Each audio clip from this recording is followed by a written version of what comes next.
After seeing what happened on day 2, things are now getting even more tougher to speculate. Welcome, ladies and gentlemen, to BGIS The Grind. This is going to be week 2, day 3, and I'm going to be a host of Caster Necro. John alongside with me on the panel is going to be Fixes. Fixes, day 3's over here. Yesterday, we saw the defending champions try to paint a picture, but the end result, wasn't looking too good. It certainly wasn't, and something happened out of the ordinary. You talk about teams like Tense Esports, the way they came out and performed. First game, they get wiped off by God's Rain, and the next matchup in Sandhawk, they eliminate them for a chicken dinner. That goes on to show how interesting this competition is getting on with every passing day. Exactly. Tense Esports getting those chicken dinners in the hands too, just propelling themselves in the first spot of the overall standings was definitely quite nice. But then how can you forget about ALIBABA Esports too? Even that was one of those teams that we had expectations from, and they delivered in quite a great fashion on the map of Miramar. They were playing pretty phenomenally well. And then the same thing can be said for the likes of Godlike too, a team that has been going through so many tests and trials. Even they were able to perform on a great note. They certainly had their trial by fire yesterday, and we constantly were worried because we were emphasizing on the fact that these two teams need to play on their strengths. I think initially we thought they were kind of experimenting the first game, Autobots. They overthought the second game. I think Godlike overthought, but eventually when they realized that their power lies in their unity, their power lies in taking those fights, we all know what happened. Exactly, and that has always been the main suit for Godlike as well. I hope that in the future we do not really see the same type of mistakes also being resembled by the defending champions themselves, because what we saw yesterday, things were looking a little bit too dicey for them. They should realize their strong suit is taking the fights. Instead, we saw God's Reign going for some long rotations, which was clearly not working out for them, and because of that, they were also messing a lot of those situations up, which should have been in their bag easily. Nothing has really changed for God's Reign. I feel like they haven't made those adjustments, adapting to the lobby. I felt like they were overthinking, and I kind of begged to defer a little bit. They were going very aggressive. They wanted to be a part of every single fight in front of them. And the only problem that really arose for them was they did not know where to pop their brakes. Exactly. But you know what, Fixes? Maybe there was also a bit of a pressure, and the pressure can also be about the prize pool, considering there's so much money on the line, ladies and gentlemen. 2 crore rupees for this BGIS 2024, from which the first spot getting 60 lakh and then the second one getting 30. And of course, it's going to keep on descending downwards. But then you've also got the special prizes ready for the individual players if they do manage to pop things up quite well. And so far, we are able to see quite a lot of those individual players who have been able to play quite incredibly well, because even the MVP of the tournament's going to be getting a big share, a big chunk for himself, which is going to be 250,000. Oh, there certainly will be more prizes also for those individual glories, right? You've got most finishes, the lone survivors out there, Rampage as well. But when we talk about what really matters, it is, of course, the bragging rights to be the best team in the entire nation, along with that 60 lakhs which comes with it. So I think teams would be contesting for that, but you know, that's for later, right?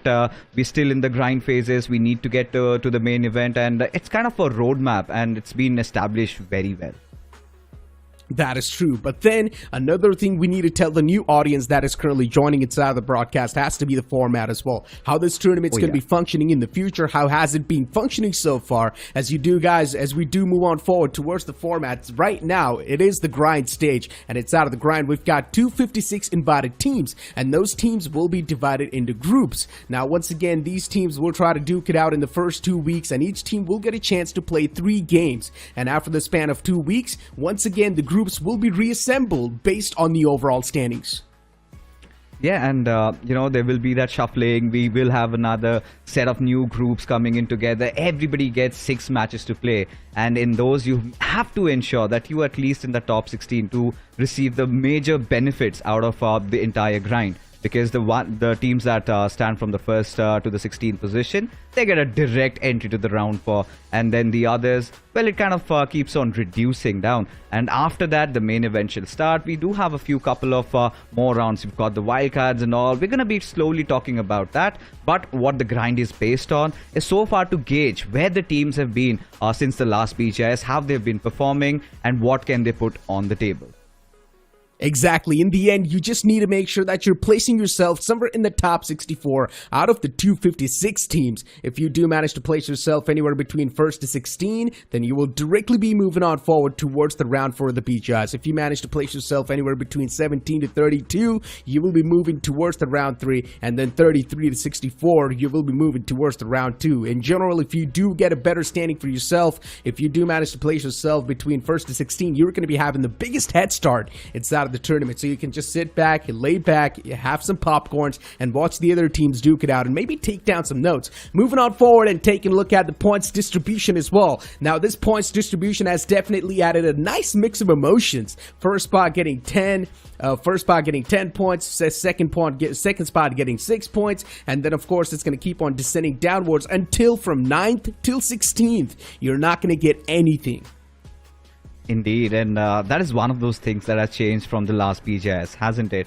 We've seen so many of those roster shuffles, but teams are starting to finally understand how to approach this current lobby. We've seen it's been quite center dominating, but you know, we're gonna keep on talking about that. But now let's take a quick look at the teams participating today, and I must say Group 15 looks stacked, Necro. You've got so many of those big names: GLITCHxREBORN, you've got Global Esports, MIDWAVE, BURNX Officials, WSP Gaming. You've got some nice names under Flex Official as well. But then when you go down the line, you look at ALIBABA, Raiders, and even Team VST. So many of those teams, and anybody could really make it to the top tonight. That is true. Even ruling since 80s, we've seen this team in 2023. This team was doing quite decent for themselves. Moving on forward, taking a look at Tribal Esports too. And then Team FUZE once again returning back as well. Hopefully all these teams are going to be doing pretty good inside of this tournament, because we expect these teams to, of course, look back in the past and learn from all the mistakes they have made over there. Now, moving on forward, there's also going to be Group 16 on the board soon enough. And even inside of Group 16, we've got some interesting names on the board. But so far in Group 15, man, I'm not gonna lie, my hot take would, or my hot eyes will definitely be straight up on the players at WSB, because this team, recently the form has been a little bit shaky. Well, I mean, shaky in the right way. I must say they've been dominating the domestic circuit. Global Esports also one of those teams, but we're going to talk about them in just a wee while as we take a quick gander at teams from Group 16. You've got Team PSYCHE, a little bit of a switcheroo over there. GUJARAT Tigers, another well-known org, they make their entry in. We've got FORCA Officials, this is also one of those teams that we need to talk about. ESCN, again, a band of misfits come together as a team. But you know what? I've been hearing a lot of buzz around Evolution MIZORAM. So I think, Necro, I think we need to have our eyes set at them all as well. Exactly. Evolution MIZORAM. I mean, even I've heard a lot about this team, and my eyes are definitely going to be set on them. But moving on forward towards today's schedule, we're going to kick things off with Group 15, of course, and they're going to start things off in Erangel, Miramar, and Sanok. And then moving on forward, the same thing will be repeating for Group 16 too. Nothing really out of the box. Now, once again, moving back to the conversation we're having, right, about the Group 15 itself, we saw WSB over there, we saw GLITCHxREBORN, Global Esports, all these teams, yes, they are returning back, and they also pack a lot of punch as well, but it's all about being able to perform when it matters the most. This is one of the official tournaments, and I'm not gonna lie, WSB, sometimes they do tend to choke. Yeah, they do. But lately, I mean, we've got to give them that benefit of doubt, Necro, because in the domestic circuit, they've done fairly well. In conjunction to teams like Hyderabad Hydras, I think this is where we can kind of inject that point about the new point structure, whereas they did not even have a single chicken dinner. But 39 finishes in the entire 3 games that they managed to accrue. I think they had 50 plus points. Goes on to show that, yes, there is that way where you could actually utilize this new point structure to your benefit. That is true, but then, as you all know as well, that in-game qualifiers, they're going to be starting from tomorrow itself. Not a lot of time left, ladies and gentlemen. Hopefully you guys are ready and stacked up, because as we have been mentioning, it will be starting from 15th April till 21st April. So, once again, I hope you guys are ready, and make sure you've got the 4 players ready as well in the squad. Yes, the first 4 players only. And we've been highlighting this ever since we've been on the broadcast, and ensure that you have those 4 players playing in. Otherwise, you know, we cannot fetch those data, and that would be an issue. So make sure to be a part of this event. You get only the first 4 players registered play your games accordingly, ensure that everything is fine and dandy, make sure you keep yourselves hydrated, and believe in yourself. I think that's the best advice that we can give. And once again, I would just say, just try to approach every single situation with confidence, right? If you're not really going to be having confidence when you're taking the fights, it will be a big problem. But ladies and gentlemen, talk about some of the new things, and Crafton keeps on bringing up those new things. And right now, we've got one of those lined up for you guys.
The X suit, of course, looks quite incredible, but right now, the main thing that is quite incredible for me is the group that's going to be playing in the future. Now, MIDWAVE Esports fixes. This team is sort of a hot topic inside of the community because the previous lineup, they were struggling quite a lot. Now they have completely revamped their entire roster. What are your thoughts about them?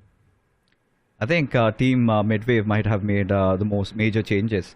Apart from Team Godlike and a few others, they have constantly been changing their lineups and finally have shown their faith in the new kids on the block. So I'm really keen to see how they perform because the ex-Midwave lineup is currently playing as Team Aru. So that's a different story altogether. We've seen their matches. They were pretty decent. Right, but when we look at the matchups, right, this is where the conversation really comes in. We've got the big boys coming into play. We've got global esports. We've been talking about that comeback arc for Mavi, especially as an IGL. Something like always just did for Team Forever, leading them to victory. But global esports, I think this is a very polarized team in my opinion, Necro. Sometimes I feel like if they have the ball in their court, if they get it rolling, they go all the way down, wrecking everybody in front of them.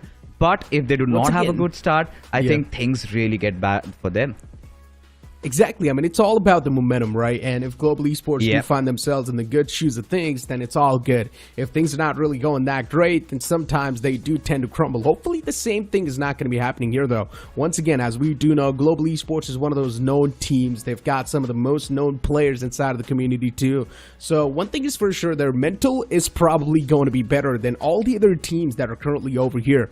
Because some of the new names, if you talk about them, they're always going to be having those jitters because they are... It's probably their first time facing off against some of the big names like this. It's probably their first time inside of playing such a big tournament.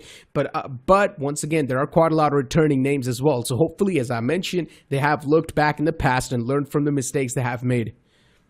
It's so unexpected right now what's going to happen. We don't know. We have seen big teams come out and massively fail. We've seen teams which we have no expectations from, but they really impress us. But then again, if you talk about the other big dogs inside the lobby, I really feel like WSB has the potential to pull off something like Hyderabad Hydras did in their matches. Then you have another storyline going on. You've got GLITCHxREBORN and Alibaba Raiders. Now, the players of Alibaba Raiders, for the ones that have tuned in for the first time or are relatively new to esports, Alibaba Raiders were formerly GLITCHxREBORN and they were qualifying in BGIS. We've seen them in BMPS, quite a strong roster. But ever since they made that switch, don't you feel like they've dwindled down a bit? Yes, they have. Their performance has definitely been decreasing a little bit. And hope maybe when it matters the most inside of the official tournaments, they do good. Because if you talk about their track record in the official tournaments, they have always made it to the grand finals, be it BGIS, be it BMPS. So they have always been there on the main stage itself when it matters the most. So maybe this is one of those teams that performs a little bit better when there's a lot of pressure on top of them. Yeah, it's a whole other thing that they haven't been able to finish that great standings. But still, you never know. Maybe they are going to be learning from their past mistakes, and now they're back as a well-reformed unit. But all we can do is sit down over here and make guesses, because the upcoming match over here is going to be starting in front of us as the plane flat path starts all the way from Sosnovka military base towards the Georgia Pole area. This is going to be an interesting plane flat path, completely leaning to the left side of the map. Entering into the greener patches, it's going to be an exciting matchup. Such big names already playing in this lobby goes on to show that this is going to be going down the wire till the very end. A cutthroat competition is what we expect. Now, talking about the flight path trajectory, Necro, it's kind of tilted towards the western side. A lot of teams prefer going towards the eastern side. And we've seen various occurrences where the zone kind of goes away from where the flight path trajectory is. Now, lately, we've been witnessing quite a lot of generic circles. But bear in mind, those shifts that we get later on, maybe towards the 4th or 5th zone, I think that really sets us off. Indeed it does, and off the bat we're seeing team first 4 just taking an exit towards the military base. Interesting. MIDWAVE as well just dropping in towards Noropnoi. That's where they used to drop, and once again they're not going to leave that drop location away from them. Then they once again go towards Noropnoi, which is an interesting choice. Ruling since 80s, maybe trying to move in towards Pochinki. It can definitely be a little bit of a clashy position if they do want to go there, but ruling since 80s, I guess they're going to slowly and steadily move in towards the school area. Even Alibaba Raiders, a team that's going to be the hot topic for today, that's for sure. My eyes are going to be locked up on them as well to see how well they're going to be able to perform. Before now, we've got Tribal Esports up against the players of Team VST. And off the rip, we're seeing quite an interesting fight. Vizzy able to dagger one player to death. And then VST trying their best to fight back, but still they're getting shut down left, right, center. Richie, he's sort of managed to take down 2 of the players all by himself. You know, this was unexpected. PSG did not see this coming. They were not prepared for this. And suddenly, see, the things have started going awry for them. Shiraj, with all he had was a DP, but could not do much. The lonesome surviving player has to be Beast. But where on earth is he? He's already tucked his tails and is away from here. He has no business going back out there. And all he's going to do is solo carry his team. Try and get as many position points as possible. Richie getting the first pick inside of the entire game. That's a great way to kick things off inside of the game, that's for sure. And look at VST now completely dismantled. Just taken down to this one last man, Beast. And Beast at this point in time, yes, the only thing he can really try to do is play for the placement points. And that's what he's trying to do as well. Just back away, just play it as safe as possible, move towards his drop location. This is how the fight escalated. Vizzy being able to get that first knife onto Dazzle, and then it was all Richie on the spree. I think this happened because of the fact that teams were kind of unfamiliar with each other's drop spots, and ended up to an RNG fight. And whoever got those first weapons, whoever had that advantage, and whoever had the cojones, and it was Tribal Esports. And the way they really played out there, showing no fear, I kind of loved their body language. But then again, coming back and talking about how the circle has panned out, Necro, it's again an hybrid circle. One of those circles that we've seen in the past multiple times kind of has the tendency to end around that farm area. So I'm kind of keen to see which team takes an early control. I think Tribal Esports, they're already doing that. But we also have the players of Team T4E trying to also contend, maybe, in the nearby future. They indeed can. But then you've got Alibaba Raiders in front of us towards the Georgia Pole Apartments area. And for now, Alibaba Raider, for them, it's going to be all good in the hood. But right above them is BURNX Officials, and right underneath them is Global Esports. So yeah, the grounds are filled with a lot of foes. Alibaba Raider, there's a chance they can be pinned down over here. So it's better to get as much loot as possible, as quick as possible, and just move out of this spot. You need to be a little bit flexible on that regard. And Alibaba Raiders, as you've been mentioning too, yeah, this man, Duke himself, he's got a lot of history for him. And we've got a little bit of that history on the screen right now. 55 finishes in BGIS 2023 with a finish contribution of 29.4% in only 33 matches. You know, not just that, Necro was also awarded as the rising star during the BGIS 2023. Has got a lot going on in his mind right now. But what's more concerning for me is that Alibaba Raiders, they are surrounded. I really want to see how they carry forward their rotation. Which path do they take? Do they enter in from the northern side? Then you've got the players of BURNX officials who might pose a threat. Global esports, they're really quick. They did manage to get some minimal loot, and they also want to get the better half of the circle. But then when you look at the southern aspect, you've got GLITCHxREBORN already present right beside them. So much is happening, and Alibaba Raiders, I'm starting to wonder if they're really aware of all that intervention. But for all the viewers that have registered for the BGIS, once again, a quick reminder, the in-game qualifiers, they start from the 15th of April till the 21st. And again, I want to emphasize on this fact that you need to have your only top 4 players that you've registered, or the first 4 players that you've registered playing the in-game qualifiers. Yes, you cannot try to bring in a stand-in or anything like that. It has to be the first main 4 players that you registered inside of the website. But moving back to inside of the game, now we've got WSB over here towards Pachinki. WSB is one of those teams that is like the hot blood inside of the lobby, right? New faces around the block. They have been performing on the main stages quite a while. So at this point, they have made a name for themselves quite quickly. So just like that, we also have a lot of expectations from this roster. Sometimes they deliver, sometimes they do crack under that pressure. But now even that, they have went through a little bit of tweaks and changes themselves, bringing Godzi in. Last time when we saw this roster, there was Anuj. But now that Anuj is not playing inside of the game anymore, I want to see how this entire shuffle is going to be working out. Because I'm pretty sure Godzi used to be there before as well. But he was like the 5th man. No, so far so good. That's all I want to say about WSP. Imagine they come in the major lobbies. We've seen them thwarting off teams like Entity, who are quite aggressive, you know, if it comes down to just taking those 4v4 fights. And everything that Entity has done, I think WSP just somehow manages to do it better. Never unfazed from picking fights, and majority of the times they've managed to win them. Certainly one of those favorites inside the lobby, but yes, the pressure could just eat them up. We've seen the major stalwarts also crumbling down to it. We did see what happened to God's Reign yesterday. But we're not just talking about the big dogs, right? We're also looking at teams that come up with lots of hopes and aspirations, that have been grinding under the radar through the grassroots. We've seen so many of those teams flourish. Yesterday, we saw the likes of GLA come out and impress us all. So I think even the likes of 10 eSports. So my eyes are kind of fixated on finding a few of those teams that would really impress us. However, there have been some, movements. Tribal, we really felt that they would be contesting around the farm area, but they decided it was just the drop that they went around in search for vehicles. Later, they decided to head on towards Yasnaya to maybe get a loot. Do you like this decision, honestly, Necro?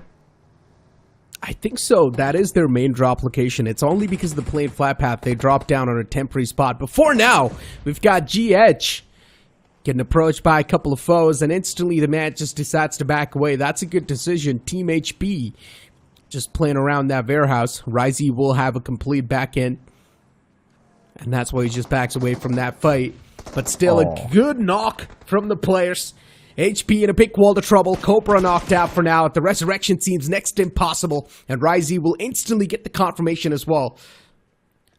Now, once again, a little bit of fight over here. Single individual blows being delivered, right? Fixes, I want to touch up on the topic that you were speaking just a while ago, right?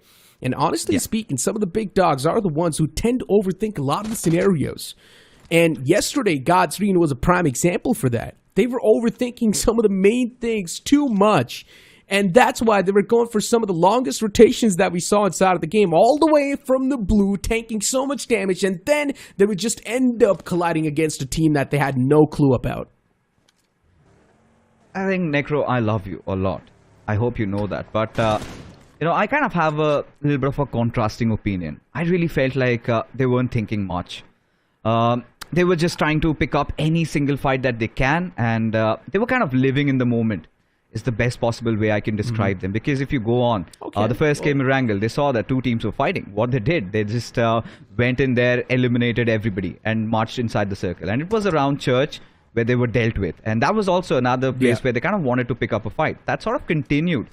Even in the map of Miramar, where they were traversing around, they managed to knock down a player and instantly wanted to push on him, and in turn met against another team they were not prepared for, and they were also dealt with. So yeah, God's Reign not really having the best of ideas coming out there, and when still they have 3 more games to go. They did acquire quite a lot of finishes though, but not a God's Reign performance like you like to say by all means. But talking about the circle shift, Necro, it's gone a little down south as anticipated, but a little inclined towards the 12 packs. Yeah, I mean, about the God's Reign topic, honestly, only they can answer what was going through their head. At this point, we're just sitting down making assumptions. But yeah, for now, GLITCHX, taking a lot of shots. No connections found, though, but at least Malik is there up close and personal. The spray's there. Maybe he can find at least one. But somehow, Alibaba Raiders, they're being graced by the gods. They're so lucky that even one of the players is not being knocked out. And as soon as I say that, it's going to be Duke, the main man, instantly just getting ejected outside of the vehicle. And soon enough, the confirmation will follow up as well. Alibaba Raiders, what a big blunder that was. I'm not sure what they were doing in that spot, but GLITCHX, this is the exact start they wanted to have. And I'm really not surprised. This is something that we just touched upon. Alibaba Raiders had no means of escape. They either had to completely delay it out, wait for the other teams to move ahead. And this is what happens when you get inside a lobby where you do not know what the opposition is going to do, how they're going to react to that situation. And Alibaba Raiders, you could see that little bit of overthinking there. They realized that this is not their fight to take, and hence decided to part ways. But in doing so, kind of get that avenue to GLITCHxREBORN. Got a little bit of a blood there. You know, we know the players, their past. Alibaba Raiders, formerly GLITCHxREBORN, and when the new boys on the block got a chance, they managed to chew them off. Global Esports for now, though, fixes. They found themselves an easy breaching point. But they're actually moving away from the safe zone. I'm not sure what they're doing here. Maybe they want to breach in from somewhere else. Maybe they want to have a better spot in their hands, which is understandable too. Sometimes the outskirts of the circle can actually be quite safe as well to move with. Before now, there's a lot of teams trying to move inside of the zone from the northern side itself. GLITCHX is one of those. BURNX is one of those as well. And Ruling since 80s as well is one of those. So one thing is for sure, if Global Esports do want to move into the right side of the map, they're going to find a lot of trouble. But if they do decide to move down south from the outskirts and try and hug the blue, then R4 is the only team that can be a potential foe. You know, they can be, but we've got bigger issues in hand right now. WSB, I like their position. They are ensuring that they've got their backs clear. And this is what was supposed to happen. Raiden gets that first pick onto its neutrino. Vizzy barely surviving by a whisker, but WSB, surely they would not want to make a push around it. Want to let the zone simmer a little bit. Maybe the third circle, that's where they made their movements. But Neutrino out in the open, and feels like he's taking all that hate. Busy, he needs to answer back. Somebody needs to provide some cover fire. But seems like trouble in paradise for Team Tribal. Raiden in the back line, just going for a little bit of tap shots. They still just want to go for the confirmation on a neutrino, but they're not able to squeeze that away. And that's why you can see that desperation now starting to set in. Ruling since 80s up against the players of Global Esports, and this is something I was just talking about, and that's what exactly happens. To the players being knocked out, Global Esports inside of the firefights, of course, coming out on top, and there's a shot get up close, but he connects the shot, and still somehow the man does not go down. It's the first time I've seen in my career with a DBS, the man connects a shot up close, and still he doesn't go down. Yeah, that's the new nerf, right? Got a level 3 maybe, and that could be one of the only reasons. You know, 2 shots is what it took. Or maybe, you know, making those transitions, making those leaps. Sometimes the pixels do not connect, but seems like we have another fight amidst us. Oh my goodness. BURNX officials have no clue, do they? As Thor manages to take the first shot. Yeah, he gets a knock and instantly gets the finish. Nandu, confirmation instantly wrapped up in a sheet. And BURNX officials now taken down with 3-man squad. A rough outing from that fight, and you can instantly see that disengagement coming through from the side of BURNX officials, which is quite a wiser option that they made. The decision is probably going to keep them alive for another couple of minutes inside of the game, considering they have the man disadvantage, so converting majority of the fights is going to be super tough. Unless they somehow do come out on top, then things can be different.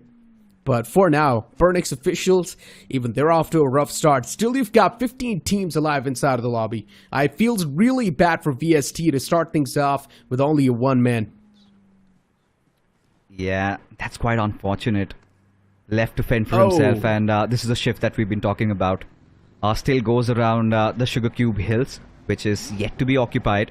Team GameHub, they're quite in the nearby proximity, but Global Esports surely would want to contest for that, and we've seen the body language that the boys have come out with. They certainly want to go all out. They want to pick and every single fight, and they want to go out victorious. But for now, WSP, look at those quick movements there. And this is the deciding phase, right? If WSP sort of survive this onslaught, I think this has to be their game, because Pochinki has always been their home for quite some time. Yeah, and they're returning back to the home for now. And they've already done so quite quick. I like that move from WSP, being super proactive. Already inside Pochinki, they're probably going to be holding off a lot of the teams who will be willing to breach inside of Pochinki itself. So WSP, they're going to have a lot of real estate to play with. Global Esports, a little bit on the high ground, going to try to prioritize the intel a little bit more. And GH, they do spot out the players of BURNX officials moving right next to him. And even BURNX, they're going to find themselves a clean rotation inside of the zone without any issues, at least for now. VST, the one last man beast, is taking quite a risky moves. He's getting shot at too by Hawkeye, but the man's run out of bullets. And he does not even have a lot of 5.56 leftover fixes, only 38 spare ammo. There has to be somebody in his team who's got abundance of it. And yeah, it happens to all of us in those classic games. But talking about the lonesome survivor of VST, just hoping that nobody makes a push at his direction. Look at the land he's chosen. Look at that mushroom tower. I mean, somebody sometime is going to make that push. And certainly engulfed. But for WSP, I think they've got their work cut out. They know what to do. They know how to react to such situations. But looking at Global Esports, like we discussed, they decide to take on the southern Pochinki Hills, which gives them a little bit of an altitude advantage. But if you talk about the scatter this time, it's not just, you're not seeing that heat zone at a single particular point, right? Now teams are deciding to just spread across the map. You've got the entire circle covered with so many of those teams, and everybody giving each other that respect. It all comes down to maybe that 4th or the 5th shift. And we have witnessed a Pochinki circle just yesterday. Could it be one of those days once more? We're probably not going to be seeing the same circle itself, but you never know, Negro. A little bit different. Yeah, a little bit in the open grounds, I would say. A little bit on those rice fields. WSB spotting out the players of MIDWAVE for now. Raiden, one of those solid players that WSB has to offer, so Raiden needs to stay alive till the end if his squad wants to pull something incredible inside of the game. They've also got that little bit of a 3-1 split going on, Fixes. What do you think about the split inside of the city? Because I'm not sure if that's going to be working that well. Imagine if Zeref gets pushed up on. If Zeref's not able to keep his position anonymous, and if he gets pushed up on, then WSB is screwed up massively, because that's a split. It will be tough to cover. You know, the entire idea for WSB is to try and gain as much ground as possible. They're banking upon the fact that if it's going to go towards that eastern side, maybe Zeref could just provide cover fire for his team to regroup. And if it goes down south, I think the teammates, everybody sort of rendezvous, and they decide to head elsewhere. So a little bit of a split approach. We've seen a couple of teams trying to execute that. If you remember, yesterday even Team Godlike did something similar. And in the map of Erangel, it paid off for them. However, they kind of fell flat in the map of Miramar, where Jelly opted for a 3-1 split. And we all know how it ended, right? Roman from Alibaba Raiders. And yeah, you talked about that 3-1 split. It is really down to how you decide to play yourself.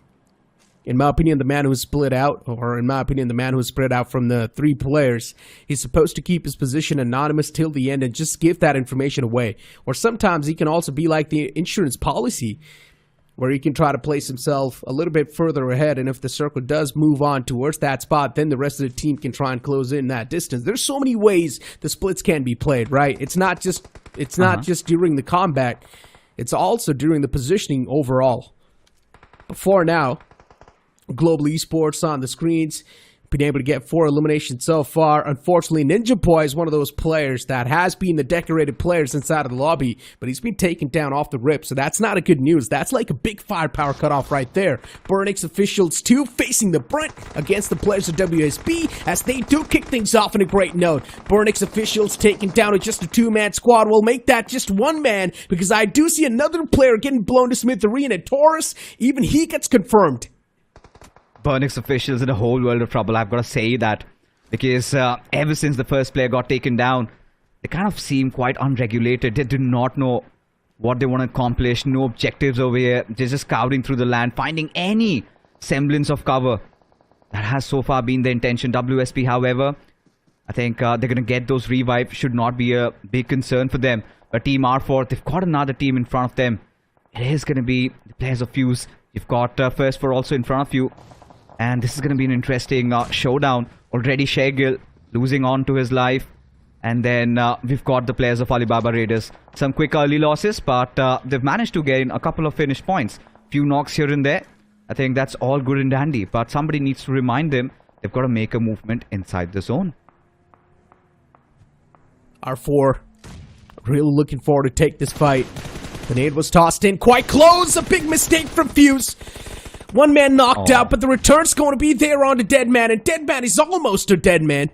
But he instantly backs away. R4, the resurrection's not going to be that tough to get.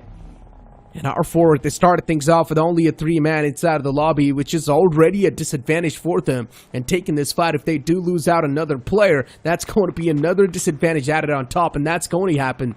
They did not even try to get Deadman back up on his feet because the wall of death was closing in. The players of R4, they started to panic. And for them, the main priority was to make it inside of the zone. And now R4, they're super desperate. They do not have info about anything. And they're just moving around the corners. They're just moving around the map in the open fields. And they're probably going to get caught soon. Yeah, it's a mad frenzy for R4. Now Nightwolf caught in the middle of nowhere, just surrounded by multiple teams. You've got GLITCHxREBORN up top. You've got the players of Team HP. But seems like they've also had their hands full as Team Tribe. They decide to completely eliminate them, annihilate them from the lobby as Malik and Nightwolf in real close proximities to each other. Nightwolf is got a grenade cooked right at Malik's direction. But it is going to be Malik who responds faster and quicker, as a result of which GLITCHxREBORN register 1 more finish on the board. GLITCHxREBORN, solid stuff. In that fight, 2 finishes wrapped up, and then it's Zod OP just tapping away in the front lines too. GLITCHx, they do know there's a team over there because of the smokes. They're just trying to go for some blind shots, just hoping that they're going to find the hit markers, but they aren't able to do so. And I like the fact that the team in the front as well, they have spread themselves out quite wide apart. So they are also covered a lot of the zone edges. GLITCHx themselves, even they're quite spread apart. They've also got 2 of the players in the back line slowly and steadily trying to move in with the blue, making sure that the back lines and the sidelines will be cleared up. So this move that GLITCHx is doing, it's quite wise. Yeah, I mean, just to add to what you just said, they've also got their backline secured. You can look at Magic. He hasn't really budged a little bit. He's waiting for somebody to maybe make a movement from the backlines, but Global Esports seem to have found Ralph cut off from his pack all by his lonesome. They have no intentions of letting him pass, no intentions of letting him live. As Beast, he's going to be the one being on a sacrificial role, but we've got another fight. It's going to be Tribe Esports. They've been fighting all across the map, and this time it is against Team First 4. Oh my god, Vizzy. The utilities that he tossed did some heavy damage onto Koi, and then he backs away. First 4, they might just be in a bit of a trouble. Utilities being exchanged from both the sides, and Tribe Esports now getting pushed upon. But Richie's one of those players that has already been feeling too good for himself. DB is pulled out in the close ranges, goes for the shots, but the connections is something that's lacking.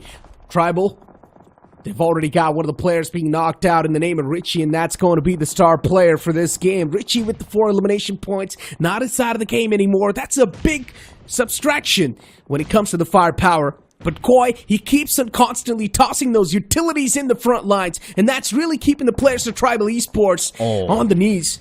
Another nade tossed in. Vizzy chipped down even more. Even Shot OP, even he's taken down quite low. Another nade toss right next to Vizzy. He's barely alive. How is this man even tanking so much damage? But we also see the next circle shift, and it's going to be favoring the players of GLITCHX. And it's not just for the first time that it has happened, right? Against that one fight with WSP, we could see he barely survived by a sliver.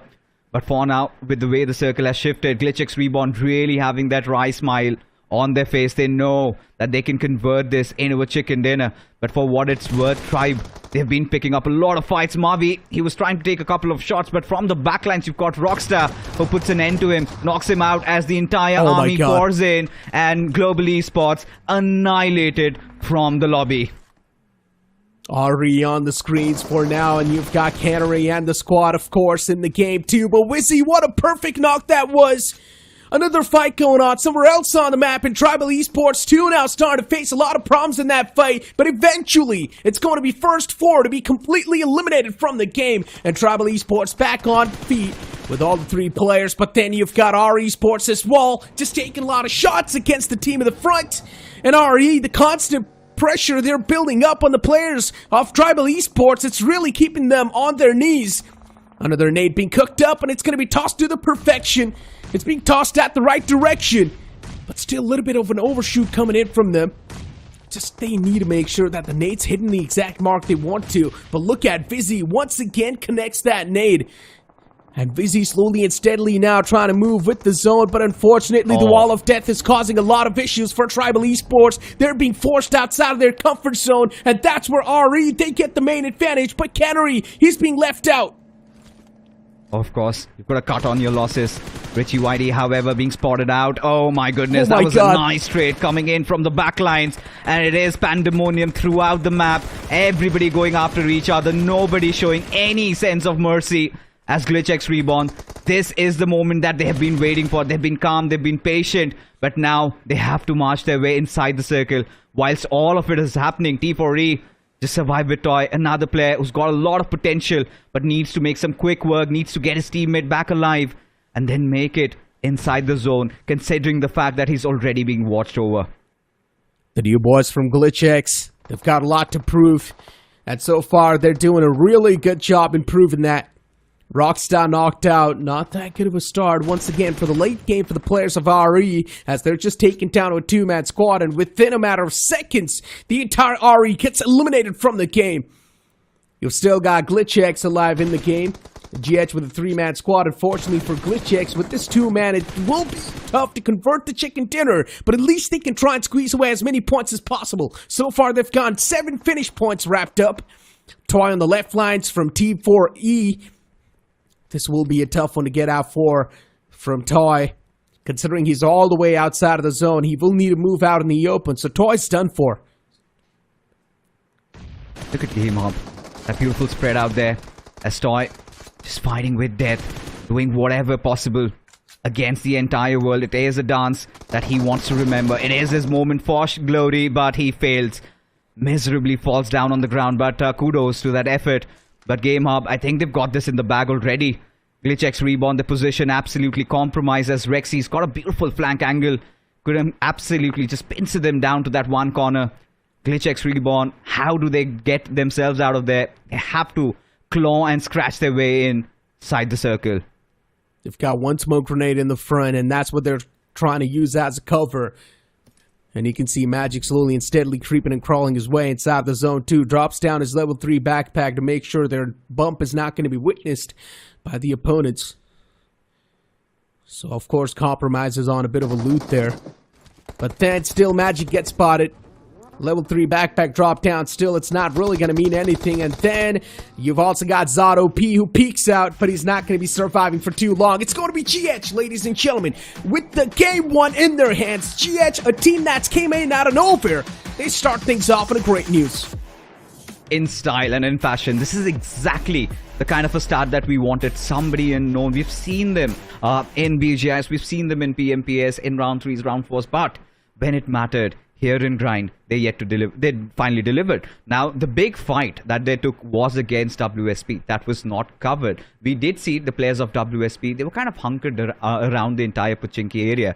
We could see the players of GameHub. They were somehow situated just towards the eastern hills of Pochinki. The moment WSP decide to make it inside the circle, that's when they take them down. And whilst all of that commotion was going on, while so many of those fights were breaking out, GameHub, they decided they did not want to be a part of this. Instead, let's focus on the circle. GLITCHxREBORN, like discussed, they had too much on their plates that they could chew. And still, a second position finish, not too shabby, but well done, GameHub Esports. Exactly. I mean, so far, GLITCHxREBORN, the new players are doing a great job in representing the banner because we know how much value that banner holds. And the new players, they've done quite good in the first game itself, getting almost 7 or 8 elimination points in the back. That's a great start for them, I would say, for the game one itself. And with 6 points, which is going to be the placement, they're doing quite good. But then moving on forward towards GS, as I mentioned during the cast as well, a team that came in out of nowhere and has astonished us once again, getting the chicken dinner in the first game itself, where we all expect the new teams to have a lot of jitters.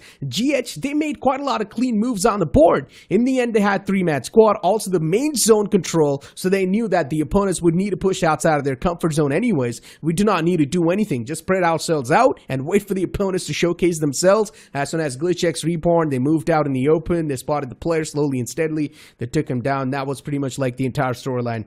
Once again, the main focus over here for me is going to be on WSP. They had quite a solid position inside of Pochinki, but still that transition, that rotation that they try to make, that's where they failed. Yeah, WSP. I mean, you pretty much summed it up. I think now we need to have our attention on the other big dogs over here. We've got Global Esports. Right from minute one, we could see them. They had shown all that intention to go out taking fights. They managed to win one, managed to get 4 finishes over there. However, they lost out on Ninja Boy. But I felt like they kind of delayed their movement inside the circle a bit too much. They had their eyes elsewhere. There was also a fight happening around the 12 packs. They kind of were engaging in that. Even after they went after the players of Alibaba Raiders. And in doing so, they had so much going on for themselves that REALESPORTS come out of nowhere and absolutely bombard them with so much artillery. And REALESPORTS, they did try to make a lot of noise, right? They suddenly came up with an explosiveness, and somewhere down the line, trying to get inside the circle, they sort of fizzled out as well. That is true. And you mentioned Alibaba Raiders over here too. And I mentioned this as well during the cast, saying that for Alibaba Raiders, they're in quite a pickly situation. They were in a big sandwich. Right above them was BURNX officials. Underneath was Global Esports. And then there were also sort of around a lot of those teams. And I mentioned this as well. If they do want to move outside of that spot, it's going to be a big, tricky spot. If they do want to move out, though, it has to be quick enough. They need to be quick on loot. But that was not the case. Instead, they took their time. Alibaba Raiders, they took their time. And they moved all the way when the blue was moving. So it was a little bit too late to make that rotation happen. And that's where things sort of got screwed up. And now moving on and taking a look at what happened with VST. That was another big sad story for VST. A drop collision against one of those teams. And instantly things just do not pan out for them. Yeah, it's barely 4 in the evening. And they start off with a nightmare. Did not really go out the way they thought, but kudos to Tribe Esports. I think they went all out. I mean, you could feel for the boys. They were taking fights relentlessly, and did manage to accrue a lot of finishes to their name.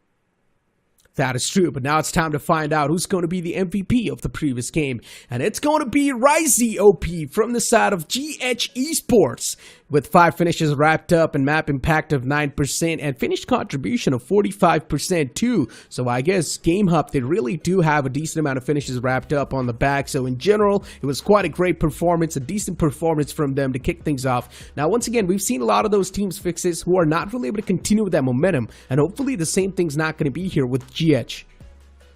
Yeah, of course. I mean, for GameHub, they now know how to approach the lobby, right? And they've just been playing by the book, right to the K. And we saw them not doing anything out of ordinary. They've been respecting the circle. They've been prioritizing positioning more than just going after finishes. I think which did eventually pay off in dividends.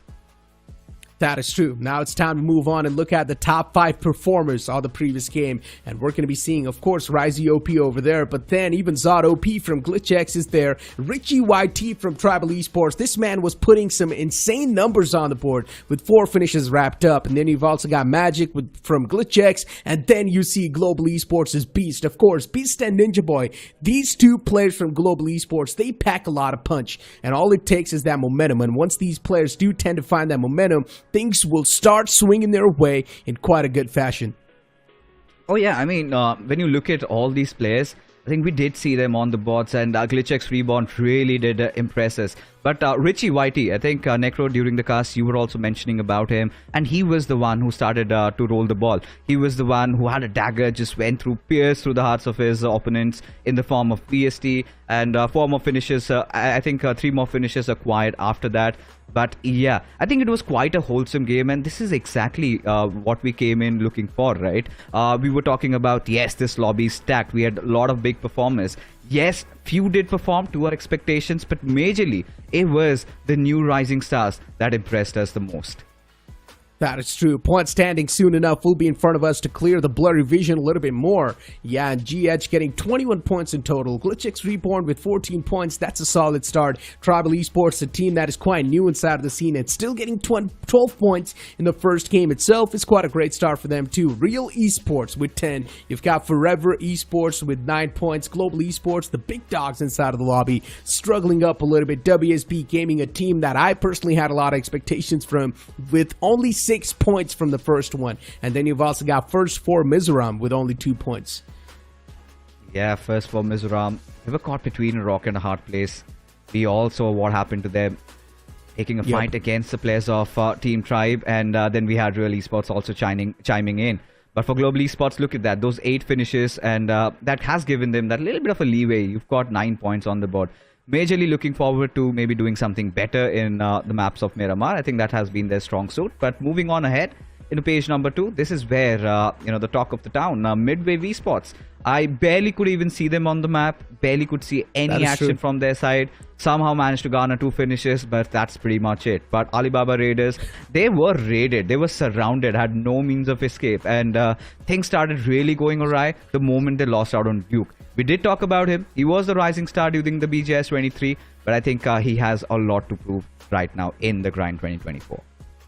Without a doubt. I mean, you mentioned about the little bit of a curvy and a bumpy ride after the BGIS and the main events itself. That's for sure has affected the players of Alibaba Raiders quite a lot. And that's why you can see in the first game, they only managed to acquire 2 points. But hopefully, it's all about cleaning the slate. It's all about cleaning the mindset and moving in the upcoming game with a complete new mindset. And let's hope the same thing's going to be happening with the players of Alibaba Raiders. But as we know, the upcoming game is also going to be the map of Miramar. I personally think Global Esports, it's their stronger suit. In Miramar, they definitely can't start dominating a lot of things. But what do you think? I think for Global Esports, considering we know with what kind of body language they've come out here, they won a lot of those finishes, kind of gave me a stark reminder of how God's Reign really played the first game of Erangel. I think quite a similar approach. They were trying to get into as many fights as possible. They wanted to play to their strengths. But sometimes, you need to prioritize the circle. I think Mavi has figured out. He's a well-known IGL. He knows what needs to be done. And Miramar, so far, in the domestic circuit, we've seen Global Esports doing pretty well. So let's hope for the best for them. Exactly, and let's hope for the best even for the viewers or even for the players that have registered in for the in-game qualifiers. Ladies and gentlemen, once again, it's a gentle reminder for you guys that from tomorrow, the in-game qualifiers are going to be starting till 21st April. So make sure you guys are performing quite well and make sure you're only playing with your first main 4 registered player inside of the website, because if you try to play in with a stand-in, it's not going to count. Yeah, it certainly won't. And do not say that we did not let you know about that. Yeah. We have been talking like broken records about this. It is only the first 4 players. Your main playing 4, that will be registered. However, going ahead, I mean, we would love to see some new rising stars. Yesterday we saw, 10C Sports play so well. Even today, what a start for GameHub. I think they've been sticking on with each other, and that's a good thing. We wanted to look at those teams also who've been playing with the same roster from the BGIS and the BMPS, but few have disappointed. I think GameHub haven't. But still, it's too early to call it out, because right now it's just that game number 1. You never know. In the second matchup, the circle might change. It might go away from you. So yeah, they have to put in account of all those factors. But going ahead, I think Miramar is definitely going to be a fun game, considering how heavily stacked up this lobby is. Even WSP, Miramar has been sort of their stronger suit as well. So even WSP, there's a high chance that they can perform in a really good way. Now, the main talk or the main concern here can definitely be BURNX officials, because what we saw inside of the first game was not enough at all to make any sort of assumptions. But for now, ladies and gentlemen, we've got a nice little promo lined up for you guys. Let's move on and look at that.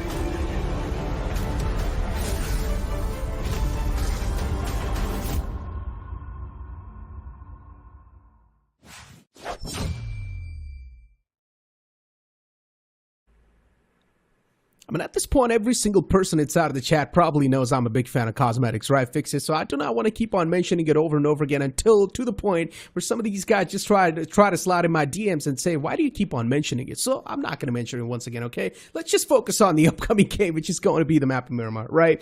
Now, talking about the first start, Alibaba Raiders, a rough start for them. Team VST, it's understandable. It was a drop collision off the rip. They did not really have the suitable weaponry to fight back, so it is understandable. They completely crumbled down. So VST as well can be the talk of the town in the map of Miramar. What do you think?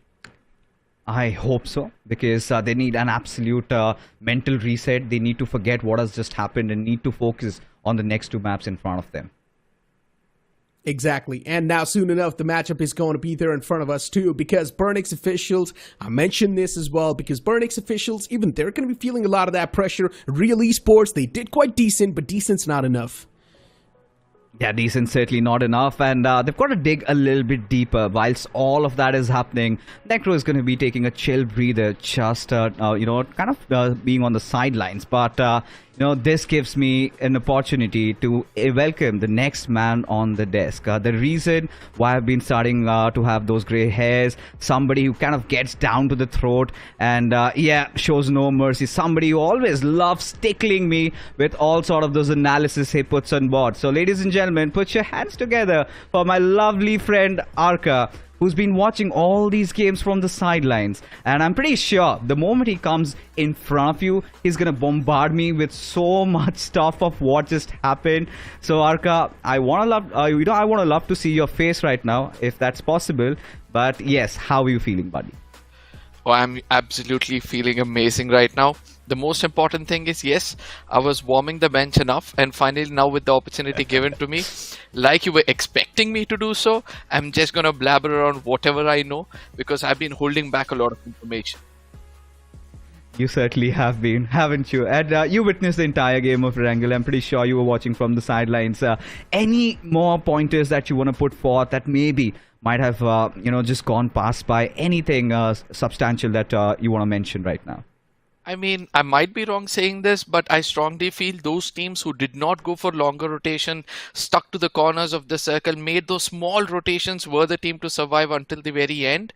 But it's just that, for example, Global Esports, who took that longer rotation, came all down towards the farm region, and then again went back, and again they came back to that Pochinki Hill. So much of rotation was going on in them that finally, when there was some action against the side of Alibaba Raiders, both of them couldn't make it into the final circle.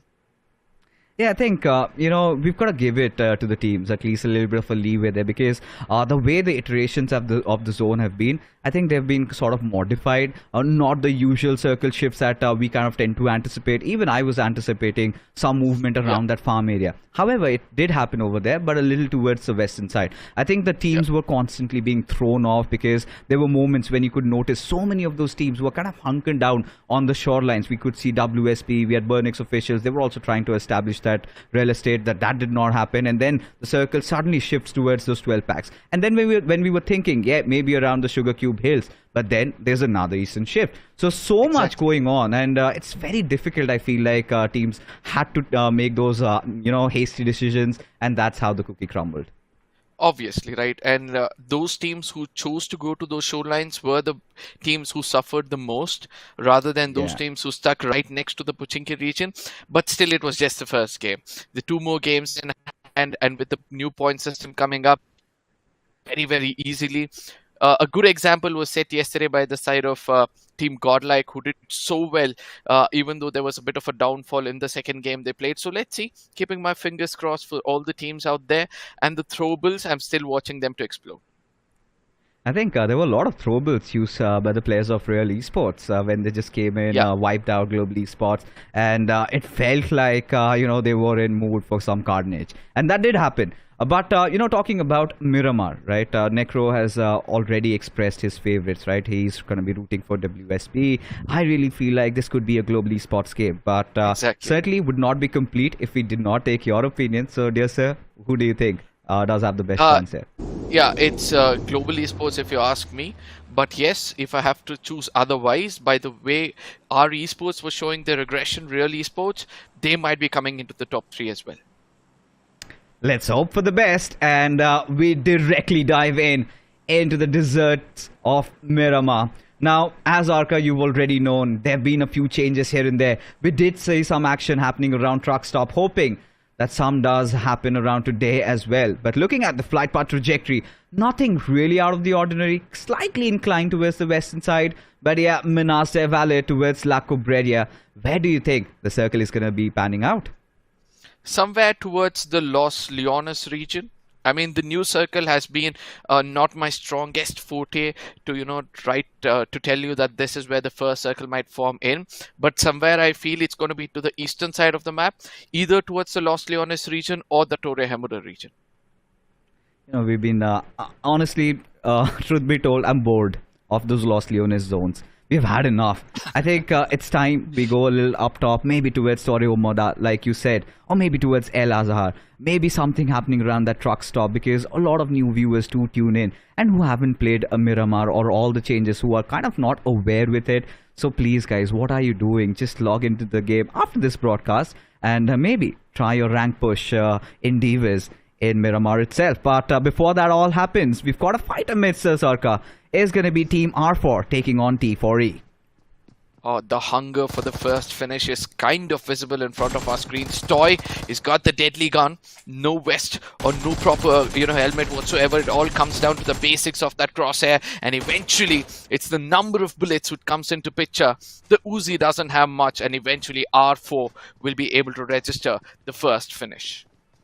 But I think he's not out of the woods yet. With a very low HP, as Marvel, his support comes into play. And of course, we discussed, did not have those helmet over there to work around with. One single shot and he goes falling down. A little bit of a revenge being taken already, but R4, they do not want to back off. They still want to continue. However, this is happening in a different direction, and I believe the entire idea or the mindset for all these teams, all these players was to maybe go around, find vehicles. But suddenly, Cuckoo, he finds himself in no man's land, right beside his opposition. Just like us, I guess the teams were also expecting the first circle to happen towards that Los Leones region, and that is why this early face-off between these two teams have kind of suppressed their movements of going in for those early farming. But I do believe with the circle forming up towards that Torre Hemura region, they'll have to now fall back from this fight rather than concentrating on those finishes, pick up those guns if required, and then take that rotation towards the northern side of the map as quickly as possible. I mean, that should be the ideal game plan. And in Miramar, truth be told, Arka, we've seen teams exercising those longer rotations. Yesterday, we saw a lot of those teams. I think it was Team RVNG also in the second group that we had. Earlier on, we saw Team Godlike even trying to execute, but that did not go well. But yeah, to each their own. But considering how the circle has panned out, I really feel like Global Esports, they've got a really good chance at this. And GameHub, they find themselves in the dead smack center region. Somewhere around the water treatment, if they can get some early control. Arka, I really feel like maybe the second chicken dinner could also be theirs. Oh, absolutely agreed. It seems like the Lady Luck has been kissing their forehead every single time a circle is formed in. Let it be the map of Erangel, and for now the first circle of Miramar seems to be favoring them as well. So let's see how they turn out in this game especially. But yes, Global Esports, they're spread towards the northern eastern side of the map. Seems to be a too much of an overconfidence if you ask me, because those early rotators would love to pick on these single players here and there. I mean, for Global Esports, we know the kind of intentions they showcased for us in the first game. They wanted to go all out, all guns blazing. And sometimes it was a little too much.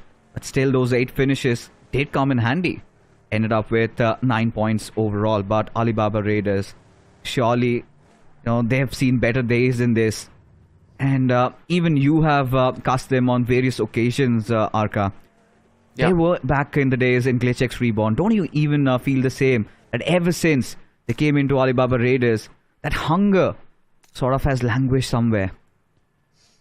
I somewhere feel it's more of the pressure which has been building up on their shoulder, because in the first time they played, they were like wolves let loose. They didn't bother about who was standing in front of them. All they wanted was those finishes. And now, since they are trying to, if you have observed their movements, they tend to get to the center of the circle first, so that then they can pick up those finishes. And due to which they're getting caught off guard by those rotations of the other teams. And then, since they don't have that mindset that they're prepared for a fight like that, they eventually get taken off one after another. And somewhere I feel if they can overcome that small, tingent mindset, they will be able to somehow conquer from here on.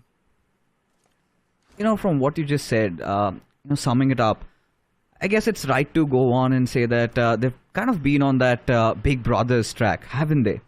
Because even Big Brothers in the previous BGIS, they played so well. Carrying forward into the BMPS, I don't know what went wrong with them, but hold on, we've got to fight amidst this. First four, they've no clue of the whereabouts of the players of FUZE as Shergill, he lets loose of those bullets, and finally they are aware. But the big question is, do they want to contest back? And by all their movement, seems like they have no monkey business around here. Speak about monkey business. I still love the way in the previous map where we saw the side of ESPORTS played so well.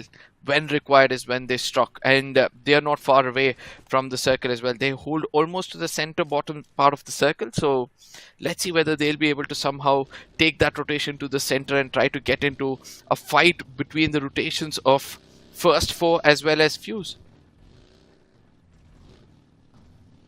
For FUZE, we've seen they kind of did struggle in the first game.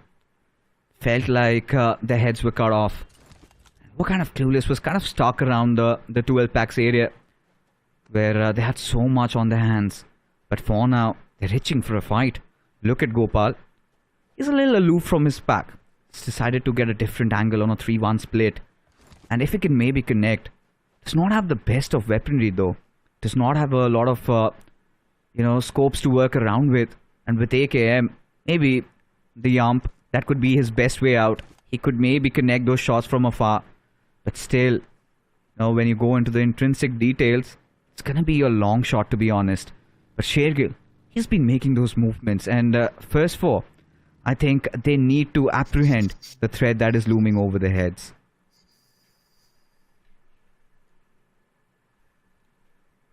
And not just that, first four deciding to back off just a little bit. Gopal finally lets loose of those shots, just peppering a couple of bullets. But Shergill, he does have that 6 times to work around with. Again, those shots, however, not connecting with an M4. Could maybe take his chances, prone down, but still. No success for this young lad, as Gopal does want to close in on the distance.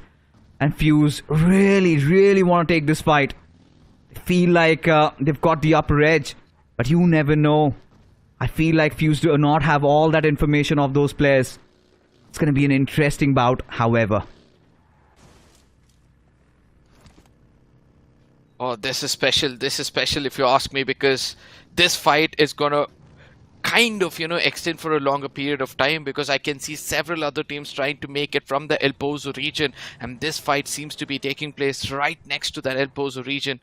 And now first for A, seems like he does want to take that first knock, give an opening for his teammate.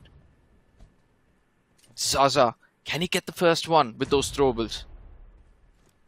Both these teams quite unprepared with their loadouts. A laser sight on the red dot and AMP. I don't really fancy his chances. Shergill, he's got that wry smile on his face. He knows that, yeah, that's not gonna scratch him, that's not gonna hurt him. But Canary, that replay, he was kind of surrounded by savages, and yeah, he's been dealt with. So really, ESPORTS not really having a good start into this map, as the circle takes another recent shift. And as anticipated, somewhere around the central points, just to the western side of El Azhar. And look at Global ESPORTS having that entire northern control. But VST have done some heavy lifting. They've gone on to acquire the water treatment, which might help them in having a good one this time around. Completely agreed. Since you were speaking about our esports Canary, he did one clever thing before going down. He took a player with him, gave that valuable 1 point for his team. And I do believe that, it's not going to affect them for a long period of time, as they have 1 point in their pocket. And I've seen few teams who have not got any points in a single map does not perform that well when it comes to the next map they play. So our esports right now, they have a lot of opportunity up ahead in front of them. But again, all of this is going to be decided with the next circle forming up. VST, they decided maybe water treatment was not the best of positions. They kind of decided to take that dead smack center position. And seems like it's working out for them. However, looking at WSP, like mentioned, just around the truck stop area, they've been playing around the edges. However, this time, the 6 is not clear. They need to watch out for it. You've got two teams. You've got MIDWAVE and T4E. From the western side, however, Alibaba Raiders again in a rock and a hard place. You've got GLITCHxREBORN from the backlines. Feels like they've ensured that they're their arch nemesis, as GameHub having a really good position early on. This time, do take a couple of shots at the players of FUZE officials, but nothing really happened from that. Just trying to, strike fear in the hearts of the enemies, so that probably they traverse away from the rotation they're taking.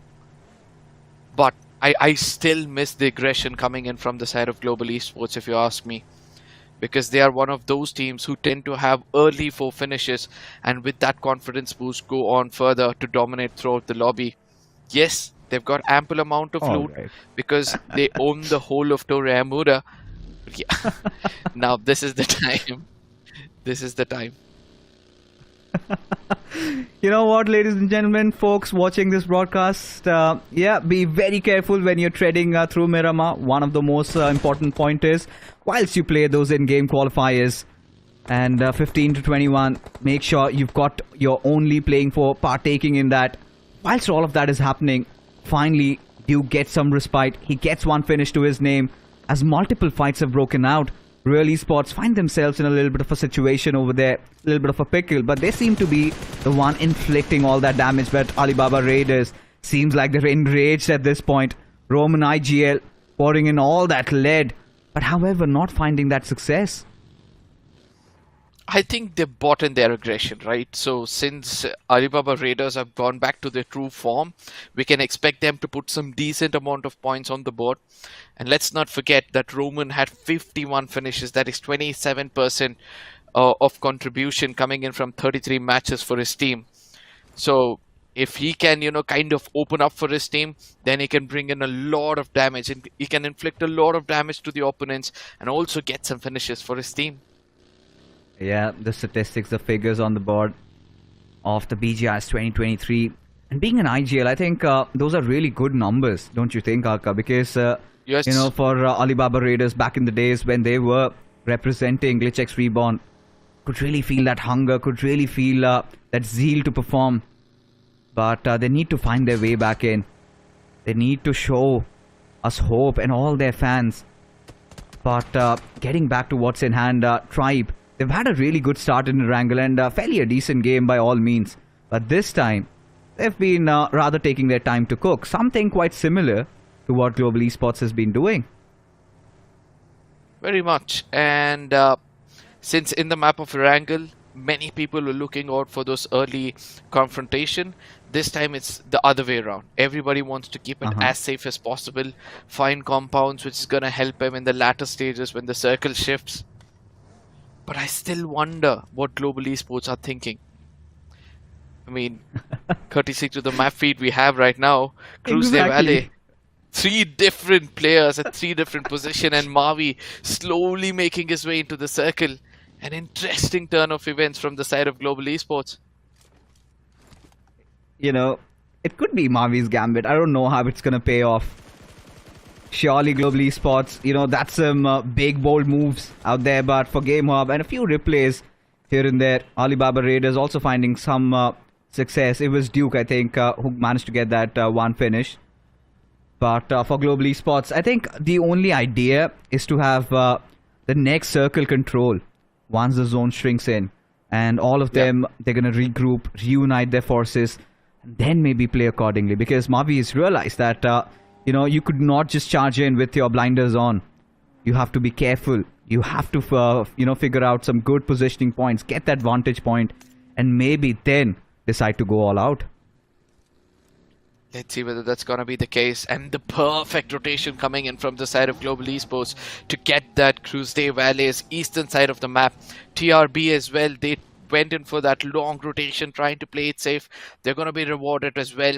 Now, we'll have to look out for this fight, which is going to be taking place at the very location Global Esports is holding. BURNX official versus Global Esports. Or is it just that Global Esports is going to go to the center of the map and allow the rest of the teams to hold on to the corners and then eventually start their assault, you know, every look and corner of the map to pick up as many finishes as possible. Look at this. Joyesh, he's got the entirety of first 4 in his radar, just waiting for them to come out in the open. And look at the players of Alibaba Raiders. I think that's so much information for just one player. As Zaza, he goes falling down. And surely GLITCHxREBORN would want to steal that finish away. But no eggs this time around. No mistakes being made as Alibaba Raiders realizing that Joyesh has been spotted. Now they've got to make those quick decisions over here. They've got to figure out avenues. Do they want to stick around and fight? Do they want to clear this territory? Or maybe get a better position inside the zone? I guess they just want to hold the corner of the circle. And just in case the circle shifts a little away from them, they can traverse around in the blue itself and take a little bit of a zone damage and then somehow make it into the next circle and then try to take the fight. Because Miramar, as I always say, no matter how close you are, you're still far away. And do not abandon your vehicles. That's the best possible advice that we can give you. Something that God's Rain did, moving in just one, and we know what fate occurred to them. But for now, GLITCHxREBORN, having spotted the players of Alibaba Raiders once again, they want to go at it, and Malik, he succeeds, finds Duke once more. As Duke down on his knees, already bleeding, needs some help, some assistance, but seems like GLITCHxREBORN every single time one step ahead as shots being poured down on Roman IGL. Nowhere to run, nowhere to hide as he falls down on his knees, and Alibaba Raiders again in a whole world of trouble. Seems like the team GLITCHxREBORN exactly know the footsteps of that of AR, and that is why they're targeting them. And look at the kind of formation which GLITCHx is holding right now. They know exact off angle, or they know the exact location from which they can give that cover fire. So if somebody is trying to traverse away from one teammate's crosshair, they eventually land up in another teammate's crosshair, and they've been rewarded with finishes after finishes. But now what's more important is how they're going to regroup with the circle again forming up towards them. It's going to be an interesting affair which is going to take place next. Yeah, I mean, the scorching heat definitely not too sunny. You could see those dark clouds hovering over the players of Alibaba Raiders. Just survive with Ralph against the world. He's got to carry the torch, at least to glory. The first game did not go the way they wanted. This time also did not have enough information and were constantly trying to poke and eventually had to fall flat. But for GLITCHxREBORN, they've been phenomenal. Look at the way they're kind of surrounding not just one but two teams. But need to be a little watchful because MIDWAVE, they might make some progression over there. And if GLITCHxREBORN do not have that information, they also might suffer.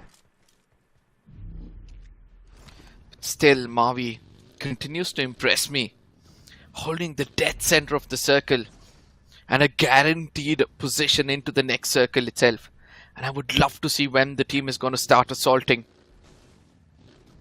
As of now, AR, and this is what I was expecting from them, they might take that, rotation from the blue and try to make it into the next circle.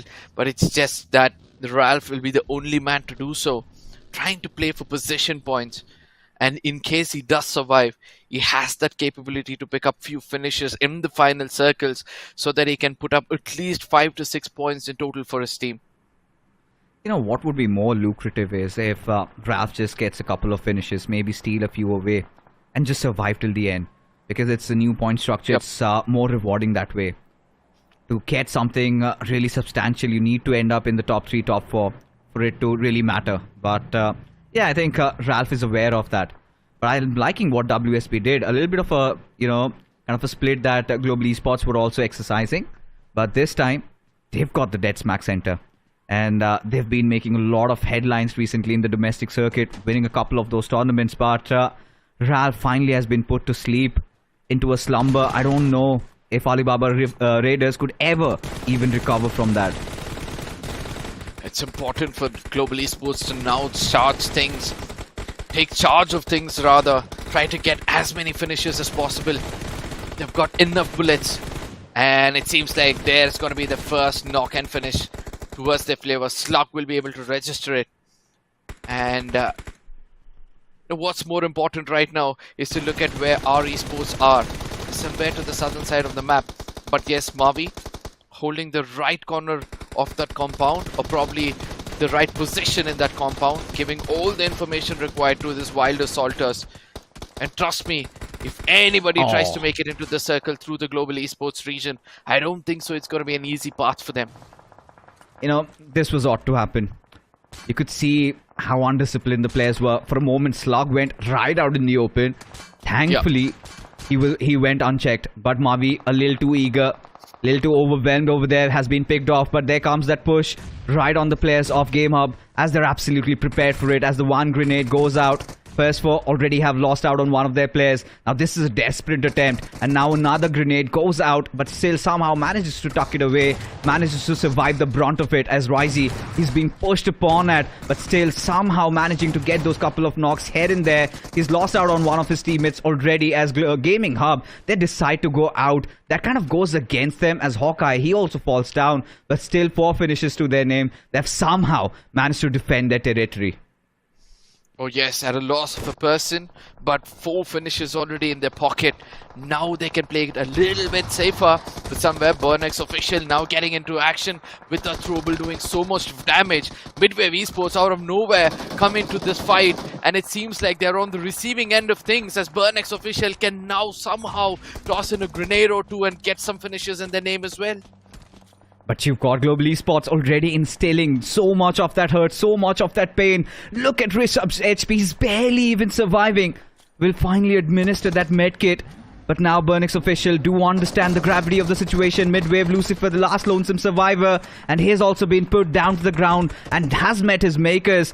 But still, it's not over yet. BURNX officials not out of the woods, as VST, Global Esports, everybody raining death and destruction at the direction. And what could free them off their shackles? That's the big question. But for what it's worth, VST have them surrounded, and Slug, he's gonna inflict the pain, and Taurus, the bull, does not get to strike anybody. Just 1 minute left before the next circle forms in, and if somebody needs to pick up finishes, they need to rush in right now. And before I could complete my sentence, VST chooses to do so with a deadly DBS. If he picks up a finish or two, he might be rewarded with a squad wipe, and there it is. Few of those finishes obviously will go in the name of Global Esports, but yes, VST now in the crosshairs of Global Esports. Can they survive another broth which is going to be poured upon them? Again, those delays, Arka. Again, those delays. Look at them. Barely at the edge of the circle with barely a couple of seconds remaining. And every single good real estate has already been occupied. WSP holding the door. No ID, no entry is what is they have to say about this. As FUZE, Global Esports have to deal with them. And let's not forget the players of Tribe. They could also be poking. They could also be a threat that's looming over Global Esports. Now Mavi, he's got to make that call, Arka. He's going to make that tough decision as they now let up loads of those shots on the players of Tribe. Couple of damage here and there, but nothing too much. But as Tribe, they also march inside the zone with GLITCHxREBORN also keeping a close watch. I do not like how this is going to end up. Oh yes, a three-way Mexican standoff in which GLITCHxREBORN rather is going to have an upper hand, but Global Esports, they know how to take a fight when the rotation's been happening, and there it is. Mavi is going to stop in his tracks and try to clear off a path for his teammates to make it inside the circle. Eventually gets punished royally, knocked out and finished off obviously because of the zone itself, whereas the rest of his teammates try to make it inside the circle. Glitches is not going to be forgiving, as Slug is going to be the next person in their crosshair. Yeah, GLITCHxREBORN certainly not the rookie next door. They've already proven their mettle, and Global Esports, they're on the receiving end of things. They throw their hat into the ring, and look at how they've been suffered. Completely bamboozled, no answer given. As GLITCHxREBORN will be increasing their tally, totaling it up to 9 finishes. But hold on, Malik, just when he was starting to savor that little victory, instantly gets a slap right on his face as he gets picked off. GLITCHxREBORN, however, they will try to get the numbers back up. Seems like that is not going to be the case. Already being finished off. But looking at the circle, WSP, they've got a big fat smile on their faces, and all they've got to do is defend this zone with all their lives. Yes, WSB on one corner, GLITCHx from the other, and there's going to be another corner which is going to be completely empty, which can be taken by the hands of our esports if they try to make it inside, or in the sense real esports. And by the looks of it, Samir is the only person inside the circle, the grey marker which we look at. Whereas FUZE from the outside of the circle is getting a lot of shots from both the teams of GLITCHx as well as WSB. Oh my god. Look at this. Trades here and there, left, right and center. Everybody trying to fight for some control, for something to latch onto, as GLITCHxREBORN being the Grim Reapers from up above, then stealing so much of their damage, so much of their hurt, to the point where FUZEX, they absolutely vanish, blown into smithereens. As now GLITCHxREBORN 12 finishes strong, they march their way inside the zone. Now this is going to be a very important fight for the side of WSB. It seems like being in a corner of the map and be punished ruthlessly, as WSB, now they're going to be inflicting a lot of damage against the side of VST, and it seems like they can finish them off easily, as it's going to be just 2 players trying to make it inside the circle. Yeah, good zigzag movements over there. Right positioning, right reaction showcased by the players. WSP, they've taken a couple of losses, but this time they want to ensure, they want to make up for that huge fall in the first game of Erangel. WSP just on the verge of making this chicken dinner theirs, but GLITCHxREBORN, they certainly do have to say a couple of words about it. Completely relentless, they've been making those waves, but our esports, oh my god, this is as worse as it could get. Did have a little bit of that cover, but somehow manages to get that revival done in open broad daylight, as GLITCHxREBORN just slithering their way inside the zone. As WSP, they've got their workout out. On one side, we've got Real Esports, and right in front of them, they've got GLITCHxREBORN, and Samir, out of nowhere, the grenade does cook, and gods, he's fallen down. Raiden, under a whole world of pressure, how does he survive? How does he free himself from this situation? Oh, that was a beautiful grenade coming in from the side of Samir, and GLITCHxREBORN is just going to wait for the right time to strike. They do not want to get into this commotion. They want the rest of the two squads to fight it out, and when the time is right, they're going to strike. But let's see whether GLITCHxREBORN are just going to lose their patience somehow, come in the center and lose the position they're holding. But yes, into the top three comes RESports, trying to keep it as real as possible. Jadoo and Samir will now have to do some magic. Yeah, God's already revived. That's a good news for the WSP at this point. GLITCHxREBORN, they still need to do the heavy lifting, and there you go, the opening knock that was required. WSP, exactly, they were waiting for a moment as such. As Samir up against the world, he's the only man standing for his team as three men march in at his direction, just trooping, galloping their way. Samir still wants to fight back, gets a beautiful knock but traded right after. Now this is the golden opportunity. This is the window that they were waiting for. GLITCHxREBORN, are they going to capitalize? It is a 2v2 situation, and GLITCHxREBORN, they want to move in packs. Now look at the way GLITCHxREBORN are going to be using those strobles as well. They've got enough in their pocket. And guess what? The zone is a no-man's zone. GLITCHx can actually try to, get into the circle first and then try to take it. But one thing which WSB have for themselves is they can really just is how to take down players just driving over their skulls. Initially, they decided to push in tandem, but then they had other ideas in mind. Arman right out in the open surely has to be punished, and Magic does exactly that. And the tables have been flipped. WSP survived with just gods.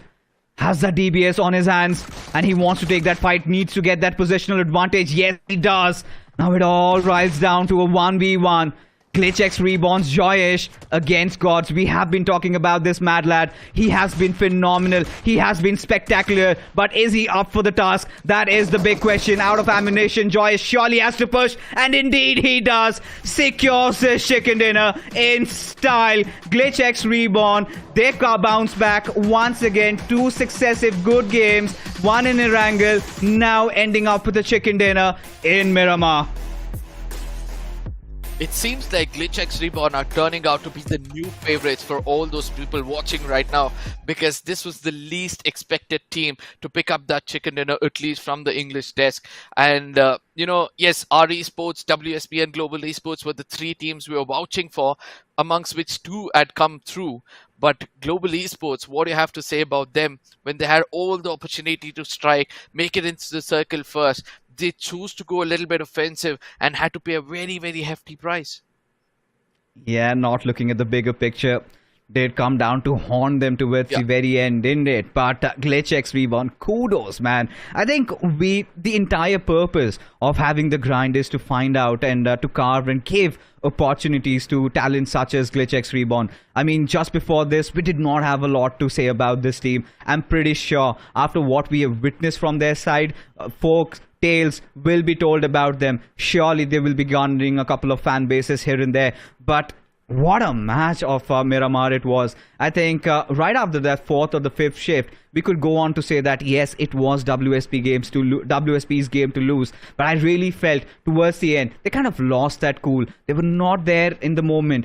You could see the players coming out in the open for God knows what reason, but they were kind of aware that, the players of GLITCHxREBORN, they've gone out for a split. And a lot of questions that are rising in my head, because WSP, they had the man advantage. They had everything favoring them, and yet it was thrown out of the window. It's just that the divided attention they had. They could have first concentrated completely on RESports and then made their way towards GLITCHx. But in between, from behind the compounds, from behind the compounds first, when they came out of the compounds and RESports had already lost a player, they did not concentrate on finishing them. 2 of their players were concentrating on GLITCHxREBORN, trying to make them not come closer towards them. And I do believe that is where the cookie a little bit crumbled or cracked at that point of time. But eventually, you have to give it to GLITCHxREBORN's patience. They were just holding back to their horses. They knew the exact time was going to come towards them. And that patience paid off perfectly for them in the final moments. You know what? To add up to what you just said, what they could have done and what they in fact did towards the end. they should have isolated. You know, the players are split apart. You are aware of their positioning. They had that little bit of a ridge to play down under. You could have seen, you know, in those final moments, the way Gods made that movement. He goes on, he gets a knock. Instead of going out in the open, what WSP could have done was take that you know, western route and maybe finish one off and still have those numbers, play on those straight games, and could have won the chicken dinner. But hey, who are we to complain? It was you know, WSP, they kind of really wet the pants over there. But yeah, kudos to the players of GLITCHxREBORN. I think they've constantly been you know, giving us that hope, right? You know, these underdog teams, and GLITCHxREBORN, I think the name itself is quite special. Every single time they put their faith on certain players, they come out and deliver. I really hope, fingers crossed this time, they are able to retain this squad. Now let's see whether that's going to be the case. But again, when we look at the MVP of this game, it's going to be a very interesting name coming up. It's going to be Joyce, who's from the side of GLITCHxREBORN, who's got 7 finishes and has got a finish contribution of a 38%, because this was the man who was holding that off angle and restricted the side of VST, who were trying to make it inside the circle. I think this person inflicted damage to almost 3 to 4 teams holding one position inside this map. Oh yeah, I think Joyesh, he has to be the hero, right? He has been carrying the torch all along for GLITCHxREBORN. Those 7 finishes and even the clutch towards the end, he did not lose his calm, right? He knew that his opposition, Gods, was going on for a reload, and he had a Scarrel, for Christ's sake, and a weapon, I mean, I would not have against a DBS matchup, right? Still, he's got the cojones, he's got that bold move in him, and something, that instinct sort of kicks in, and that is where he made waves here over here. GLITCHxREBORN, phenomenal performance, and it's not just Joyesh that did it, right? It was an absolute team effort. They were kind of around the western peripheries, and kind of goes on to remind you of that beautiful chicken dinner that Autobots acquired yesterday. Yeah, very much. And the close range battles as well, even though they have lost a player, the kind of information he relayed before getting finished off and then eventually using the right guns in the final circle mattered a lot for you know, the side of GLITCHxREBORN. There it is, you were speaking about his teammates giving him the right kind of backup. That's going to be Zod as well as Magic, both of them securing 5 and 4 finishes respectively. But let's not forget AimGod from the side of GH, who's also been the torchbearer for the side of GH from the map of Erangel to the map of Miramar, has got 5 valuable points for his team. Yeah, certainly one of those players that has been you know, creating a name for himself. But WSB Gods, we did touch upon it, the latest addition into the roster, and goes on to show why he's been playing instead of Anush 2OP, because he's delivering. He's just that damn good. And in that 1v1 situation, you know, right, it's 50-50. It's all about your positioning. Do not have a lot of health going on. But GLITCHxREBORN, look at those numbers, man.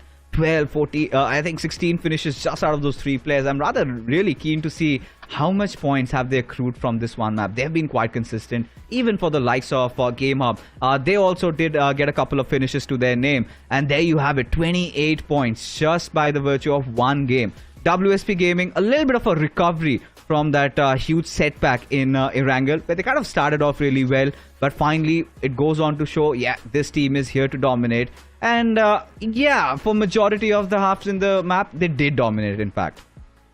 Oh yes, Team VST, I mean, they were so greedy of getting those finishes. They rushed into a corner where they did not have much information of the off angle being held by the side of Global Esports. Eventually got punished ruthlessly with a man disadvantage. They were still able to put up 8 points. So they've got a decent run in the map of Miramar, and then comes the side of Global Esports. Even though they've gone down early in this map, they've got a valuable 6-pointer and a similar result we saw in the previous map as well. So probably in the map of Sanhok, we can expect them to explode completely and get a big chicken dinner for themselves. Yeah, I'm unhappy, to be honest. This is what I was worried about for Global Esports. And you know, those small mistakes, kind of not really gauging the situation, just delaying so much, has been hurting them. It's not just the first time, right? The first could be a mistake. The second time, yeah, it's their fault. And as hard as it goes on, Global Esports, I mean, even the fan base is such massive, in such massive numbers that they kind of come in, tune into the broadcast to see the team perform. And yeah, maybe Sanhok could be that one map where they redeem themselves. But Alibaba Raiders, I think the misery continues. And even for MIDWAVE Esports, I had no idea what were they thinking when they kind of decided to just plunge themselves inside that one fight. And I think it was BURNX officials from the background. They kind of finished them off. So MIDWAVE this time again unsuccessful in creating any sort of waves at all. But yeah, even ruling since 80s, this is one of those teams that we were really hopeful for. First for Mizoram, 2 games did not fare off pretty well. Oh yes, first for Mizoram is going to be one of those teams when you use the word disappointment. This is the first team which comes to my mind because they have a lot of fan base, right? And they've been performing exceptional when it comes to the tournaments which has been happening in the Northeast region, and we were expecting them to perform much more better because every time we have seen RIP Mizo and them take a kind of a fight in any map out there, we were able to see that they have been shining sometimes a little brighter than that of RIP Mizo. So let's see. The day is still not done. They have one more map to go, and we have seen certain teams put up a 30-35 pointer in a single game, and all of these teams out here are capable of doing so. And if they do it, then they might be ending up in a very good position in the overall standing.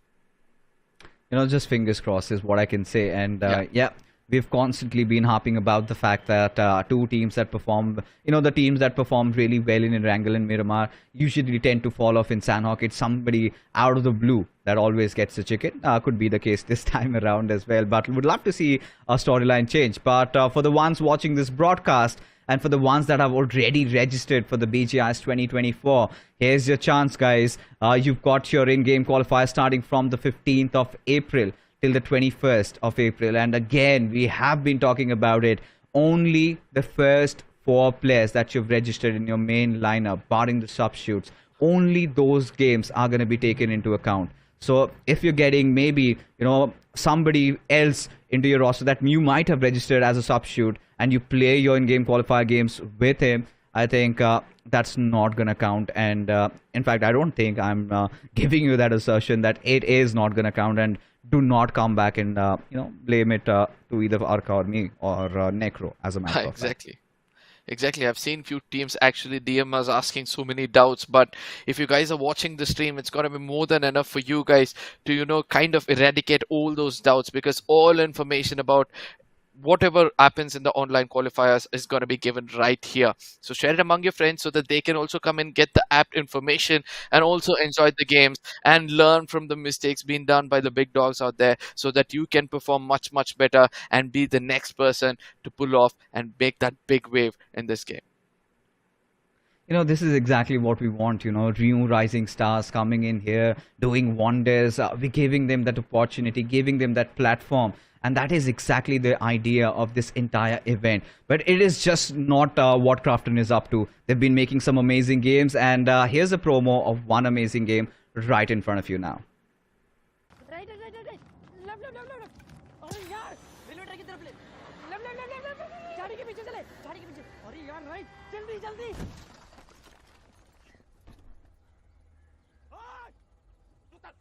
उतर. चल. Finish कर दे उसको. रुकना मत.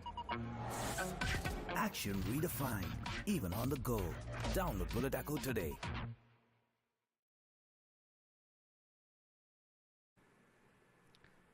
Now, we've been saying this, out on a date, maybe out waiting for your friends in the park.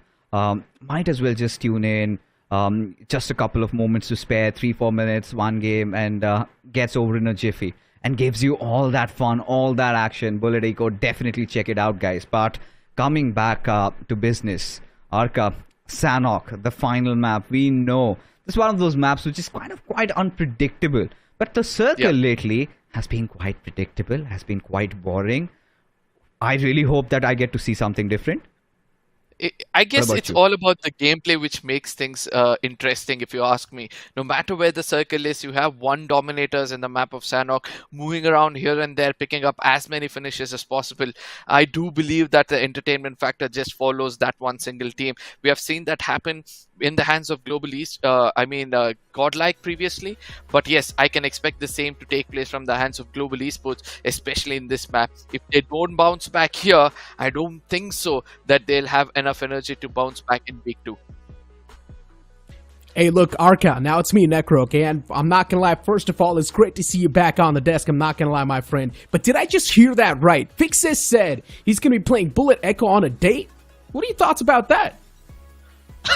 I mean, I really don't want to comment on that right now because everybody have their own ways of getting into dates. But yep, he's been the man who's always, given out some good ideas, dating ideas. And let's not speak further about it. I was taken aback as soon as I heard your voice because I wasn't expecting to, again feel the same bass. I was preparing myself every single time that when he's going to come back, I'm going to feel that bass hit my ears and I'm going to act as if nothing happens. But this time around again, I was like, okay, he's back.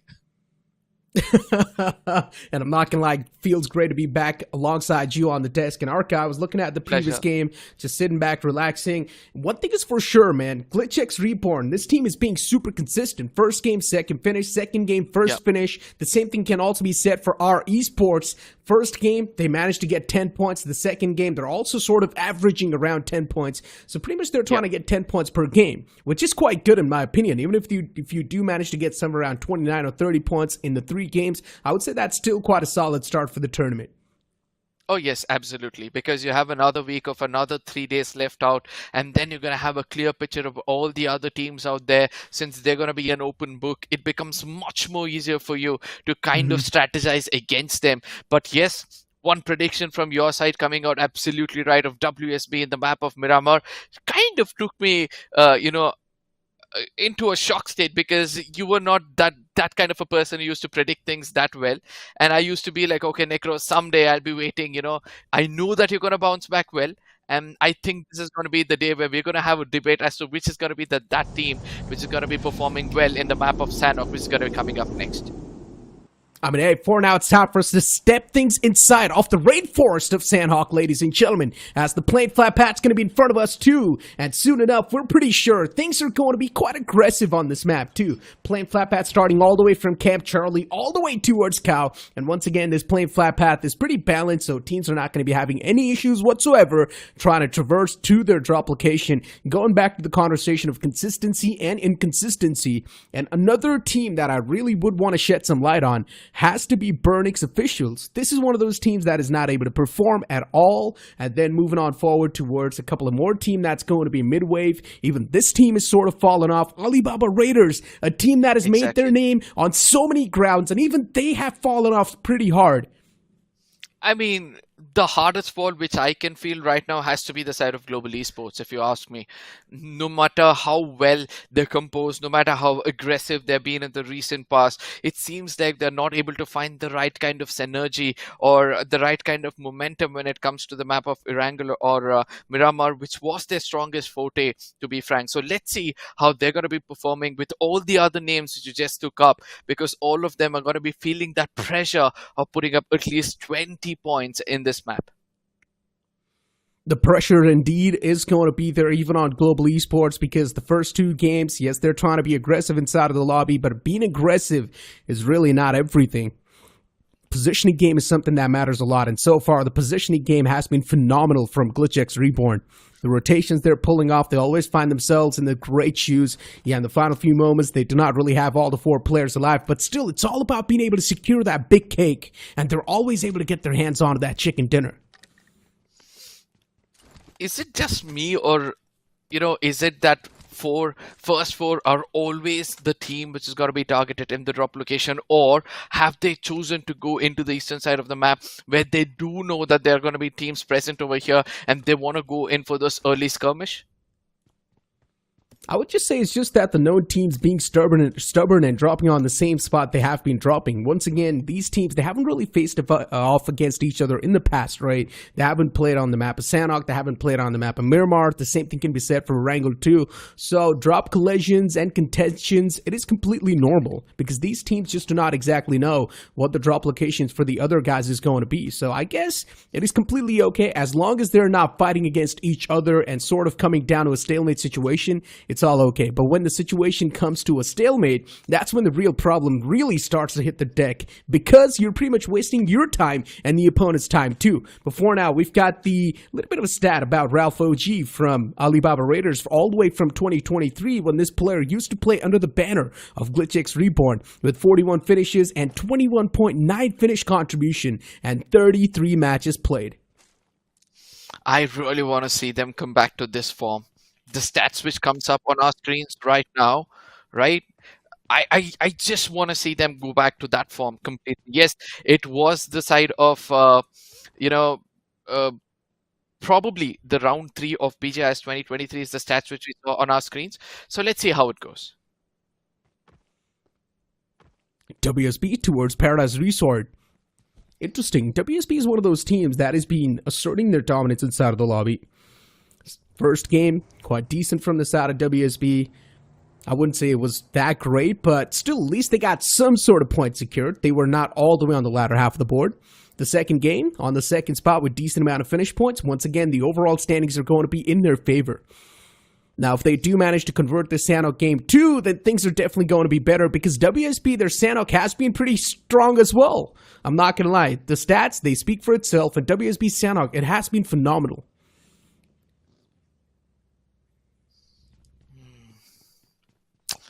You know, I'm still thinking about how things are going to turn out for other teams as well.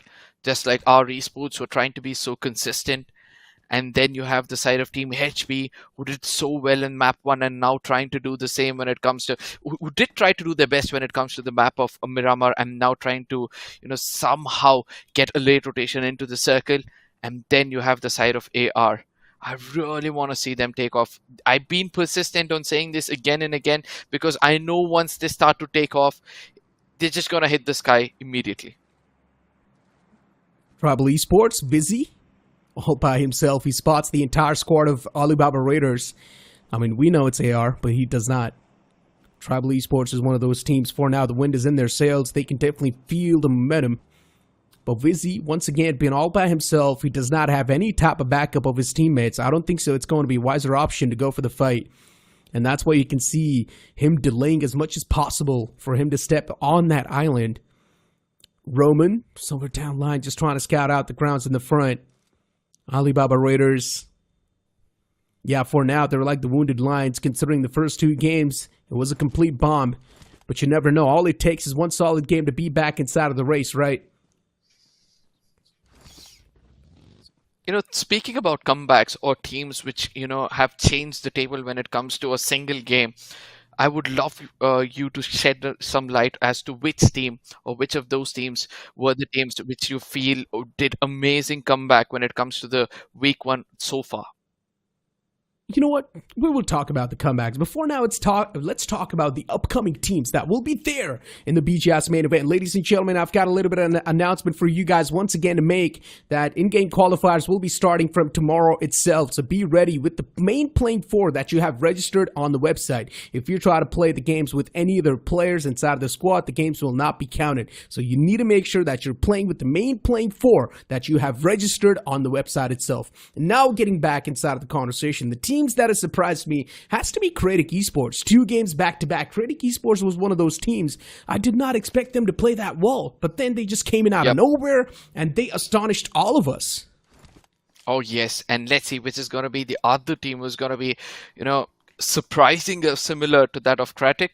As of now, Sanok seems to be so silent lately, and I'm not such a big fan of Sanok being so silent, because those early skirmishes has always given a greater advantage for the teams out there to pick up as many finishes as possible, and later that's going to become that confidence boost for these teams to, you know, pick up those fights whenever required. And even Arca, another team we need to talk about from week 1 itself, has to be K9 Squad. Oh, this is one of those teams that is, yes, it consists of all the old players, but they have been playing at the top of their game, and K9 Squad definitely is looking real promising for me. For now, RE, Samir, trying to take a fight against Papa Drew. Let's see if he's really going to be the Papa inside of the situation. But for now, it's just trying to back away from this one. Does not really want to engage inside a fight this early. Papa Drew backing away. It does not really sound that well. But yeah, I mean, first 4, the first 2 games, they have been a big bomb for them as well. So I guess consistency is something that we cannot really expect from them. But they need a nuclear performance in the hand inside of this game itself. It's all down to the present. For which they'll need all 4 men standing. And that was a very wise decision for them to kind of fall back from that situation. But I guess they're going to be walking into another team's crosshair. And before I could complete my sentence, Aimbot is just going to start off and get 3 finishes in his name. And I'm still in shock. I didn't even get to know when all of the 4 players got finished off. What just happened? I mean, you guys heard that from my casting, but man, it was indeed a big surprise to me. I did not expect things to go down that way. And I've been mentioning this over and over again, Urka. All the 4 players inside of one vehicle, it's like a package that you're just handing out over to the opponents. And it's really easy to spray down that vehicle too, because you know the majority of the shots will be connecting at least on one of the players. There's 4 players in that same vehicle. And once again, all the 4 players just getting completely mowed down by GH. For them, it's a great start inside of the tournament. And GH is again one of those teams so far. They have been pretty consistent in the first game and the second game too. True. And speaking about the point where you brought up about the vehicle, right? If the driver gets taken down, the rest of the teams are bound to get finished off. So it's going to be important for, teams to not stick in a single vehicle. But ultimately now we're going to be looking at another team I want to focus a little more about. It's going to be the side of RESports. Because, Connery, the kind of personality he carries is so infectious. Sometimes it can be so much different, but this is how the cookie crumbled. Before we speak further about him, it was the first knock which got registered, and then Aimbot, all it took him was just 15 to 20 bullets, and he just cleared them off like it was nothing. Let that be a lesson for that team, not to play all the 4 players in that one single vehicle. It indeed should be a big lesson being learned by Team Forever Esports. Because I'm personally not a big fan of this, and I keep on mentioning this inside every other tournament I keep on casting, that all the 4 players should never be in one single vehicle. Because it's a gift package wrapped up in that vehicle, and you're just handing the points over to the opponents. All it takes is one single spray, and even if the opponent is able to get his hands on to the eliminations, he's still happy with that. Before now, Tribal Esports, look at the rotation they're trying to pull off. Interesting, all the players inside of the water lines. I'm not a big fan of this one as well, considering from the water you can't really shoot back. And if the players of Global Esports do spot out the 3 fishes in the water, they're indeed going to try to be the fishermen's. You know what I miss the most about the side of Global Esports? It's that throwable. That golden hand from Mavi, who tries to give that first knock every single time using those throwables. And just in case in the map of Sanhok, if they all come back to their original form and use throwables for that initial fight, I do believe that Global Esports will be able to pick up at least 10 finishes by the end of this game. They indeed will be. And if you remember, Ninja Boy is one of their star players. He's the one who has always been racking up the majority of the elimination points for Global Esports. But in the previous game, Ninja Boy was the first casualty as well. Maybe that was one of the main problems why Global Esports was not able to flourish. It's all about being able to set your assaulters up in a good position.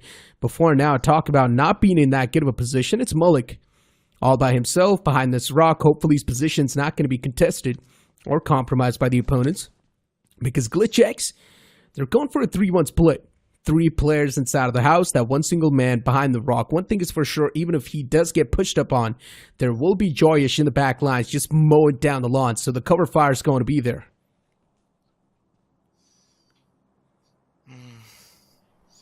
Look at the western southern side of the map, Necro. Look at the kind of colors which is going to be coming closer to one another. VST, FUZE, Glitch, RESports. Then you have Team HB, BURNX official who have still yet to make it into the circle. R4 who are not far away, who can hear the commotion, try to come in to be the third party. That corner of the map is going to be one of the most chaotic which we're going to witness in moments to come.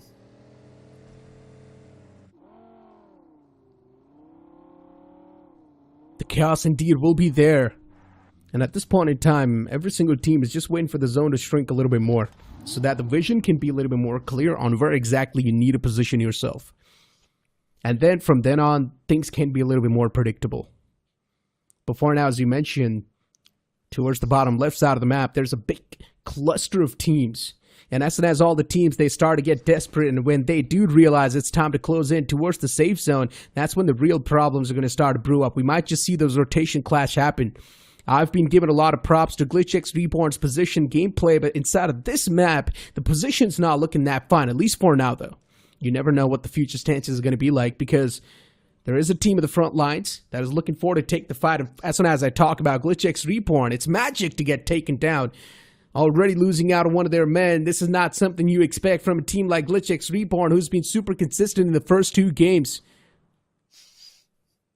Oh yes, they become the patty in the sandwich. It's RESports up front, and then we have VST from the other angle. And it's going to be very, very important for the side of GLITCHx to kind of, somehow evade from this fight. Run away from this location rather than taking those fights. The projectile of the Molotov would have given the location of that single player. A proper throw of usable. A proper throw of... what's happening to me right now? Okay. A proper use of throwable is eventually going to put him down.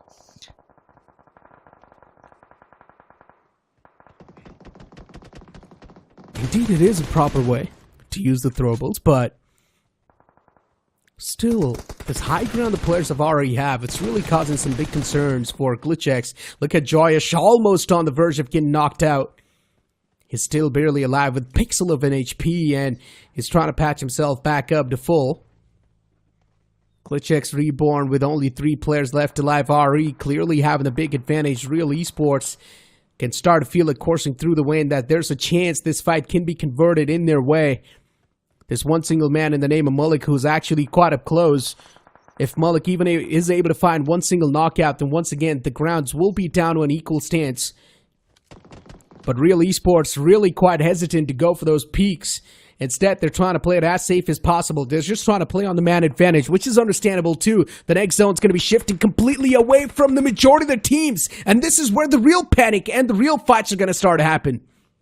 Oh yes, but this is good news for teams like Global Esports and AR, because these are the teams who need to put up some big numbers on the board, and somewhere far away, it's going to be another team which is going to get eliminated, and they needed a pretty good average. So we'll be looking at them when it comes to week number 2. That's got to be Team FUZE. But as of now, all these teams out there were trying to make it inside the circle. A perfect throwable being used in. And this is what I was speaking about from the side of Global Esports. And let's see how much they're going to pick up from this single fight. In the 4-on-4 fights, Global Esports is indeed unbeatable. The only time you can actually try to beat down Global Esports is in the position gameplay when they're trying to make the rotations happen. But yeah, for Global Esports, it's an easy piece of cake. They don't even struggle to convert that fight. Real Esports against GLITCHxREBORN. Even this fight keeps on continuing as Mullik behind the rock. And even his backs are against the wall. The wall of death moves up. Mullik will be tanking a lot of that damage from the blue zone, and Real Esports, even they do realize that committing to this fight is not going to be the wiser option. Instead, just move in, it's out of the zone, prioritize the zone a little bit more. Better, the vehicle's on the verge of blowing up as well. GLITCHxREBORN almost could have had that pie. But unfortunately, that's not going to be the case. Joyce is still somehow alive, but eventually Samir is able to find that knock, but then a third party hits him. It's actually going to be Mullik to shut down Samir from an off angle. Nicely done. GLITCHxREBORN, and the stance inside of the fight is quite incredible. Real Esports, even they can start to feel the fear now. Oh yes, the circle's slowly creeping up, and this is where GLITCHx, they have no idea that Canary is going to be hiding in the black lines, waiting for them to make it inside the circle so that he can put them down.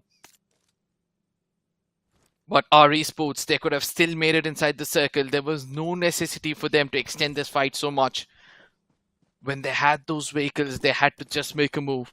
But eventually, now we'll have to see how many players of RESports will be making it inside the circle. GLITCHxREBORN once again down to a 2-man squad. I mean, this has been the meta for them, right? In the final few moments, you usually do see the players of GLITCHxREBORN down to just a 2-man squad. And look at what Canner is doing. The vehicle was almost busted open, but he still decided to use that vehicle. And he was smoking too. GLITCHxREBORN, they get themselves out of one trouble, but then they find themselves in the second one instantly. And Malik, he's trying his best to fight back with the DBS in the hand. He's got the shotgun. He connects the perfect shot. The man instantly goes down. Now there's two players approaching at the same time. But Malik, he misses those crucial shots. He was given a lot of opportunities to convert that fight in his favor.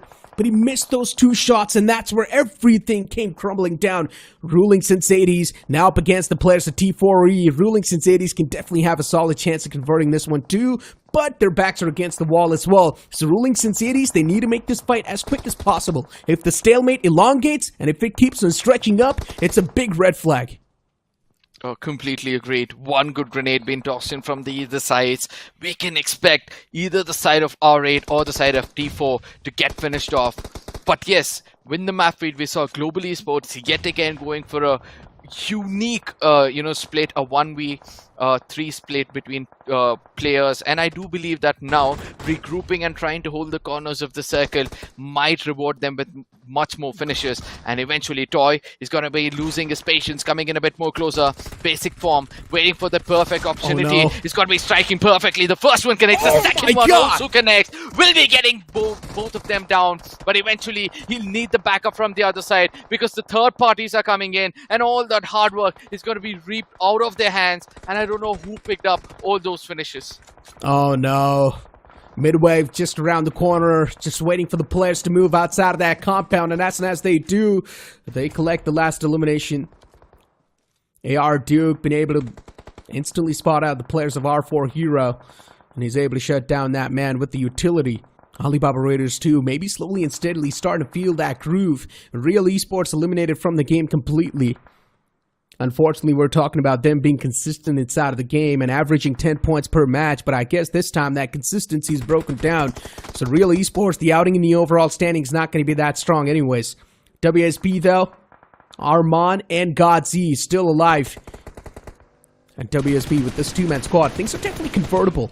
Global Esports, I'm not a big fan of the move that Mavi's trying to pull off here, but he's still alive. So I guess that's what matters. Godz, he realizes his team does not really have the advantage to go for the fight whatsoever, but he's still looking forward to push up close and personal against Mavi. The shotgun's there, but then the cover fire from Beast. It's perfect. He strikes down the last remaining glimmer of hope for WSB. I just love that position coming in from the side of Global Esports. You need to have the balls of steel to, try to be a bait at a situation like that. Mavi, he grabbed all the attentions of the opponents, bought him out of this cover, and then eventually his teammate struck. Yes, Global Esports, 6 finishes strong. This is how they're going to be striking against the opponents. But now we would love to see how they're going to be playing this around. GH on the other side, not doing anything right by coming out in the open. Eventually he's going to be punished hard. AR Duke, Alibaba Raiders with all the 4 players, and then a nade being tossed in the front lines. Duke is now starting to get shot at from the left lines too by Global Esports. He doesn't exactly know where the safest position is going to be for now, but MIDWAVE too in this trifecta of death. MIDWAVE's a little bit far away. Global Esports on the left, Alibaba Raiders a little bit on the southern side. Interesting, trying to move around the edges. Wall of Death as well, closing in slowly and steadily. And once again, I keep on mentioning this, Sanhok is a zone-centric map, so this final zone, whichever team it favors, the game is probably going to be theirs. And no, instead, it just shifts right in the smack center. An equal chance for every single team to try and fight it out for the chicken dinner.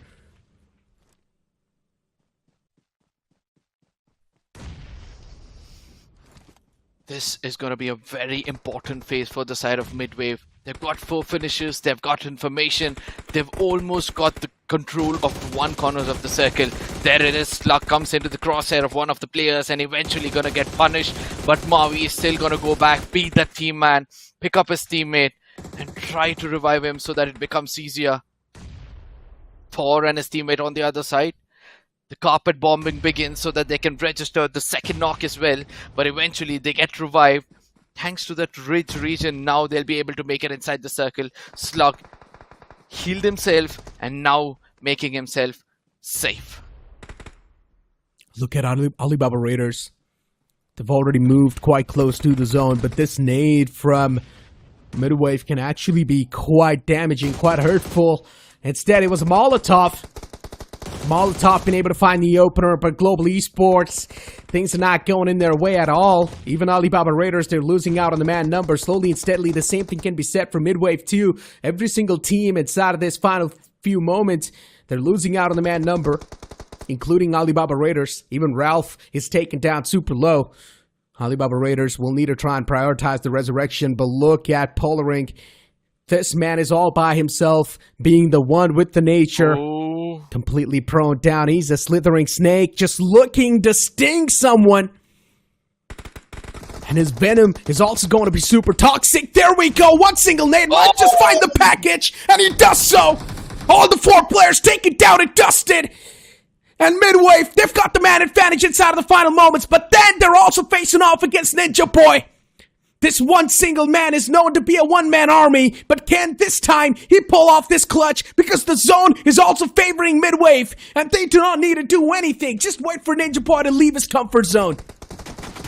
Oh, there it is, the perfect Molotov to make him come out there. MIDWAVE Esports have done the job right, and it seems like they've almost grabbed the chicken dinner in their throat. But this one slithering snake, can he do something different?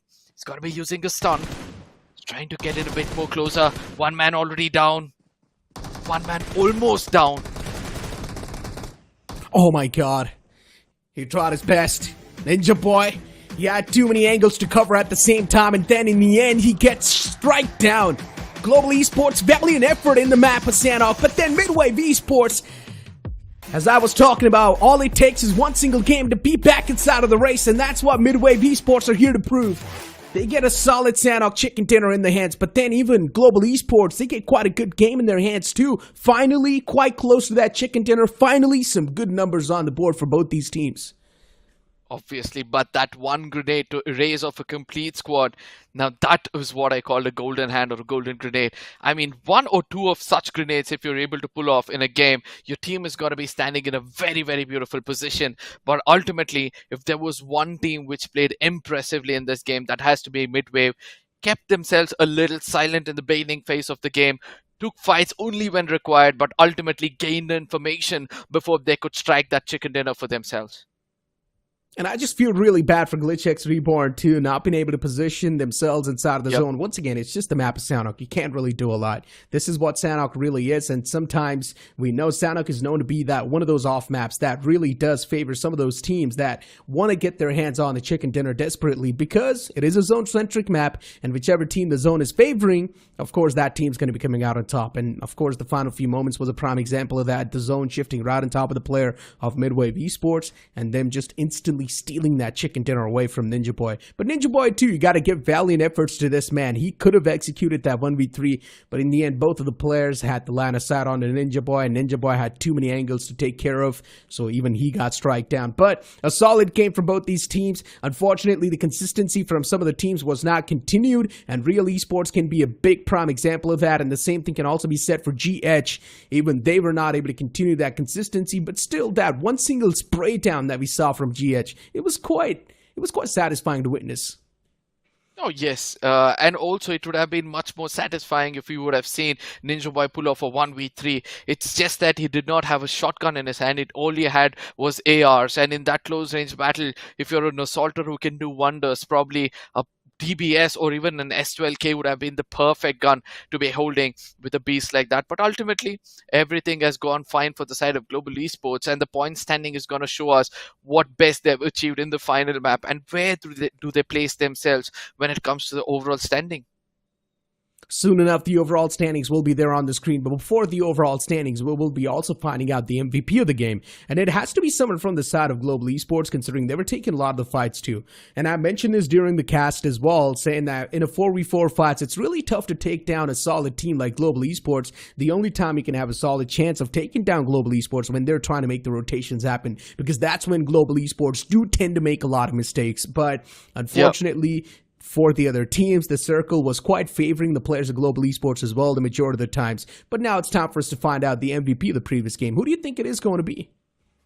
MIDWAVE, yes, following, obviously, because of that one grenade, which picked up 4 finishes on a single impact, and obviously he's got that 80% of the contribution coming in from this single player. Probably if he had 2 more finishes, he would have been topping the charts itself, but ultimately he has done the job for the team. The position he was holding, the information he gained, and then only using those throwables was the perfect thing to do. And he has gotten 14% of map impact, probably one of the highest map impacts so far inside of the grinds. Polar Ring definitely making a stark statement inside of the overall boards. But moving on forward towards the top 5 players over here, this is where you might just see the players of Global Esports showcasing themselves. And as I mentioned, yes, you do see them. Beast instantly on the second spot, then Aimbot from GH2 getting those 4 elimination points secured. You also find THB on the board with 4 finishes wrapped up. It's going to be Thief, and then Dazzle 7 with 4. VST, they're trying their best to sort of showcase themselves on the board, but VST, they woke up a little bit too late. Oh yes, but I have to give kudos to the single player. I know you're going to agree. It's going to be GH Aimbot. Every single map he has played is made sure to contribute the maximum he can for his team. Right now he's got 4 finishes. Yes, it was that single spray against the side of there was a team which was traveling in the vehicle. Let me not brush upon that as of now. But yes, in the map of Miramar as well, he's got some decent 4 finishes. Again, in the map of Wrangell, he was able to do it as well. So the point standing is now going to reveal which is the team is going to be on the top for this group itself. Exactly, and here we move on to the point standings. 20 points in total taken from MIDWAVE Esports, Global Esports with only 14 points, with 8 finished points and 6 placement points. Alibaba Raiders finally showcasing themselves a little bit more in a better way on the board, but I would say that's still quite a late wake-up call that they've gotten. GameHub Esports staying consistent with 11 points, Heartbreakers with 9 points, Team VST with 7, WSB Gaming a big drop-off in the performance once again, and then Flex Official with only 3 points. WSB Gaming, something needs to be done here, man. I mean, this has been the main problem, consistency, and I had a full-blown conversation with Fixes. When it matters the most, somehow WSB just don't tend to perform. Yep, and it seems like they've failed when the time was right. But ultimately, they've got some decent points in the first 2 games, if I'm not wrong. An average of 3 to 4 in each of these games, and that cushion might help them bounce back harder, just in case they'll be able to, do so when it comes to week number 2. But the second page is where the true disappointment lies. BURNX official here, obviously not prioritizing the circle, but it has to be the side of first for Mizoram, who had so much of fan following, who had so much of expectations coming into today. And it seems like this is going to be one team we'll have to look out for, because their performance in week 2 is going to be the strongest, as they're going to be the Wounded Lions. That is true, but BURNX officials, it's been a rough day for them. Moving on forward, Ruling Senseities, another returning team inside of 2024, and even they were not able to play that well. Real Esports, the consistency broken down. Even this team's not going to be having that many points in the overall structures. GLITCHxREBORN, 1 single game failed, but which is understandable. You cannot really win all of them, and you cannot be consistent in all of them. Forever Esports, getting 1.2. Team FUZE, first for MIZORAM, Tribal Esports, a big drop-off from them as well. Now it's time to find out which team is positioned on what spot in the overall standings as we move on forward towards that graphic.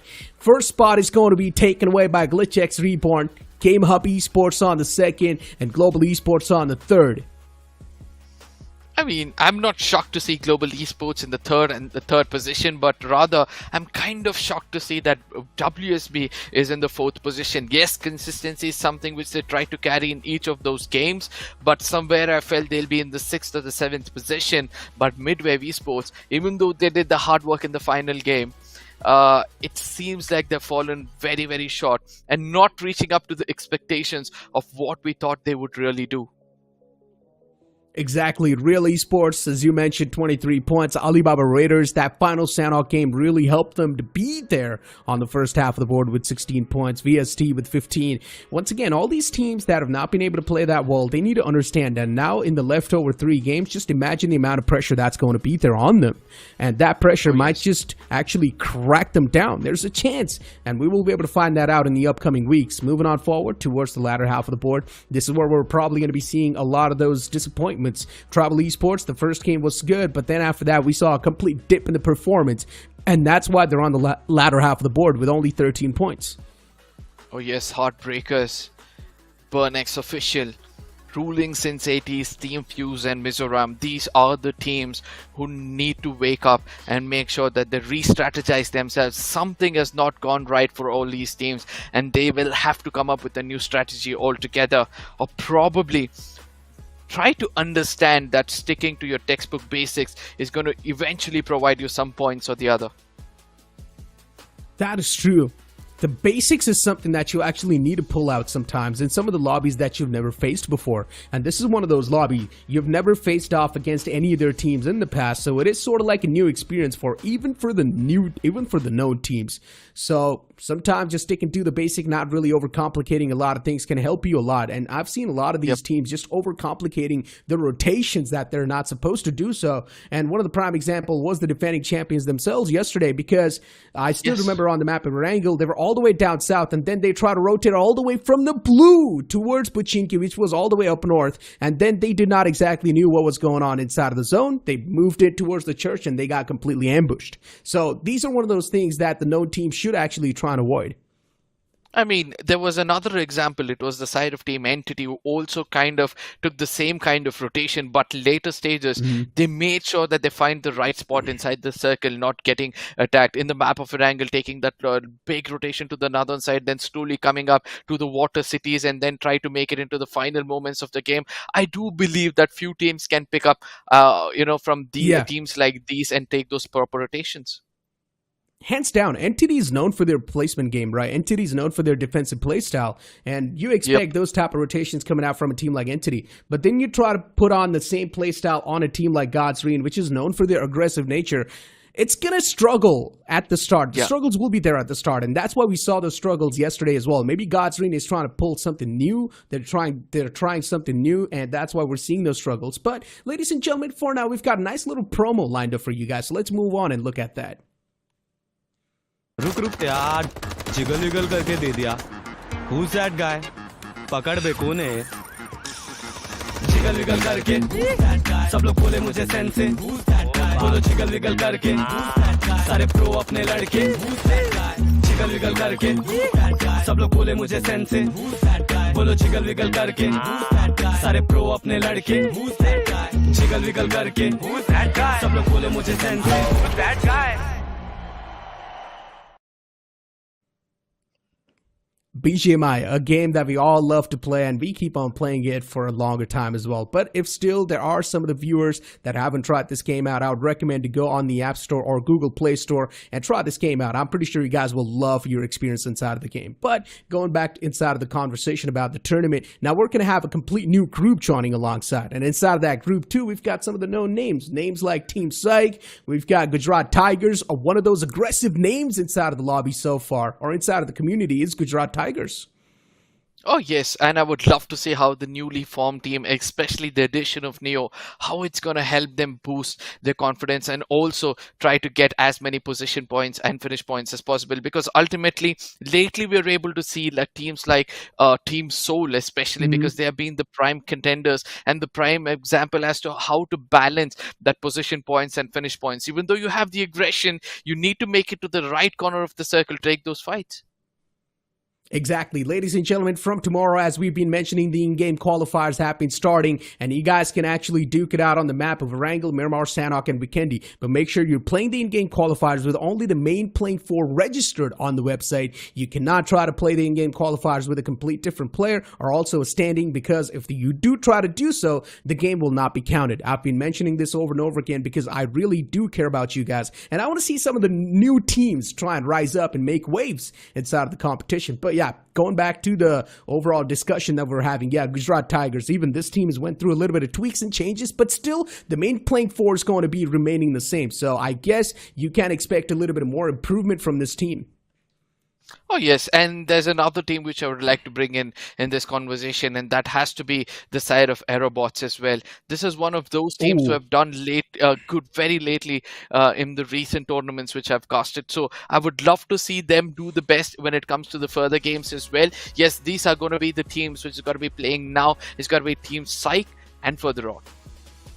Exactly. Gujarat Tigers, Forca Official, Silly Esports, ESCN Esports, Flame Esports. You've got Unsub, and then you've also got Evolution Mizoram. Another team we need to touch up on fixes is Evolution Mizoram. I've heard this team is also doing quite good in the backstages, and I want to see what Evolution Mizoram has got to showcase inside of an official tournament. But yeah, fixes, welcome back, man. Well, thank you so much. And yeah, I was just watching the games and really the storyline just anticipated, kind of delivering to that. But getting back to the conversation that we're having, yes, Evolution, Mizoram, we know there's a little bit of rivalry going on. On one side, we had witnessed RIP Mizo during week 1 of Grind. They performed incredibly well. Now, this is again, they did manage to get one chicken dinner, if my memory serves me right. But Evolution Mizoram, we've heard a lot of stories about them. And going out to say that we have seen a lot of teams coming in from Mizoram. Just a couple of moments ago, we did have one more. Yesterday, we had ASG also. We had OG Mizoram. And there have been few that have performed really well. Like OG Mizoram, they still managed to get a Miramar chicken dinner and could put them up in the ranks with RIP Mizo. ASG, they kind of flustered around. And even today also wasn't really a good showing from the other side. But when you're talking about Evo Mizoram, bro, I gotta tell you, they're the real deal, right? If somebody could go head to head with RIP Mizo, has to be Evo Mizoram. Interesting, Fixes. So I guess you're really trying to bring up a little bit of rivalry over here between RIP Mizo and Evo Mizo. So let's see which team is going to be the one to sort of top the charts, because I still remember RIP Mizo was one of those teams that performed incredibly well. They definitely did surprise me, and even Johnny was over there on the desk himself. Even he mentioned RIP Mizoram, this team is definitely looking super promising, and I hope the same storyline is going to be over here with Evo too. As you mentioned, we've been hearing a lot about this team in the sidelines, so let's see and let's hope that they're going to be playing quite well. The fans are definitely going to be spamming their name in the chat. But then moving on forward and discussing a little bit more about this new Team Psych that we've been seeing on the board. You know what? For now, it wrangles on the way. Fixes. It's time for the plane to hit the skies as the plane flight path starts all the way from Severny towards the Snovka military base. Yeah, the greener pastures look so beautiful, don't they? But give it a little moment to simmer and you would see destruction all across the map.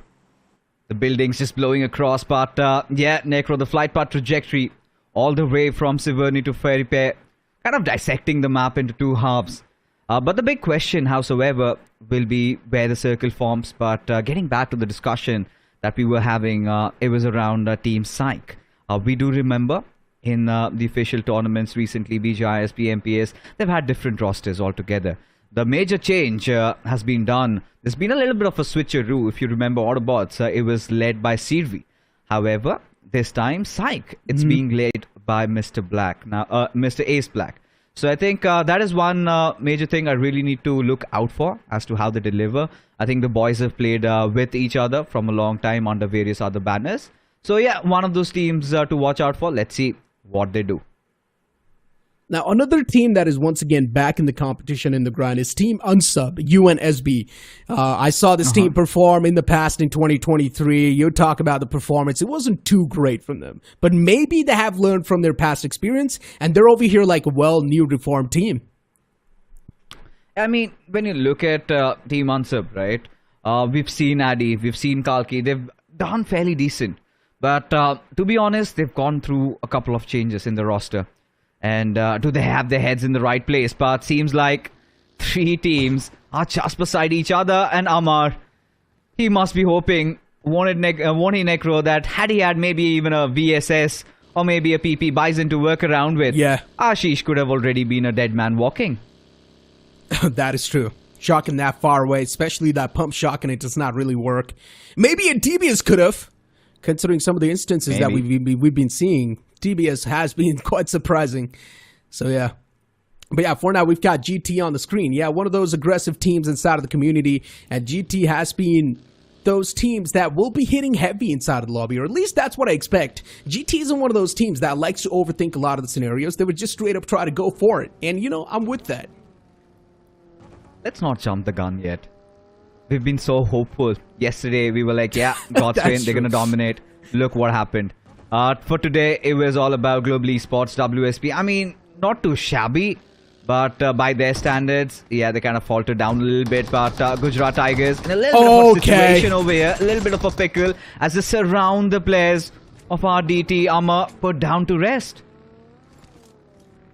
Off the rip, this is what I like about GT. I talked about this team being one of the most aggressive teams in the lobby, and I mean, this is what they're showcasing. Chasing down the points that were just laying on the board and not even shying away from that. Apollo on the board, though. And talking about Apollo and speaking about the past history about this player in BGIS 2023 from round 1, managing to get 66 finishes in 33 matches. Interesting, right? In round 3, this man definitely was putting up some insane numbers. Yeah, had a really good spell in 2023. Entering on into 2024, had a short span with even the likes of Godlike eventually finally deciding to register for BGIS under the GT banner. And yeah, you know, for Gujarat Tigers, we know the problems have always been there. But somehow, they always make it through to the league stages into the finals. But when it actually matters, where they really have to perform, haven't really shown up. Haven't really risen up to the occasion. But this is exactly the podium that they wanted. Exactly the platform that they need to prove everybody wrong. Maybe shun them down. But yeah, coming back to team PSYCHE, right? Mr. Spray, Carry, we've seen Ace Black, Striker. These 4 players, if my memory serves right, were also a part of Hyderabad Hydras at one point. Then there were a lot of shuffles going on. And we kind of see, you know, the same players kind of shuffling around, rotating here and there. And finally, in this official event, I think this is what Team PSYCHE is comprised of. And even the circle's quite interesting. I mean, yeah, the majority of the teams are still inside the circle. You can't see at least 20% off the circle is all the way in the water lines.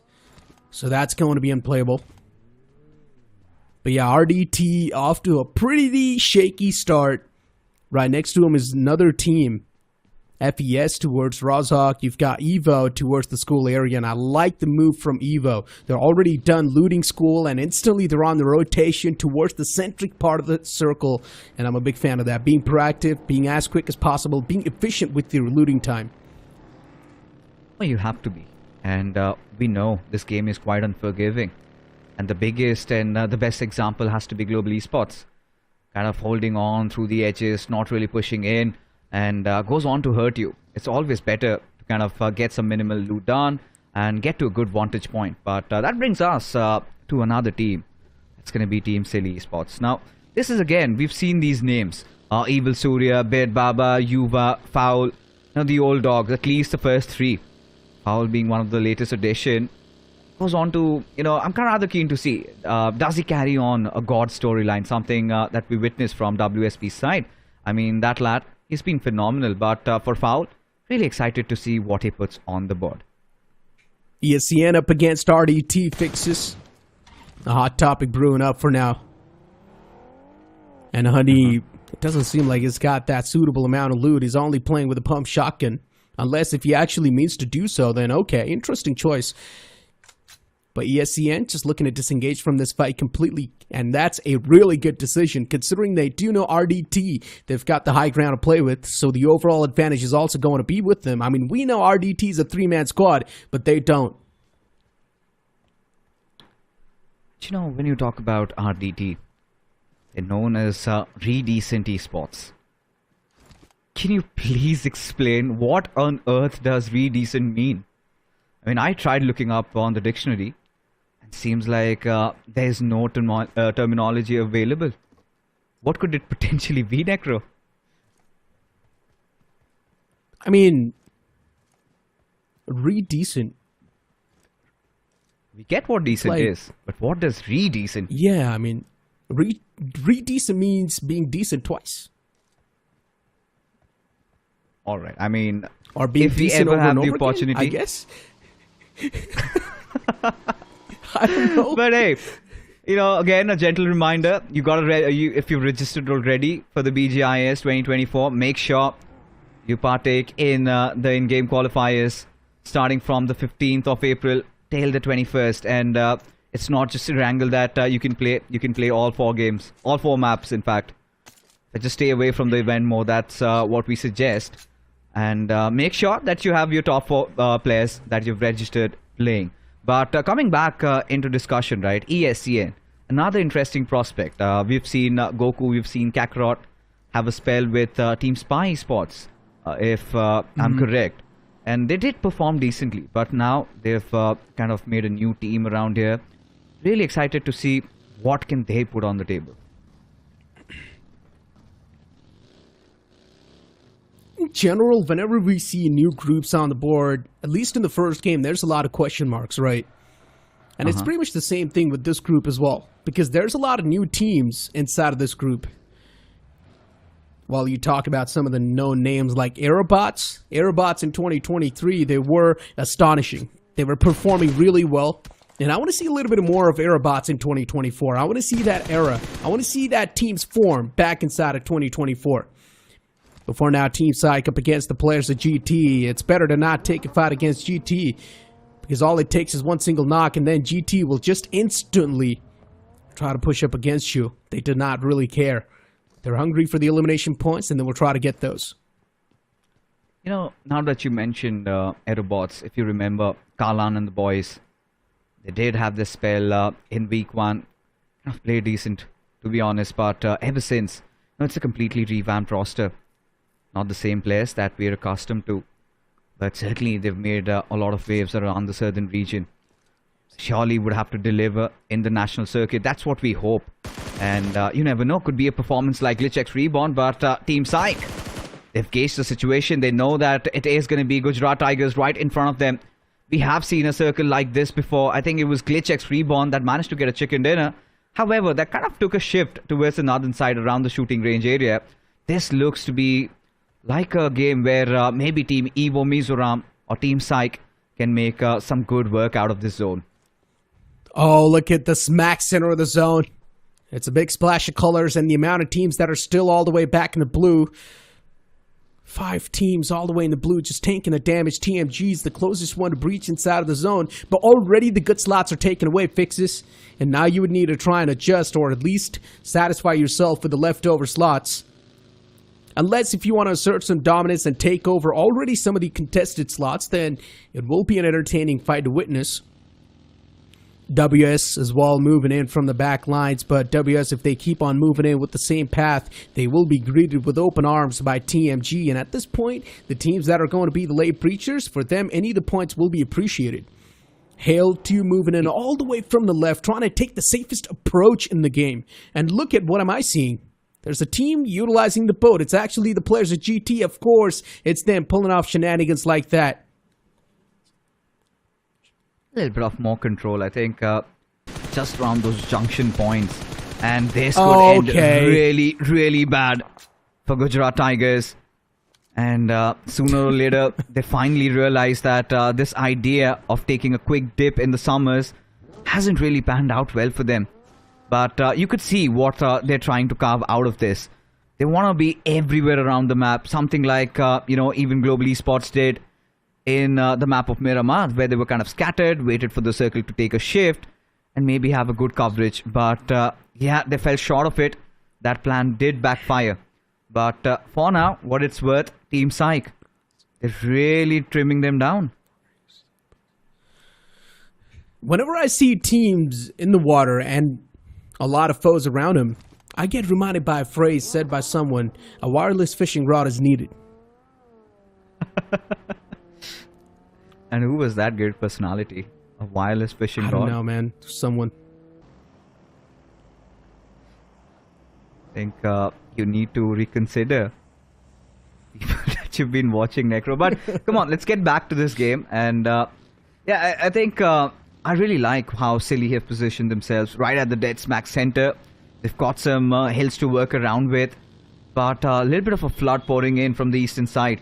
We've got the likes of MX, we've got the likes of Evo MIZORAM. I'm so stoked to see how these lads perform. And it's not just them.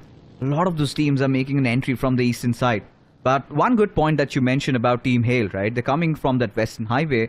And if you notice that bridge around George Paul, the western bridge, that's left unchecked. So if they can somehow make an entry or maybe take an early control of that area, it could benefit massively. I mean, as soon as you say that, that bridge is left unchecked, we see GT moving to that spot. Oh, yeah. So it's not left unchecked anymore, and GT is not one of those teams you wouldn't want to collide against, that's for sure. These guys are mad lads. They would not try to back away from a fight like that at all. And GT, their confidence is already looking all-time high inside of this lobby. For them, these are probably going to be like the testing grounds. But a team that's currently got the high ground to play with is GHE. Interesting. The amount of intel they will be able to wrap up will be incredible. But once again, the next zone shift, I highly doubt it's going to be moving down south. It should be somewhere up north. You know, that's what we are forced into thinking. We know the gods of BGMI, they kind of tend to be a little mischievous sometimes. And we've seen the circle also taking that southern shift. And it's been ages since last we did cast a northwestern circle somewhere around Zaki. I don't remember last time when we witnessed one such iteration of the zone. If that happens, I think that's going to throw a spanner to the works of so many of those teams. But AEROBOTZ, you've been talking about them. Albi, Kiddo, Razor and Opax. Can new faces, but I think they've got that zeal, they've got that hunger. Goes on to show that, yes, these events are exactly catered to such teams who want to rise, you know, make glory, create history for themselves. But it's been a silent affair so far. Everybody just trying to find a piece of real estate, everybody wanting to gain some sort of an objective advantage in terms of maybe altitude or numbers. It's been a slow affair. Talking once again about AEROBOTZ a little bit here. The only two players that I remember seeing in the past is Opac and Razor. I'm not sure if this is the same Razor that I'm talking about, but I do remember his name all the way back in 2023 in the official tournament itself. But there's a reason why this lineup was picked up. So I'm pretty sure the players should be promising. So far, they're trying to play it really safe and sound, just trying to move across the edges. And you know what happens usually with the teams that try to play around the edges. The outcome's not that great in the end. Everyone just waiting for the upcoming circle shift to happen. And TMG under some heavy fire by the team right underneath him. Luckily enough, they haven't really been knocked out, so that's a great news. And Hale, too, is one of those teams that has been trying to move a little bit safe as well. And as I mentioned, the next circle shift is going to be up north, and that's what happens towards shooting range.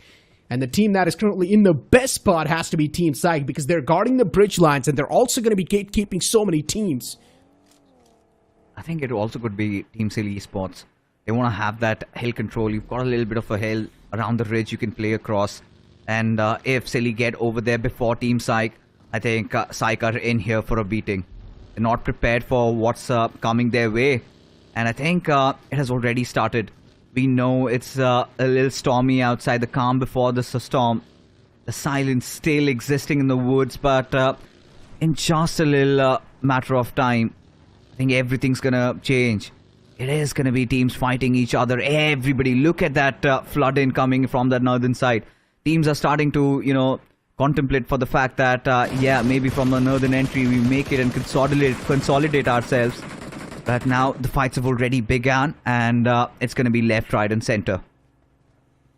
Already do hear a lot of shots being taken, and look at the amount of teams that are trying to move in. It's a big wave of vehicles moving in from the right side, and even from the southern side soon enough. It is going to be a big wave of vehicles moving in. At this point in time, teams just need to make sure that they're going to be the quicker ones to make it inside of the zone, because soon enough, only open grounds are going to be left over. Even the ridges are going to be contested, and you do not want to be the one to adjust, especially this late inside of the game. Evo tossing in a nade in the front lines, considering they do know they're not looking too comfortable in this spot itself. And we've seen a lot of the circles ending near this ridge itself, so there's a chance Evo might just be in a really solid spot. We talk about Evo MIZORAM. REALESPORTS, definitely a name that pops up, has been getting those numbers in the domestic circuit, and certainly the fans are rooting out for him. But it's just not him. It's also Wasted and his teammates. Diogoto, they've done fairly decent, but today is their time. The opportunity is there. The stage is all set.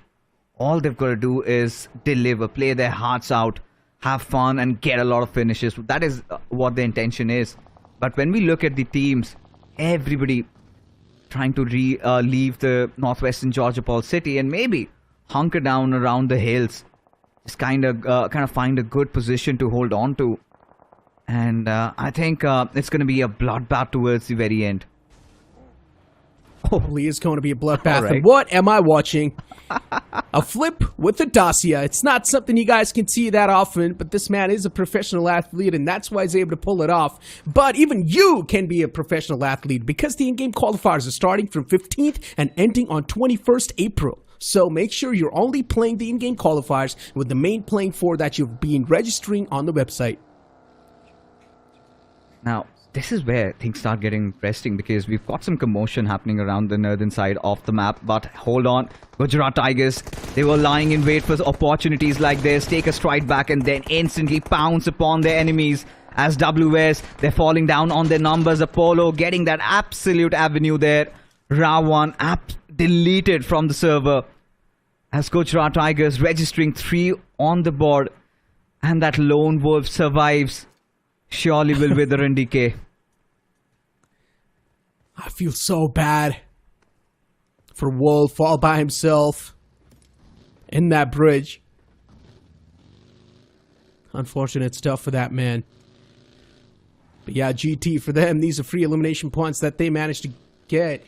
But for GT to be able to rotate this late inside of the zone, it is definitely going to be another red flag. But what am I watching? A 6X on top of a DBS? I do understand the DBS has a long range, but not that long, my friend. And then you've also got Clutch God now, finally just trying to push up close and personal demands all by himself. And yeah, he's not going to stand a chance.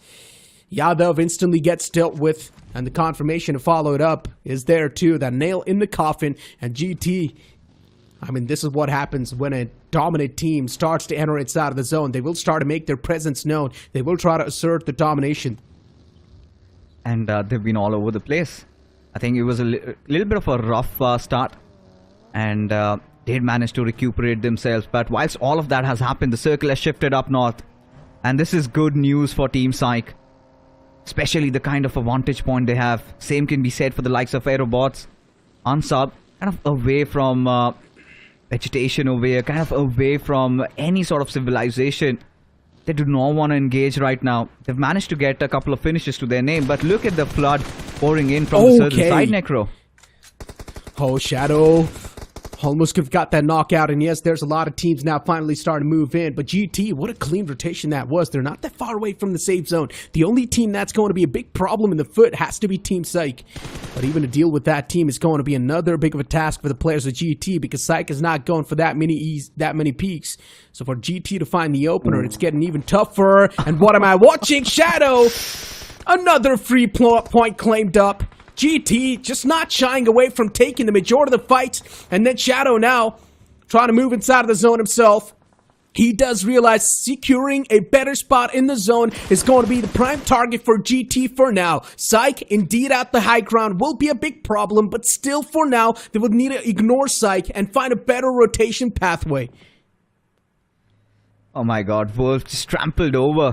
And yeah, could literally see his life force being taken out of his own eyes. The way he was just run over there. But like you said, Gujarat Tigers, they are men on a mission. They know what they need to accomplish. They've already gotten 5 finishes on board and seem nigh unstoppable. But this has happened in the past also, Necro, where a team starts bamboozling, they go all out, firing on all cylinders, and suddenly one wrong move and everything just goes out of hands. And talk about the wrong moves, Hale. They have definitely made a wrong move in a big sandwich between RF and GT. And that's a spot you do not want to be in. Especially GT. It's not a team you would want to face off against. But Wixky being knocked out, maybe this can be a bit of a sigh of relief. Even Devil IGL almost back up on his feet too. And he is finally back up on his feet. Apollo getting knocked out. What am I watching? Tables being flipped against Gujarat Tigers. And Gujarat Tigers not being able to find a cure to this problem. Even from the top, it's the players of Psych just peppering down so many shots. Gujarat Tigers on the verge of being eliminated. And the next circle shift already hits the deck. It's going to be shifting right in this max center. And the team is already over there. Even that spot is being taken by someone else. They need to find a way to remedy that hemorrhage that just occurred. And we were just talking about that, Necro. And it happened. For Team Psych, though, they managed to get a couple of finishes. And they're also interested, rather keen to go in for the fight in this one. Team TMG just in front of them. One of them already been picked off. That's legit right in front of us. Mr. Spray cooking up that grenade a little too much. As Leiji, he wants to fight back. Cooler, look at him. He's got a different approach altogether. But Ace Black surely does have an eye on him. Oh, this nade is so good! From Coder. Almost took the life of Mr. Spray, and GT is still barely hanging on the edge. They haven't been eliminated from the game just yet. They've got 3 players alive. Clutchcod and Apollo for now standing on the feet, and Coder getting knocked out. Finally, Psyche. A great way to start this fight. Striker is just driving around trying to spot out at least the remaining players from this team, but none of them are currently around the knocked out players. And Striker will be able to get the easy confirmation and also some free loot on the board. And even Gujarat Tigers finally now starting to hit back against the players of Hale, which were being a big hell against the players of GT. Hale, even they're on the verge of completely crumbling down, and right now it's an artificial red zone being created by the players of GT. Look at the amount of utilities that are being tossed by these players, just tossing every single utility that they can get their hands on. And Galaxy still just barely surviving. Galaxy managed to get the fallen man back up, but then it's the third party. And GT in a big world of trouble. Galaxy finally knocked out as well, but Clutchcod moving outside of the zone. I'm not sure what he was doing there. And I think it was the play zone that took down Clutchcod, and yes, it was. Yeah, this is exactly what we did not want it for Gujarat Tigers. Starting off so well, and then again, not knowing when to stop. Taking too much on their plate, and just 5 points is what they're going to get out of this match. Eliminated at the 13th spot. But for Team Hell, things don't look good. The Hail Mary being dropped over them. Just 1 player surviving. But for the AEROBOTZ, they feel a little dandy. They feel a little confident. They know it is Team PSYCHE in front of them. They've been causing a lot of ruckus, a lot of noise. And Kiddo, he's leading the charge. He's the one who's going to be the first point of entry. They want to throw their hat into the ring. But the big question is, are Team PSYCHE up for the task? The Giants looking to duke it out against each other. AEROBOTZ and Team PSYCHE, both teams, they have been on an equal pedestal in the past. And Ace Black just backing away for now from that fight, but still is not willing to give the position away, so just driving around, trying to scout out the enemy grounds as well, making sure no one's trying to move up close and personal. So Team PSYCHE for now, it's all good in the hood for them. They are securing one of the edge off the circle. One thing is for sure, Team PSYCHE's backs are going to be clear, so they do not have to worry about that at all. The same thing can be said for AEROBOTZ too, but the only thing that is currently against AEROBOTZ is that they do not really have the zone control. They need to move inside of the zone. Opax getting knocked out. Another big blow, a big punch in the gut for the players of AEROBOTZ. I think Ace Black, he's on a journey, a path to redemption, and kind of converting those really beautiful rotations out in your angle. Quite famous for his Miramar splits. But this time, Team PSYCHE, they know, they've done their homework, and they're prepared for what's about to come. Look at how beautifully they have just split their entire troops. They've got eyes everywhere. They've got their backlines clear, which is a really good thing. A little bit of a high ground to play around with. However, they need a couple of vehicles to create a concrete cover and just go all out. But Team Silly Esports, they seem to be in a whole world of trouble. As Ace Black opens it up on Albi, and that one grenade, I think coming in from Team FORCA, will annihilate the entirety of Team Silly Esports. What a perfectly placed nade that was.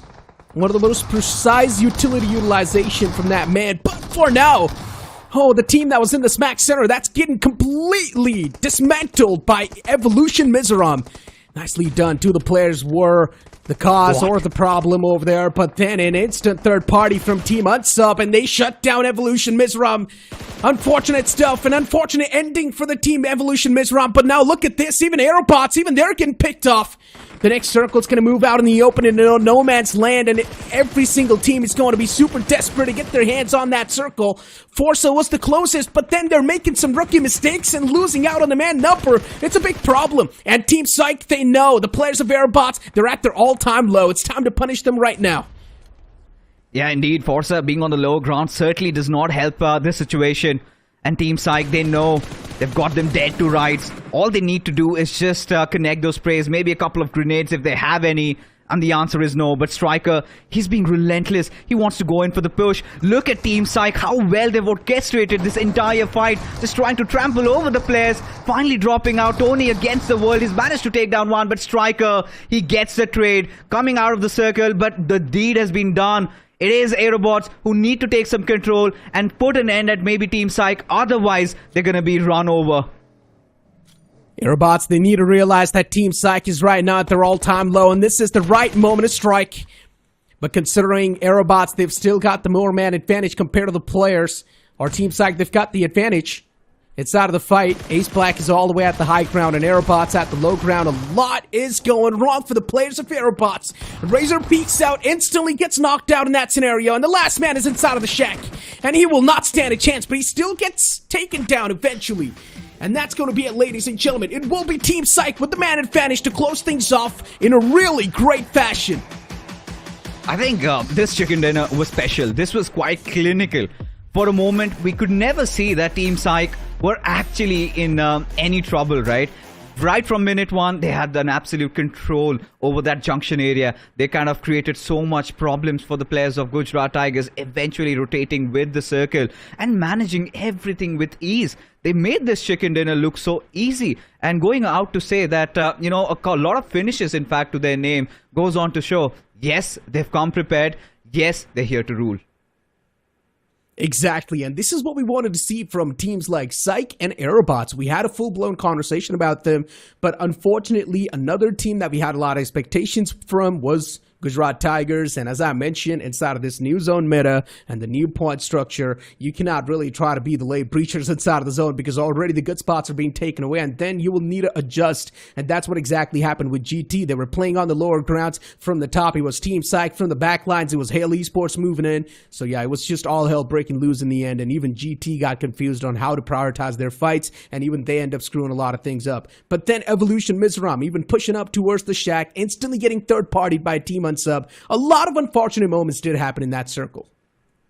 Yeah, I think, you know, coming back to our discussion on Gujarat Tigers, I feel like there's a thin line between being cocky and overthinking. And they need to find that perfect balance, right? They started off with a shebang. I loved how they took that fight against White Shadow. It felt like they were just waiting for somebody to cross over the bridge. And we know what occurred after that. They took a couple of more fights, but the moment they go out, one of their players gets knocked out by the players of Hale. There are all the chances to maybe just cut off that loose end and move on ahead. But yet they decide to go for the revival and hence kind of push themselves into more trouble. And then you could also see the players of Psych. They had a high ground advantage. Two of the players go pushing in, and one of them being picked off by Ace Black. Kind of goes on to show that, yeah, Gujarat Tigers, the alarm bells were tolling, and they could not respond to the entire situation just the way they kind of imagined they would. You know, one thing is for sure, this new and revamped Psych is looking really promising. Ace Black is doing a great job. You realized Ace Black, the way he was positioning himself inside of the fights was phenomenal. He was driving around. He was constantly going for that intel, which really kept the players of Psych in a big advantage. You could not really say the same thing for the opponents that they were facing off against, though. And one of the opponents was AEROBOTZ, and the only reason why their information was cut off was because they were also under constant pressure, not just from the team that was in the front, but also from all the different teams that were around them. They were quite out in the open. They did not have a lot of map control whatsoever, and they slowly and steadily started to crumble down. But ladies and gentlemen, now it's time to find the MVP of the previous game. I think so. Should be someone from the side of Team Psych. I think no guesses there, of course. The way they played it, and completely deserved that, and had to be Striker. And yeah, could be a new banner, Necro, but these lads, they've been playing with each other, I think, for a couple of years right now. So the synergy was quite visible, and Striker, we know once he gets the ball rolling, he does not seem to stop at all. And these 5 finishes are a testament. And look at the finish contribution, merely 33%. And which goes out to speak in volumes of how dominating every single player of Team Psych was.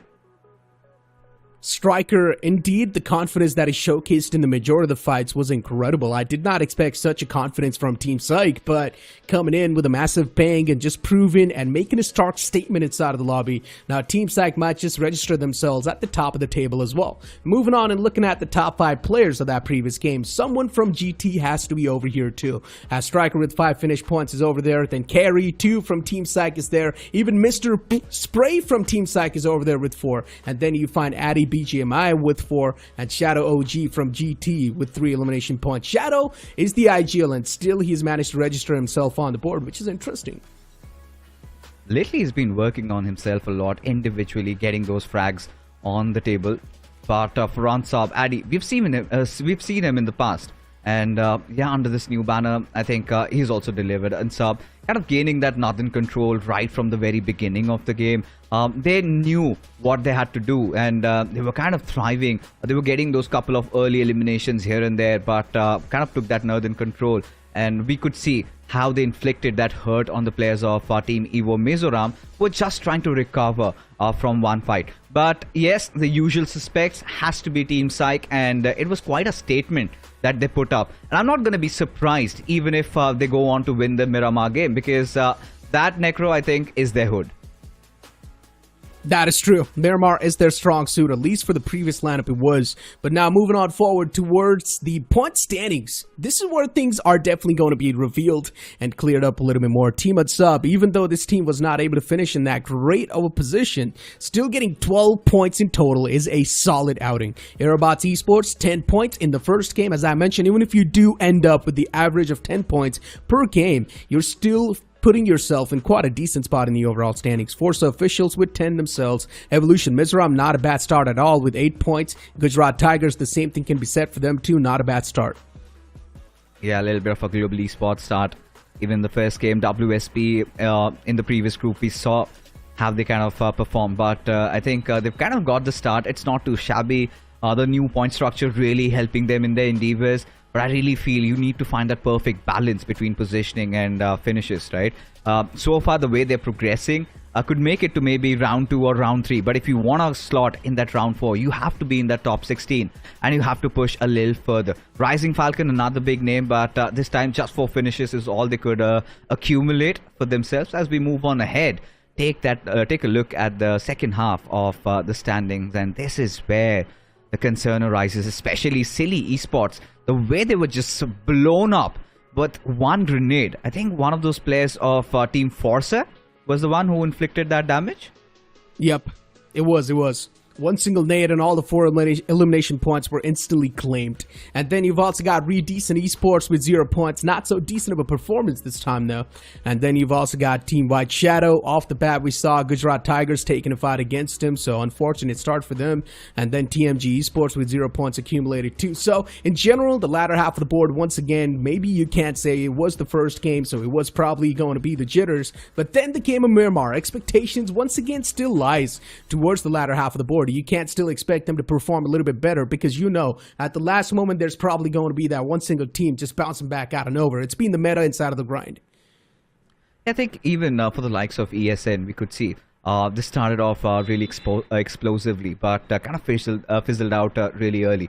5 finishes to their names, and I think this was again one of those uncommon circles. The moment we saw that hybrid zone, I think we had a lot of speculations in our mind. We kind of felt it's going to go towards the northern side. We've seen those iterations go down south, but it went a little towards a little more northern, a little towards extremities, and we kind of saw that curveball being hit. I think that is where Team Psych making that quick work, because Team Psych and Team Silly were sort of adjacent to each other. They were trying to make those similar moves. You could see the idea was quite similar, but eventually it was Team Psych who kind of got the better of things and managed to secure the chicken dinner.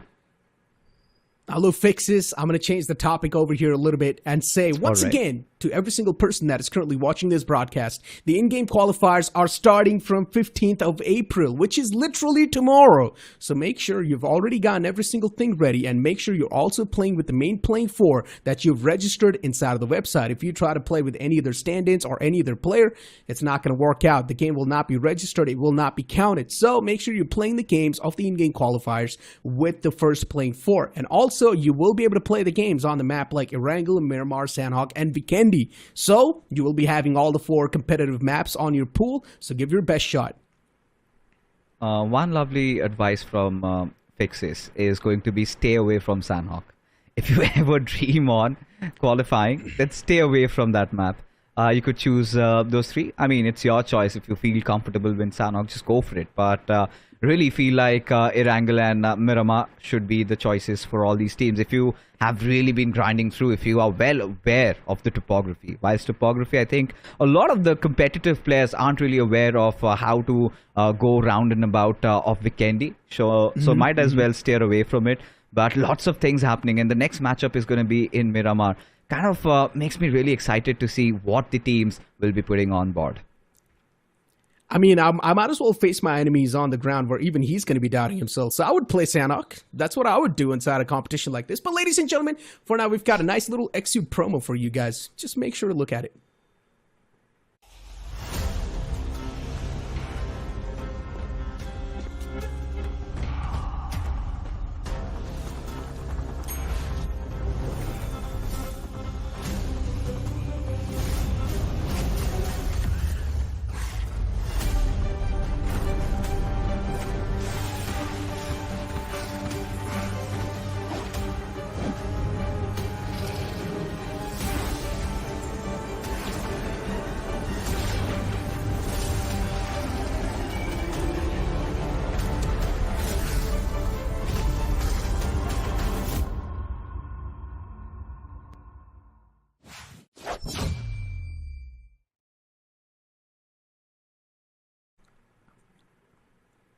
I've been repeating a lot of things, I know, but I'm going to say it once again, because why not, right? The Exuded looks amazing, and I would recommend you guys to definitely go ahead in-game and check it out. But now going forward towards the conversation on Miramar once again, and as you mentioned, Team Psych, they can't stand another chance to have another solid game in the hands. But then for GT, I wouldn't exactly say the Sandhawk is their stronger suit on the opposite side of the spectrum. But Sandhawk can definitely be one of those maps that GT can perform pretty well on. I think, when you talk about Sandhawk, that could be GT's map. But Miramar, I think they've learned their lessons as the matchups are going to come up in front of us once again. Our Team Psych will definitely be another hot favorite again in Miramar, along with the likes of Silly Esports as well. We've seen them perform incredibly well. Evolution, Mizoram, I want to see them dig in a little bit more deeper. But that being said, ladies and gentlemen, Necro is going to sit this one out as my dear brother Arka. He's going to cast this game with me. So, Arka, welcome back to the desk. And any takeaways from Erangel, sir? Very simple. When you have an uphill battle, be the team who's got the higher ground, and eventually the chicken dinner will walk into your doorstep. I think summed up absolutely fine. Yeah, absolutely. And I really love the way, the lone players of Team Psych, that is Carry as well as Mr. Spray. These were the 2 players who were loaned in for BGIS, and they've done the perfect job loaning these 2 players, because when it comes to the synergy with Ace Black, when it comes to taking those finishes when required, converting those knocks into finishes, everything seems to be perfect. And you've already pointed this out. The synergy has been top notch when it comes to this team. Yeah, I think they did represent Hyderabad Hydras banners, and they were kind of under the wraps for quite some time, but we could see them. They did not have that successful spell over there. Yep. And maybe, I might be speaking beyond my understanding, but I really felt like they felt too settled. Once they lost that cushion, I feel like the hunger and the spark is back again, because these are not new kids on the block. These are the old guards. We've seen them from such a long time, and Ace Black, even as an IGL, he had to make a statement. He had a lot to prove, and I think getting that chicken dinner in such a clinical fashion in Erangel, I think he's made his statement. I mean, I would say that, the story doesn't end here, because the map of Miramar again is going to be their strongest forte. When you have Mr. Spray, when you have Carry in your team who have got the highest success rate when it comes to the map of Miramar, and then you have an IG like Ace Black who knows to crack the code when it comes to making it to the center of the circle, or at least trying to making it into the next circle. I think this group might be dominated by this team, and they have a greater chance of reaching that benchmark being set by the side of Team Soul. Well, that's still going to be a long shot, though. Yeah, 25 so points in far a so single good. game. If they get a chicken in Miramar, definitely gonna plug in that conversation Yes, there, Arka. yes. But we've got to give them that benefit of doubt because I think the voice in my head says that it is time, ladies and gentlemen. Fasten your seatbelts because we are in for one bumpy ride through the desert of Miramar. Oh yes, this flight path is also turning out to be a bit more interesting from the eastern side to the western side, somewhere almost to the northern side of the map, from Al Azhar to Al Pozo. Now this is where I feel the circle is going to go towards that Chumasera region, and in case it does, then it's going to be a very, very interesting map to be played in. Well, it certainly can be. We did see the first circle though in the previous Miramar. Kind of was really interesting, a little bit inclined towards the northern side. Maybe this time, like you said, you know, if it goes towards Chumasera, that's going to throw a lot of teams off their balance. But Team PSYCHE, they've got no fear heading towards Campo Milita. Nothing much to worry about. But I can see Team TMG and maybe Team Silly dropping together. So there might be those instances where they could be contesting for those vehicles. But Team PSYCHE, Arka, they're not alone. They've got some assistance, and yeah, this is not in a friendly manner. They've got Team REDECENT right beside them. Oh yes, an uninvited neighbor for an aggressive team like that, I do believe can conquer better, but it all depends on who's going to be landing first and who's going to put their hands on the required ammunitions. But yes, Team PSYCHE on the other side, they've got a little bit of a split coming through, which might help them in case things fall in place. But look at what's happening over here. The troubles are just, you know, climbing the shoulders of Team SLY as slowly now they realize they have an opportunity to fall back to their drop locations, and they'll be looking forward for it. You know, this could have gone wrong in massive proportions. Yes. They just had a team beside them, and if TMG had kept a close watch, maybe silly esports would have made a silly fate. I think that is also what something happened with them in the previous matchup. One grenade and kaboom, the entire squad gets eliminated in the blink of an eye. Surely that's something that they want to recover from, but looking at White Shadow, they did not also start off well in the previous game of Wrangle, wanted to take that western bridge, but were kind of too late in executing that rotation. As a matter of fact, Gujarat Tigers capitalized on that situation. So yeah, they've got the players of Team MX right in front of them, who apparently haven't really given us any moments worth remembering. True, but again, sticking together so close, sometimes we have to learn from the side of Gujarat Tigers. Until and unless they don't have a knock or two, they do not tend to rush in as all four men stacked up. But eventually, when they were all dispersed in a circle rotation, they did get picked off, and which was a negative for them. Probably, as you said, this map is going to be the map of redemption, where they're going to be rectifying their mistakes and eventually coming back a bit more stronger. All of these teams, to be fact. Oh yeah, I mean, given this circumstance over here, it was quite a bold move and quite gutsy. Gotta give it to him. On an iron side, on an ump, he wanted to go all out. But yeah, just ended up giving his position away. But talking about the circle, Aka, kind of a little repetitive. We did see similar zones, this time again towards that eastern side, but would love to see a circle ending around the truck stop, won't you? It's been one of the recent additions to the map of Miramar. Has got a lot of those vehicles, a lot of those lorries lying around. And if a zone ends around that, you can imagine how many people can just hide and, you know, wait. And then it comes down to the utility game. If you've got those throwables, if you're using it right, then you might succeed. Oh, very much. But I would like to add another sentence to that analysis. It's just that in case you try to hold that hill right next to the truck shop region and the final circle forms in closer towards you, then it's going to be easy picking off those finishes. So if the fifth or the sixth circle forms in right to the dead center of the truck shop region, yes, we can see some really good throwables as well as close range battles. I mean, would love to see that to happen. And in Miramar, or regardless, you know, of all the maps that we've seen, lately in TPP, I think that has been the tell-to-tell story, right? Got to Yeah. be very precise, very accurate on how you're using your throwables just to try to flush your enemy out in the open. And we've seen that even in the previous game where Team Psych, they decided to just throw a Molotov out and lure one of their opponent players and did a good work out of him. But looking at any further progressions, so far from what we've witnessed, Arka, even in the first game, it was a rather slow affair. And this one game is also kind of a similar start.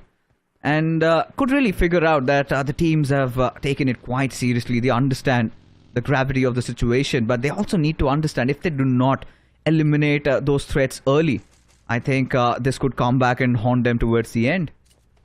Completely agreed. And speaking about these many teams over here, I would like to put our spotlight on one specific team which we thought would do much better when it comes to the map of Erangel. Has to be the side of AEROBOTZ, right? Because they have a really decent lineup who have been playing together for a brief period of time. The firepower is also pretty decent if you ask me, but still they kind of failed to register what they had to in the map of Erangel. I mean, still not too shabby, right? Still a good, decent position finish. I'm not going to complain for AEROBOTZ. Saying second is nowhere a bad performance by all means, and especially considering they did not have the better of the circle. It was a high ground situation. And the King of the Hills position always goes against you. Yeah, they had that little window over there, but that was all they could do. And kind of happy with how the boys came out to play. Because when you look at that squad, that's been just recently formed. We know of the AEROBOTZ banner, but that's not the same lineup that has come out to play. Yes, these players might have played with each other in maybe a couple of different orgs, but today when they came in as a team, if not like Psych, but yes, they're on the right path. True. You know, somewhere I felt that I would have told the team's name wrong, but still I would like to bring our attention back to the team I was referring to is Sly. Because you've got BATTLEGROUNDS, you've got UA OP. They've also been playing pretty decent in the recent past, and I would like to see a little bit of an aggressive front coming in from their side as well.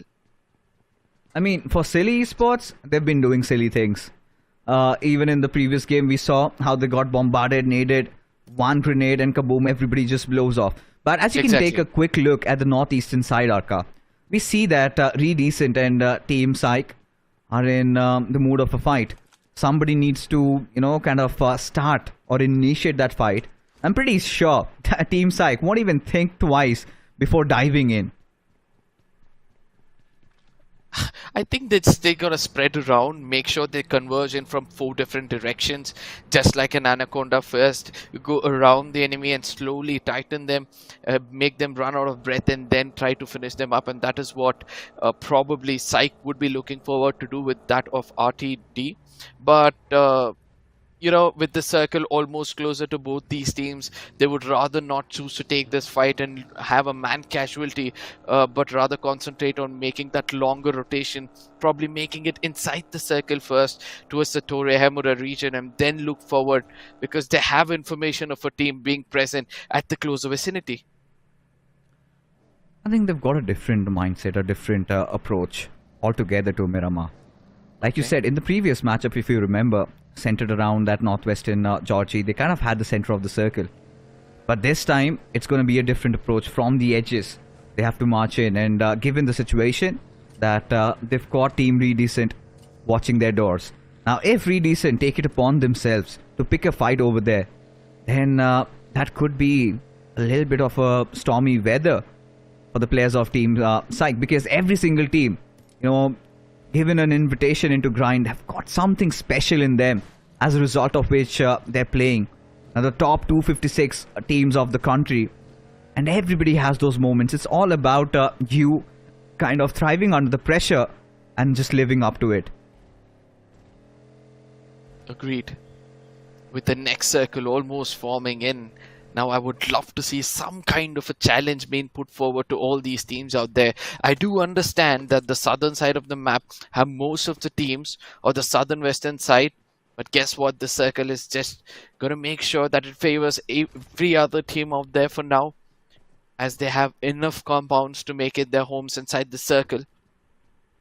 But again, the late rotators, On one side we have AEROBOTZ, on the other side we have UNSB. To the southern western side of the map we have MX. But look forward to see how they're going to be making it inside the circle. Are already stacked up. I think opting for the longer rotations, players of UNSB and AEROBOTZ. I've seen AEROBOTZ do really well, but this time, really again excited for Evo MIZORAM. They have been such an interesting prospect. The previous time they were a little bit unlucky. It was UNSB who stabbed them from the backlines, but now Evo MIZORAM could be locking horns against TMG, who also haven't shown up so far, Arka. Very much, and I'm looking forward to it as well. But on the other side, GT, once they strike hard as they pick up a finish against Evo, who had no idea that GT were somewhere in the vicinity. And Apollo, he doesn't miss much. He's registered that finish and picks up the first finish for his team as well. And look at that last side. That first finish. For Evo MIZORAM was trying to just fly, but instantly his wings clipped off. Apollo is one of those players that you need to take seriously, and cannot process what Evo MIZORAM were even thinking, not scouting that region and directly going up top. Now, these are those mistakes you would ideally not make any given day, but this is the pressure that seeks in and sometimes even gets the best out of you. I mean, I still don't understand one point, Fixes. Probably you'll be able to shed a proper light on this. When you have been invited, when you have been a professional team in the circuit for so long, what forces you to do those textbook mistakes which you need to stick to every single time you take a fight or take a rotation? I mean, at the end of the day, they're all human beings made out of same flesh and bones, right? And it is the most premier event in the country, no matter how dominating you are in the domestic circuit, until and unless you perform in the officials, that I think all goes in vain. I think it kind of, the domestic circuit, the tournaments, kind of sort of give you that momentum. Something that we've seen WSP get, something that, the likes of maybe Autobots have gotten. But it is platforms like this where you actually face pressure, where even the best of minds have also succumbed. And could also be the case, sometimes you tend to overthink. And yeah, it has happened to me as well. I've really fallen flat, and learning from my mistakes, that's all I could say. You have to play through your strengths. Always go back to basics. Do not overcomplicate things. If you know you're good at fights, go for it. But you have to be also watchful about the surroundings, because look at the splash of colors. Everybody's still alive and the zone constantly shrinking. It's going to be an absolute bloodbath around that southwestern side. Completely agreed. And I have a little bit of a concern when it comes to the side of Gujarat Tigers. The kind of split they're holding in a circle like this. Oh, just no. in case when the next circle happens and there's a drastic shift and they'll have to take that rotation with so many teams almost close to you. I don't think so it's going to be easy for them to not get picked off or probably regroup, and then eventually that's going to affect the team's performance in the latter stages of the circles. Well, it certainly will be. But we kind of get a slight idea of what they're trying to accomplish. I think similar Global Esports just did in a couple of games ago. Try to make sure that once the hard shift occurs, you at least have some semblance of cover. But for now, AEROBOTZ, if you take a close look at them, they did manage to play quite a decent second position finish in Erangel, but certainly pretty sure their hunger hasn't been satiated. Now you've got UBJOT from Rising Falcons, but can they rise is the big question. Another team that we have seen in the previous official events. But few changes in the roster, not too much though, but haven't fared off the way we expected them to. It's the opportunity which is going to be given to all these teams, right? All these teams were just waiting for one, and eventually now they'll have to showcase their best talent. They'll have to shine out brighter than what they used to. AEROBOTZ it seems like they do want to take this fight. After being shot at, he's going to be relaying the information to his teammates, and then Albi says, you know what, distract and let me try to get in a bit more closer, probably get that initial knock. But again, it's a gamble. He needs to be very careful, because if a knock is taken, then I do believe that reviving him might lead to another casualty. Now, these are exactly the kind of itchy situations you need to avoid. Somebody Yep. needs to tell Albi that he need not overstep over there, does not have the higher ground. If Rising Falcons take it upon themselves and decide they want to pick this fight. But that being said, the circle kind of shifting down south, and there you can see that overextension, that overcommitment. And now AEROBOTZ, they might be in a whole world of trouble, because now they have to get inside the zone. But look who's watching over them. It is Rising Falcons, and seems like it's a fight they did not want to take, at least when the circle has gone against them. But now they'll be forced into doing that, and those artillery barrage comes in, and Razor, he falls down on his knees. Now this is the moment where they're going to be tested to the fullest potential, and UNSB, his projectiles have been amazing. He's going to be getting that confirmation. Now with the man advantage, they're going to be pushing in, and guess what? Another grenade lands into the pocket of OPEX. Kiddo, you'll have to be very, very careful on what he's going to do next.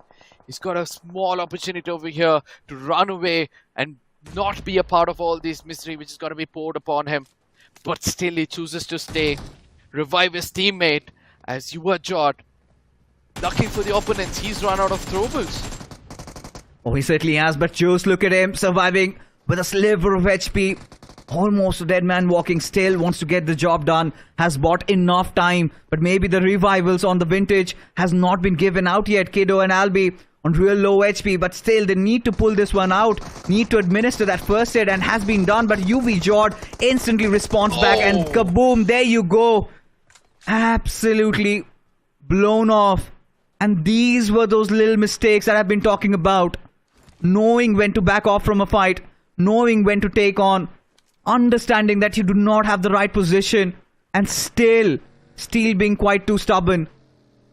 It has to be quite expensive for the likes of AEROBOTZ.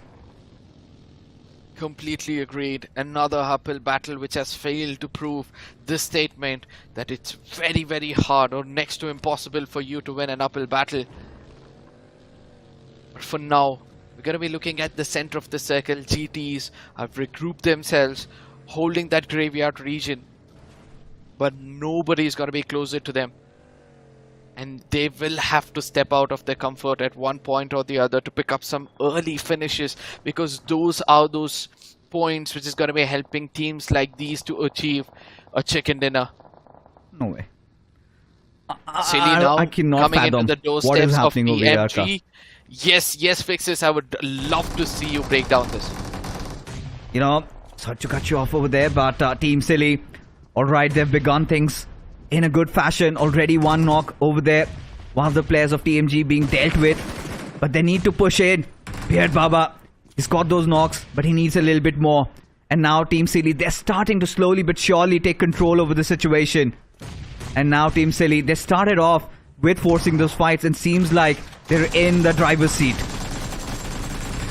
Oh, look at that spray. You are being completely persistent. He knows that there's a DBS on the other side and needs to keep him at bay, and eventually the teamwork comes out perfect, as it's going to be Silly to register 4 finishes and have the complete control of the eastern side of Graveyard. Oh yeah, I think that was one of those fights maybe they wanted to take objectively, and that is something they have accomplished. They did play with fire.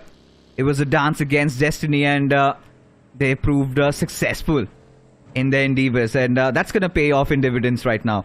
A very good control for Team Silly, but the happiness was not long lasted, because one of their players, I think, has been picked off. But look at this curveball hitting in through, going all the way towards La Benedita, and Team MX. I'm pretty sure they will have something to say about this. Oh, completely agreed. And another team, yet again, it's going to be Ace Black, proving that he's been the master of rotation when it comes to the map of Miramar. Look at that. He finds his team to the perfect corner of the map, from where he can just clear off his backlines, probably welcome UNSB with a pour of bullets, make sure that he picks up those finishes. But Mr. Spray has been a little bit busy trying to ponder around and inflict damage to any other team out there. You know, for Ace Black, in that situation, this is quite remarkable. And he's quite infamous for doing that. But Gujarat Tigers now in close proximity to the players of Evo Mizoram. You had Wixkey providing that cover fire from up above. But now again, Gujarat Tigers need to know that it's not a time to take a fight. Maybe get a better position. Because look at those blue colors. It is Team Silly. They're just holding on to the gates. And Gujarat Tigers have to figure a means to breach in through. And only getting a knock could be the answer. Now let's see whether that's going to be the case. Psych on the other side. Carry's got to be shot at, and then eventually he's got to stay calm at that situation and slowly fall back. UNSB. The rest of the team, the rotation they've taken leaving this one single player is also pretty impressive. And they'll be finding themselves red max, dead center of the circle itself. I think Team Psych, needless to say, have right now the best position according to me. They've got their backlines covered. They know that it is unsub.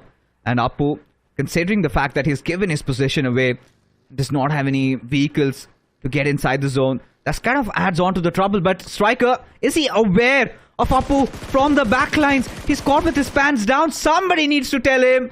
And it will be Ace Black who responds in due time. And Team Unsub out in the open. That was quite a reckless move. But yeah, seems like he was out of options. But right now, we've got Team FORCA pushing in on the players of ESCN. Cheyenne, he's going to be the first contact. He's got a grenade on his hands. If it gets lobbed, it could destroy at least two of the players of FORCA. FORCA being very clever immediately falls back. They have a man advantage over here. And they're gaining access of all the players out there. A grenade being tossed into perfection by the side of Vicky would have done decent amount of damage. Now they're slowly spreading around this territory, making sure they have all different angles. And there is another knock coming through. Kakarot and Goku are the two men standing. Both of them named after a single character. Can they go Super Saiyan over here to take the opponents down as FORCA comes in closer? Kakarot has an opportunity to backstab. He comes in out. Goku grabbing all the attention. If they get another knock over here, it becomes much more easier. And guess what? Guess what? It's FORCA gets taken down out there as ESCN will be able to clear things off. Two finishes in the name of Kakarot. And I do believe it was someone else from a distance who did contribute to that finish. You know, it was quite a narrow finish. You know, it was a narrow escape nonetheless. And this is where, oh my god. Oh my stars. Look at what has happened to GT. They've been crippled from the backlines. It is a revenge. And just when they had their eyes fixated on the players of White Shadow, that one player, it was Team Silly who respond back. And suddenly, Gujarat Tigers are on the precipice of getting wiped out from the face of the earth right now. As the push comes in, they're kind of trying to surround them. Apollo, he's got no means of escape as the spray comes in through Beard Baba. Barely misses, but he's barely counting just seconds as Apollo, he's been heavily hammered down with all those bullets. Just a matter of couple of seconds and there you go. He finally gets dealt with. And White Shadow, that one player, Rawan, look at what he's done. He's absolutely collapsed the entirety of Gujarat Tigers. I mean, I really wasn't expecting Gujarat Tigers to get taken down like that in the map of Miramar. Having the center of the circle and almost holding a perfect location where the rotations could have taken a bit more earlier, still getting punished like that. That was a little disappointing for us to see. But RF Juice on the other side, with the last juice left inside him, is trying to inflict as much damage as possible. As it's going to be throwables who's going to be tossed in towards his side. Because the opponents know the blue is going to do the damage for them. You know, Rising Falcons, just a couple of moments ago, took down Team AEROBOTZ. And now they're on the verge of getting extinct, at least in this map. Juice has got nothing to really work with. Just a couple of bandages to patch himself up. That won't be enough. He was another player who was just counting those seconds, but now there you have it. The push comes in on the players of Evo MIZORAM as Guts. He's got to fight it against the wall. You have got GUJARAT Esports from the backlines also causing so much chaos, so much trouble for the players of Silly as BeardBaba. He's also fallen down, and in the blink of an eye, they get exterminated from the server. Oh my goodness, GHE, what a time to strike. And eventually they have struck hard enough to eliminate a complete squad. Now finally the limelight comes back to the team of PSYCHE, where they're trying to do their best. Throwables being used perfectly. Carry now tossing in the final one in his hand as Billa is trying to rush it with that UMP. Least does he realize it's 2 shotguns on his face. Eventually put him down and finish him off so easily. Now Team PSYCHE, they're starting to get unleashed over here. They've realized that this could be their game, but they have to inject their ways inside the circle. Otherwise, it's not going to matter at all. Redecent watching over them. You've got Zydo Amar. Now, this is one of those rivalries we've seen right across from the northeastern side. But ESCN, they've got something to say about this. Because they've got everybody clobbered down. Dead to rights. But this is where Team PSYCHE again will be truly tested. Oh, Kakarot using the right vehicle at this situation. But ultimately, I would love to see how Team PSYCHE is going to recover from this and take a rotation. Because this is going to be one of the most crucial maps for either of the other teams out there. UNSB, ESCN, as well as GHE. These are the teams which require a chicken dinner to put some decent points on the table. Especially GUJARAT Esports, considering how they fared off in the first game of Erangel. But Ace Black, he has his eyes fixated elsewhere and had to deal with the brunt of it, as now the players are slowly and surely starting to burn. They somehow need to find some means of escape. At ESCN, they've got a driver's advantage, but they have to be a little watchful because cannot really rule out the players of Unsub. They've also been the consistent bunch in the previous game, making it into the top 3. But Team PSYCHE, they're starting to lose out on numbers, and this is where Kakarot, it's his moment of glory. Mr. Spray, he's fighting against the world, spotting out Mr. Striker as well, gets that knock over there, and could be looking for a few more. Mr. Spray, he's just counting those seconds out there. How long can he survive? I have no clue. 2 more bullets. 1 last bullet. He'll have to go in for a reload. He's already inflicted the damage. Kakarot is on the other side of the ridge, but eventually from far away, GHE is going to put him out of his misery. As now it all comes down to 2 different teams. As GHE was waiting the right moment to strike. 10 finishes, looking strong right now. They're doing damage to every single team out there. But how many finishes can they rake up by the end of this fight? Now finally living up to their name. GHUSO is what they go by, and that is what the IGL has given the call. And there everybody wants a knock there, and there you have the push has been given. They've already committed. Ragnar, he's the one leading the charge. Goku right in front of him. Can he go Super Saiyan once again? That's the big question. Yes, he does. Gets that beautiful knock secured, but the trades are definitely coming in from the players of GHUSO, as 2 of the players already fallen down. And now it kind of gives a respite to the players of Team Unsub who want to come in and maybe get the finisher secured. I mean, Ragnarok just ran in with an empty gun. I didn't understand as to what he was trying to do. Probably for me it looked like an empty gun, but still, you know what? They have done everything right. They've got the man advantage as well. With 1 man holding position inside the circle, it becomes easy for them now to make sure they restrict the opponents from making it inside the circle, pressurizing them, and then slowly cutting off 1 player at a time. Grenades have been tossed in. Avenger has been inflicted with a little bit of a damage. Ashish with another grenade, perfectly placed. Wow. Addy BGMI down on his knees. Already. And it is a 2v4 situation. Avenger, he's got to climb the hill. But seems like this climb is going to be treacherous, arduous, filled with all sorts of atrocities. And that is exactly how, ladies and gentlemen, GUJARAT Esports have this game in the bag. Oh my goodness, a perfect gameplay coming in from their side. This is what we call wait and conquer. They waited for the right moment, and once they found one, that is when they looked forward and they conquered each and every team they found in their crosshairs. But yes, Team PSYCHE again trying to do something out of the box, you know. They could have somehow made their way somewhere closer towards the side of GHUSO and then try to take the fight from the center of the circle. But all of these are just speculations, my friend. I think they were helpless in that situation. I've got to give it to them. They did to the best of whatever they could have accomplished. Circle completely going away from them. You already had not just one but multiple teams holding over, and they did not have the IDs. They wanted to brute force inside the zone, and there were multiple teams just kind of raining down on them, and still getting those 6-7 finishes, considering they've had a really good start in Erangel. Goes on to say that, yeah, this is one of those teams that has maybe touched the 30 marker, but now coming back to GUJARAT Esports, I think they needed this desperately. The first game did not go the way they anticipated. This time, however, they were kind of calm. They were very subtle in their approach. They were waiting. They were kind of those hounding dogs waiting for the right time to come. They're taking a step back so that they could just take that stride and maybe jump leaps and bounds over, that which they've accomplished. But if you talk about consistency, I think kudos to Unsub, right? Back-to-back games, they're kind of getting those podium finish, #3, #2. I think I'm going to take that with open arms. Completely agreed. One team which I was kind of impressed has to be ESCN, because with the first game not going in their favor, the second game trying to hold off a position, completely clearing the side of PSYCHE. It's just that they were unprepared for the other team to rush in so quickly, but still they've got around 6 to 7 finishes for themselves with a decent third or the fourth position. I do believe that the final is going to be much more interesting, with all these teams looking forward to put some more points and be on the top of the table. You know, hopeful, because we still have one more game to go.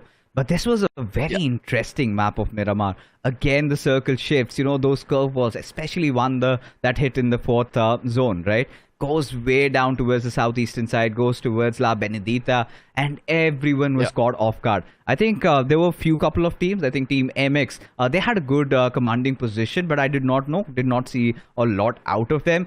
Silly Esports, they had been quite brave this time. They had been forcing fights. We could see they wanted to kind of amp up the gears a little bit, pedal to the metal is what the idea was. But Gujarat Tigers, this time they realized they wanted to play for those positions. They weren't overstepping, but one player, Ravan from White Shadow, he was in the backlines and suddenly draws all that attention, and Silly Esports like, hey bro, we're here, and they just pushing out him and Apollo. We know he met a really dreadful fate. I mean, when you're a single man standing, your intentions are clear. You're going to pick up as many finishes as possible, because ultimately you're taking that biggest risk for your team. And eventually he did it to perfection by inflicting the maximum damage and making sure he takes down one of the strongest teams of the lobby. But ultimately, I'm looking forward to see how Team Gujarat is going to bounce back when it comes to the final map. It's important for them.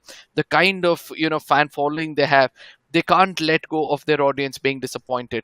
So they need to perform well when it comes to the map of Sanhok, which will be that, one of the strongest fortes. So let's see whether they'll be able to do so. But that's the thing with Sanhok, right? It's so unpredictable. Anything could possibly happen.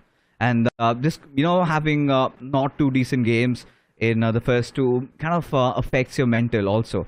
Now, as Shadow, he's tried both the different types of approach, right? He's tried to go aggressive, he's tried to play position-wise, and nothing seems to work. And it's just one bad day in the office, and that's where it gets kind of hurtful for all these teams. You've just got 3 games to play in this week. You've got 3 more games after that. But I'm really keen to see who the MVP will be in this particular game, and could be maybe somebody, maybe Goku or Kakarot. We'd seen some interventions being made over there, but towards the latter phase, I think Team GUSO Esports also picked it up. Yeah, I think somebody from GUSO Esports for sure, because I did read 5 to 6 finishes coming in from a single player, a total of 15 to 16 finishes with a chicken dinner of 26. Big number is what they've achieved for themselves, and there it is. It's got to be Ashish with 8 finishes, 15% map impact, with 57% of the contribution coming from this single man. Yeah, and GUSO Esports needed this game to kind of find their way back into the grind. And gaining such finish points and really contributing. I think it's around 14 to 15 finishes, which this team has accrued. And Ashish, I think he's at the helm of it all. But, talking about a few other teams, of course, we'll have a few more stats and figures in front of us in just a couple of moments. Would be the top 5 players. And Kakarot is one of those names. I'm pretty sure we are going to see. Maybe somebody from Silly also. I think it was quite a decent approach from their side. But yeah, there you have it. Kakarot over there. You've got UV Jord also from Rising Falcons. And Arca, we need to talk about everything that went wrong with AEROBOTZ. I mean, it's very hard for us to, actually put it in without being harsh, right? Because they had an opportunity where they could have, not taken that fight, but rather made it inside the circle, but still chose to do so, and then eventually had to pay a very hefty price. Yeah, I think the only way out was they kind of figured that yeah, maybe if we have to get inside the circle, it would be Rising Falcons. But my only qualm from them, the only complaint is, why initiate the fight? You had not been spotted. You could have maintained a little bit of a stealth.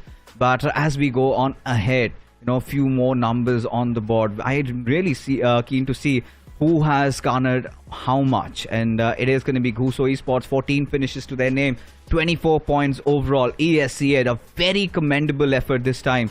Yes, did not get the chicken dinner, but still 12 points out of this game. I like it. Yes, completely agreed. Finish points of a 7 coming in from their side. Silly Esports, on the other hand, 9 finishes with 1 position points. They had chosen violence in the beginning, and it seems like it paid off to an extent, but they had to make sure that they have the circle priority, which kind of failed in the mid phases of the game. But ultimately, we were able to see that Rising Falcons, Team MADRASI, Hail India, these were the teams who could not perform better in the map of Erangel, have slowly somehow built up the confidence for themselves. So the map of Sanhok, as we have already told, is going to be pretty interesting, as it's going to be the final map of the day as well. It certainly will be. But Silly Esports, look at that. Those 9 finish points really helping them unsub, barring the fact that they managed to get a second position. Still did not have enough finishes on the board, so hence they kind of ended up with just 8 points. But moving on ahead, taking a look at the ones that could not do a lot in this game. Evolution MIZORAM. Hey man, I felt really they were caught between a rock and a hard place, and constantly being bombarded with so much of those artillery strikes. But REDECENT, I think this is one of those teams that did survive for quite some time, but wasn't really enough. But Gujarat Tigers, I think this has to be one of those talking points. What went wrong with them? Yeah. And 2 games where you kind of start feeling bad for Shadow, to be honest, because he tried to do everything right, but this time could not gauge the situation, and hence that mighty fall.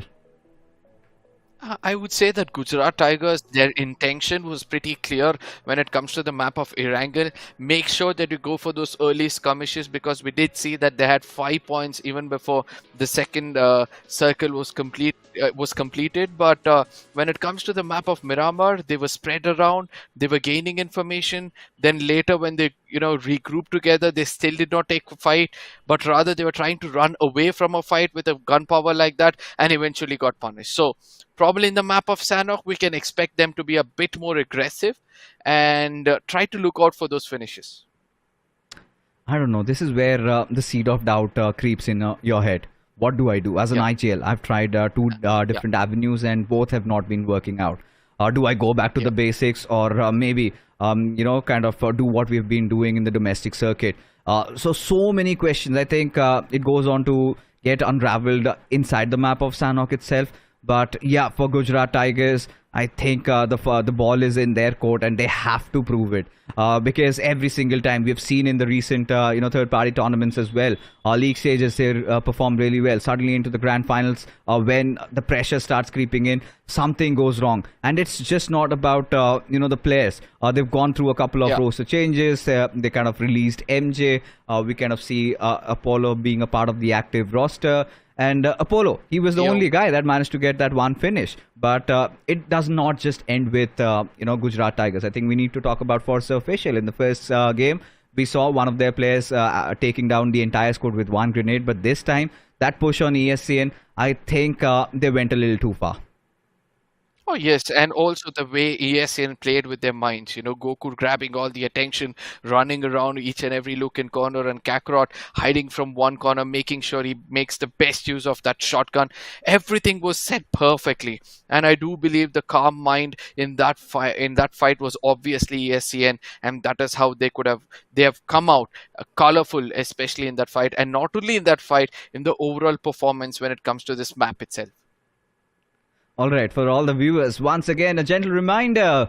The BGIS qualifiers begin from tomorrow. Make sure you've got everything readied up. You've got a mindset. I think the mindset is what matters the most when you're playing in. And we've already told this to you. You can play across the 4 maps: Erangel, Sanhok, Miramar, Vikendi. Choose your favorites. And, I've always been saying Erangel and Miramar. I think that's where majority of the players kind of feel comfortable. But I do remember back in my days, there were people who kind of used to go in play Vikendi because they used to think it would be a rather easier lobby. But that's not the case, my friends. You will find the biggest kinds of tryhards over there, the worst kinds, and you would just kind of rip your hairs off. But that being said, I think, the Sanhok matchup is going to come up in just a while, and it's going to be really exciting. Yeah, completely agreed. Sanhok as well as Vikendi. But ladies and gentlemen, we have a special promo for you guys, and we'll be talking about it on the other side. रुक यार, jiggle wiggle करके दे दिया. Who's that guy? पकड़ बे कौन है? Jiggle wiggle करके सब लोग बोले मुझे सेंसे. बोलो जिगल विगल करके सारे प्रो अपने लड़के. जिगल विगल करके सब लोग बोले मुझे सेंसे. बोलो जिगल विगल करके सारे प्रो अपने लड़के. जिगल विगल करके सब लोग बोले मुझे sense. That guy.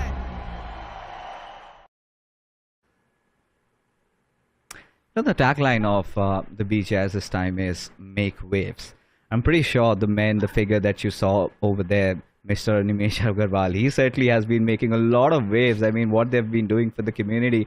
We recently saw with our Prime Minister a very interesting interactive meeting. And I think that is what this game is all about, bringing everybody together. And who knows, we get to see all those juicy collaborations. And yes, the viewers watching, we know you have it installed, but please do request your friends and families also to join in with us in this beautiful journey. But I think it's time, ladies and gentlemen, that we take a quick look at the matchup. And it's going to be quite similar. It is going to be Sanhok once again. And I'm going to be sitting this one out. And my man Necro, he's going to chomp himself in.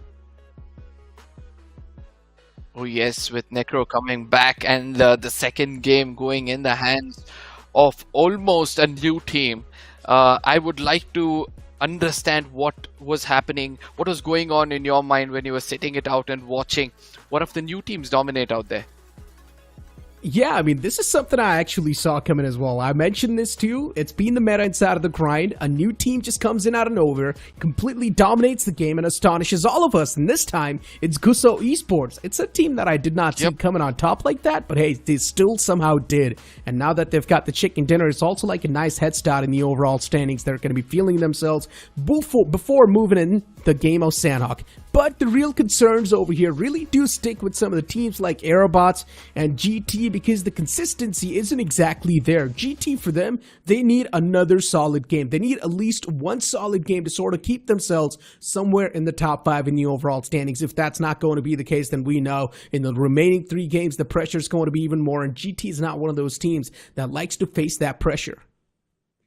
Completely agreed, because as of now, if we look at the teams who have been on the top of the table, for all the groups respectively, we have seen minimum of 43 points being gained in from all those teams. So the top 16 are going to have a cutoff of at least a 45 to 50 pointer. So it's important for these teams to be a little bit closer to that mark, around 30-40 pointers, so that in the next week, when those cookies crumble, they'll be able to be the harder one to climb up and be in the top 16 and try to qualify directly into round 4.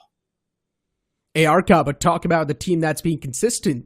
There's also one of those teams that has been performing super consistent, and that's Team Unsub. First game, super consistent finish. The second game as well, second finish. Team Unsub is indeed looking quite incredible with the way they've been playing. Now, talk about Team PSYCHE as well. Even for them, the previous game wasn't that great, but I would still say it's okay, considering the first game was converted into a chicken dinner, so still, no matter what type of points they get in the map of Miramar, is always going to be at the top. It's going to be like the cherry on top of the cake. But then the game of Sandhawk, once again, they need to prove themselves a little bit more, just to keep themselves on the edge, just to keep themselves on the first spot in the overall standings. Before now, ladies and gentlemen, Sandhawk is there on the board, the last map of the day, and even there's so many teams that need to prove themselves on this last map. Evolution MIZORAM is one of those, GT is one of those, AEROBOTZ Esports is another one of those. There's too many teams with high hopes in one single map. Let's see what happens.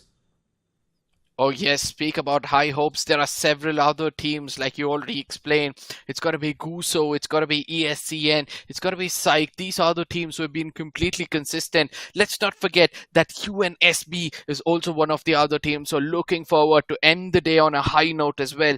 But this map of Sandhawk is going to become much more interesting, just in case we see a circle forming up to that water region, where I'm going to keep my fingers crossed and expect something impossible to take place. No. Look at what's going on, WS. What a big blunder that was off the rip. It's GT starting things off on the aggressive note once again, getting that elimination point converted instantly. And for WS, this is not the ideal start they wanted to have. As I mentioned, there's a lot of teams looking forward to this Sandhawk game, and WS is one of those. GHE taking a fight against FES. This early game fight is something that GHE should not be looking out for. GHE is one of those teams that really does look forward to taking these opportunities, but a head-on-head collision is something that might just not work with them. Before now, it's Ashish looking to push up close and personal. There's Uzi in the front lines, and he welcomes the man instantly inside of the house. But still, the players are just falling down left, right, center. It's going to be FES, of course, overwhelming the opponents with the man advantage they have in that scenario, and they easily shut down the players.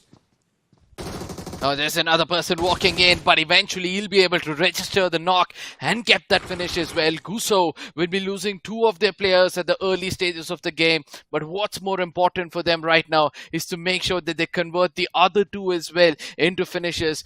4 early points is what they'll need, because with man disadvantage in the later stages of the game, I don't think so it's going to be easy for them. I mean, both the teams are now taken down in a 2v2 scenario. GHE, they clearly had the man advantage in that entire instance, but they still somehow fumbled up. And now there's another chance for FES to actually come out on top in this one, considering the fight's down to an equal ground. Good Molotov from AIM. It's definitely going to be forcing Ashish outside of his comfort zone. The second Molotov was a little bit closer. Even inside of the elimination feed, you see another fight happening somewhere else on the map. Before now, GHE, for them, the consistency as well matters a lot. For FES, they need to get a big game on their hands. But unfortunately, already the start is something that does not favor them. GHE 35/8 in the hands of OG. And Ashish has got just 26 bullets left in his Uzi. And all they had to do was fall back, make sure they strike fear in the hearts of the opponents, and then eventually fall back to safety. Whereas far away, we did see that Hail Galaxy was able to land a grenade to perfection and get a finish for himself. But on what cost? Under the cost of 2 players. Now, they continue to do some mistakes, and TMG is not going to forgive them. Indeed, they're not. And look at this man out in the open. Shankja gets caught. And of course, it's going to be Hail at the top. TMG, it's going to be an uphill battle for them, and that's why you clearly see them losing out on the man number 2. But then Galaxy as well, looking forward to just disengage from the fight, considering there's not a lot of HP left on this man. His teammates also just slowly and steadily seeing the Grim Reaper. For now, Arthur looking to take it up close and personal at DBS and S12K. Both the players having the shotguns in the hand. It's all going to be down to who's going to be the one to connect the shot first. And it's Arthur to save the day for his team. What a savior he is. Completely agreed. He just made sure that he uses the left side of his screen to the maximum possibility. And for anybody who knows BGMI knows that it's going to be easier for you to take a fight from your left-hand side rather than your right-hand side. But ultimately, guess what? It's going to be the side of GT who have come out to their true form with 3 finishes already in their pocket. They're going to be rushing in. There might be a shotgun on the opposite side, but it doesn't care, as they're going to be rushing in, picking up all 4 finishes and eliminating a squad and sending them home probably. Such a rough luck, but a great start for GT once again. It is one of those teams that has been starting things off in quite an aggressive note. Getting 2 elimination points off the rip will make that 4, considering they got the entire squad wipe right now. So yeah, GT, a great start. And honestly, even TMG, the same thing can be said for them. Even TMG getting 4 elimination points in their hands. And as I mentioned too, about some of the fights that we witnessed a while ago, GUSO Esports was one of those teams that was a part of the fight. And I mentioned this, GUSO Esports is an opportunistic team. Going up against a team head-on-head is not something that might be their cup of tea. And that's what exactly happened. They went head-on-head against the team that was in the front, and they lost out on 2 players in return. So yeah, Flame, I mean, they did a great job in making sure that even GUSO Esports is going to be facing the opposite side of the things.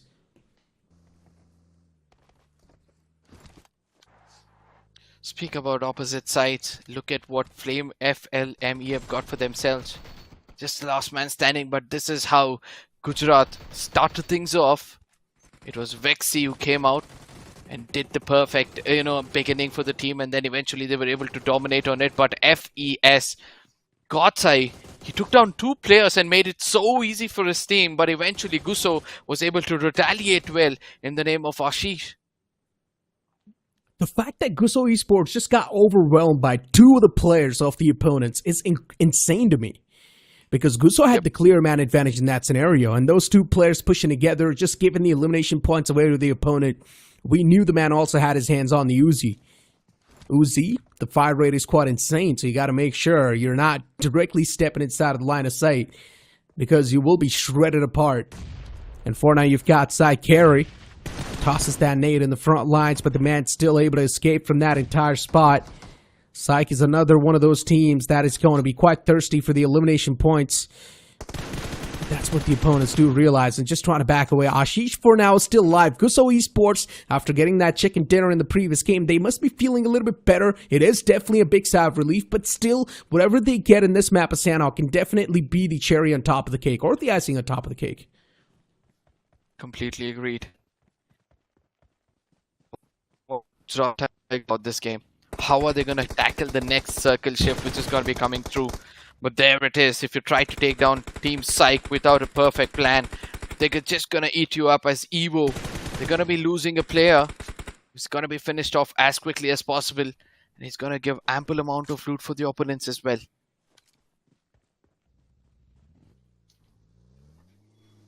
It seems like the circle is also forming towards the Camp Alpha Island. AEROBOTZ Esports at the top, having the best possible position that they can ask for. The stars are aligned for AEROBOTZ, that's for sure. It's really up to them how the future endeavors are going to be looking like from them and what decisions they make on the fly.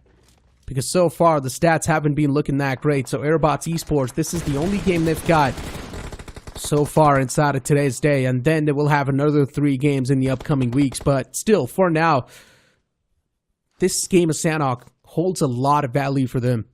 And Evo, for them, it's an uphill battle against Team Psych. Psych with the high ground advantage is definitely putting in a lot of pressure onto Ghetto. Let's see. Both these teams are inside the circle, and that's why they don't mind elongating this fight to an extent. But where does the next circle form up? As of now, it seems like it's going to stick towards the Camp Alpha region, but somewhere far away, Gujarat are still thirsty for some finishes. Clutchguard coming out in the open, making sure that he gives the right kind of information for his teammates. ESCN was the team, and the same textbook mistake they were doing. All 4 players in a single vehicle. Cheyenne's way too low. And that's why we see him just bandaging up. Unfortunately, the man does not really have enough med supply, which is a big problem. And slowly and steadily, they're also making the climb on top of the hill, which I'm not a big fan of either. Because at the top, it's going to be the players of AEROBOTZ Esports just there with the open arms, welcoming these points. Gujarat Tigers as well, just playing put. This time they're not really taking those unwanted fights, and I like that. Just holding down the compound, playing tower defense.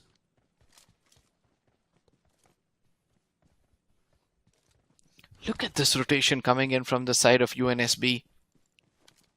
I would love to see from which corner of the circle are they going to make it in case the circle shifts away into the Camp Alpha region.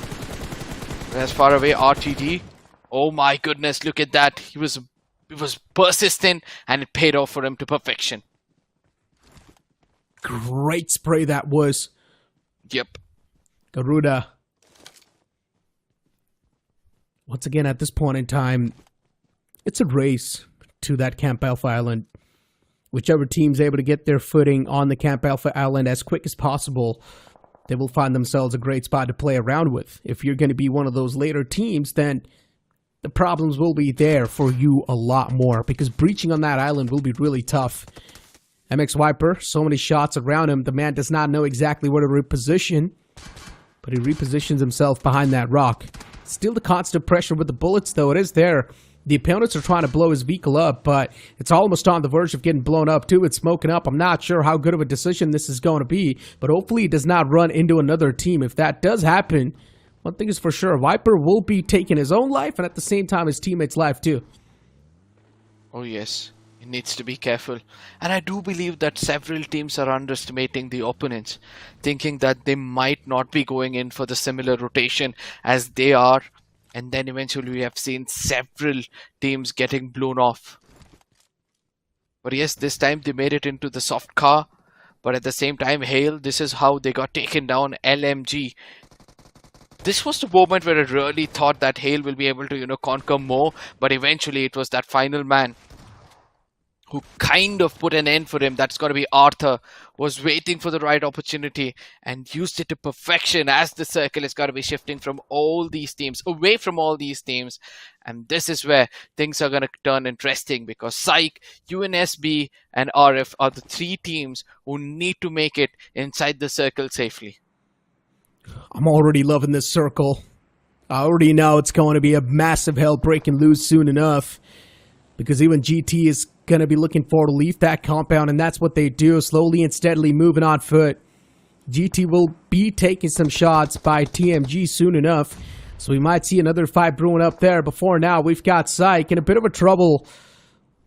They might just engage in a fight against the players of EVO. And this fight is way too much in the extremities. This fight should not be happening this late inside of the game. Both these teams should at least try and disengage, but it's the players of PSYCHE who are trying to surround the players of EVO. And EVO, for them, they need to break free, because right now they're surrounded from all the different directions. But you cannot still say who's got the advantage and who's got the disadvantage, because EVO, for now, with just the 3-man inside of this compound, I want to see how well they can deal with this situation. Unfortunately, Ghetto's position's compromised, and the utilities are being tossed over and over again. And Ghetto is also going to be burning to his death. It's a big red flag. The man's also getting shot at from the back, and he gets knocked out. Oh no, EVO down to a 2-man squad, and then even another player peeks out. And just like that, the entirety of EVO is going to start to crumble down. But still, even for Team PSYCHE, even if they do take down EVO, it's going to be a late breach in the zone, so I'm not sure how good of a decision this was. The fight took too long to escalate. And even EVO, yes, they did face the negative side of things, but even the same thing's going to be happening with PSYCHE. They did get the 4 points, but what are they going to do now? They need to make it inside the zone, as the wall of death is already taking so much damage away. I strongly believe that somehow they'll be able to make it safe and sound. And we also know the Dr. Ace Black will somehow be able to heal himself and at least be the last man standing inside of the circle. But before we speak further about it, it's going to be ALIBABA who does the damage with that grenade, gets that confirmation as well. And it's going to be TMG on the receiving end of things. Throwable being tossed in from the side of Leggy. And let's see what's going to happen next. Oh my god, the man just jumps outside of the window. Leggy, only if he had a gun in his hands, things could have been a little bit different. Oh, almost pulls off a 1v2. Things could have been way too dicey for the players of Silly Esports, but eventually they do manage to put a full stop to the opponent's momentum, and they shut them down completely. Nicely done by Silly. But just getting that 1 point in the hands, or maybe a little bit more to top it off. But Silly still... Even they need to make it inside of the zone. So many teams still in the outskirts. They might find the entry, but it's all about getting the prime position in the hand. And that's something these teams or the late breachers are not going to find. I mean, I'm still stuck up with that fight. If DMG had connected that one shot, the trigger discipline had come into picture, and then it would have been a crazy 1v2 or a 1v3 which he could have pulled off. But ultimately, the next circle forming in, this is where every single team is going to feel betrayed. Oh, there it is, a complete shift, a hard shift going towards the side of Ruins, the southern side of Camp Alpha, and Team Psych. What was I saying you? They somehow make it inside the circle. Look at that boot camp region. They're coming in from the Pineon region towards the Ruins, and probably safely will be able to make it inside the circle to hold off that southern bridge region. They will be able to move in safely, yeah, agreed. But it's about being able to stay alive till the final moments. And that's something Team Psych might not be able to do. Because look at inside of the circle. The circle's way too small. There's too many teams looking forward to contest that circle. AEROBOTZ as well from the top is going to be raining down death and destruction. GT in the front lines, and even GT is probably going to be keeping their eyes on the opposite side of things. And Psych now trying to move in towards bridge lines. Holding down that bridge is probably not going to be the best option. But let's see what Psych has got in the minds. They probably should have some sort of a game plan before now. At the top, it's going to be the players of RF just raining down death and destruction. Showcasing hell to the players of RDT. And then one of the players from the side of RDT getting knocked out will make that two, actually. Two of the players getting knocked out. Now it's just down to a two-man squad. But then Yui John pushes up close and personal all by himself. And he puts the nails in the coffin. What a confidence from this man. Absolutely agreed. What a beautiful game it was. He stopped the vehicle at the right moment when he knew he cannot run over them, and eventually got that finish as well. GT were clever enough to push the side of UNSB into the waters, but how long can they stay inside the waters? How long can they survive? If they have a vehicle inside intact, that's going to be a different story altogether. But Team Psych from the other side of the shorelines have started to pick up on the side of GT and as well as UNSB. Oh, ESCN being able to find the first knock onto GT. Apollo knocked out. GT is not going to be feeling too good after that one, but I'm not sure why did Unsub try to pull that move off. Because now there's just like the swimming fishes in the water and they cannot even shoot back anymore. Unsub, what a big blunder that was. Every single player just sending it inside of the water. And those are like the free elimination points to be claimed by the other teams. And look at Psych. They're just here to shoot the fishes and just get the points. And that's not even going to be a struggle at all. Even the players are suffocating underneath the water. Not a lot can be done by Unsub. This was one of the most rookie mistakes that Unsub could have made in this match. You know, you speak about rookie mistakes, and just imagine if the circle shifts away from the side of Psych to the other side of the island. I do believe that Psych will also have to look forward for the same strategy being used by UNSB, because they cannot traverse through the bridge region, which has been guarded by the side of RF. Oh my god, GT. They find themselves in the prime spot, but unfortunately, with only two of the players alive now, and for Team Psych, it's going to be a world of trouble approaching soon. Psych needs to cross on over, but UNSB, I'm not sure what that game plan was. And now you finally see even the players of Psych wanting to swim. Because Psych knows that's the only way they can try and cross on to the opposite side of the island. But yeah, this is what's going to start to happen. Mr. Prey knocked out. Striker patches himself up. Carry as well. He's completely there with max HP. Spray knocked out. Spray getting sprayed on. GT is one of those teams that is going to try their best to at least try and hold off a couple of more teams from the back trying to move in.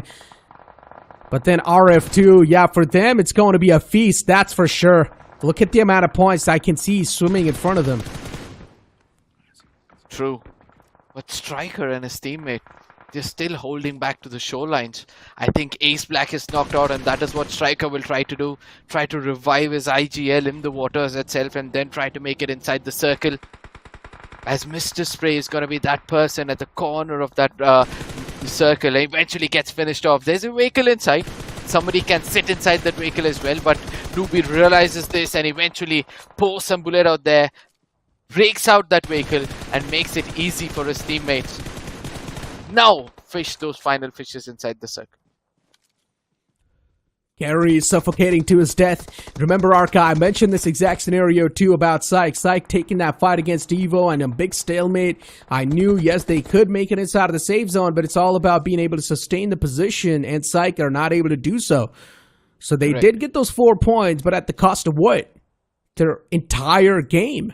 And I don't think so it was worth it at all. But now I'm looking out forward towards the circle. The circle's out in the open. Every single team is probably going to be trying to play at least in the outskirts, at least on the edges, because being in the smack center also means you're probably going to be the center of attraction. You'll be getting shot at from 2 different angles, from top and bottom. He doesn't know where to go. RF, they found themselves in a decent spot, but the problem is the open grounds, and it's really tough to play around those. Now, before we speak further, I would like to grab your attention to UNSB, who's sitting inside the vehicle, inside the water, as Gary is trying to get a bit more closer. He's going to be as silent as possible until the final moments, but there it is. It's going to be AEROBOTZ. Finally, Razor is going to be the last man standing, who's trying to do his best and pick up as many finishes as possible. And I don't think so he'll be able to put much more, as ESCN have their eyes locked up. And there it is. That's going to be the end of his team. ESCN losing out on Kakarot 2. Goku and Honey still the remaining 2 players in that scenario. Nate being tossed in. Unfortunately, not exactly quite finding the mark. And UNSB, the man is ejected outside of the vehicle too. He spots out Shadow. Shadow is up for a surprise soon. There's an alligator inside of the water. Does he know about that? Shadow is looking inside of the water lines too. Shadow somewhere down lane. He can feel that threat. He can sense that threat. And now finally spots the man. Unfortunately, the timing does not quite go with him. And Shadow gets confirmed on sub. That was indeed a surprise and a half. But then Vixkey needs to move in the zone too. Wixkey, the only man staying alive from the side of Gujarat Tiger. What a great spray that was. Wixkey shutting down another man. GT with 8 elimination points wrapped up. And inside of the top 3 too. Not a bad outing at all. But none of these teams are inside the circle apart from one. ESCN. Honey is going to be the man who's got that circle control. Yes, having a high ground over here is going to be a greater advantage than having a man advantage for sure. As Goku and Honey come in a bit more closer, now they can gain information. Vexy, he needs to make it inside the circle. He needs to run. There it is. He takes that leap of faith, gets inside the circle safe almost, as he knows the location of Goku and Honey. That is such a nice move. Vixkey moved up a little bit, wanting to get the high ground control, but does he know UV Jod is right underneath? I don't think so. He's got any clue. If Yui spots out the player, even though if Yui's knocked out, it's fine, but still, at least he can give the visual confirmation. And that's all that's needed in the final few moments. But I guess he did not really spot out Wixkey in this scenario. And look at the players of RF now. They're looking at they're looking to push up, close and personal against the players of ESN. And there's a chance for third party for Wixkey. And play the spoil sport inside of this entire scenario and maybe steal the chicken dinner away. 2 players from ESCN getting quite close to Wixkey. Wixkey finds the first knock. This is the go call being made for the players of RF if they do want to move up. And that's what they do. RF with both the players, shotguns in the hand. Honey is all the way in the back, backs against the wall. Honey finds the first knock.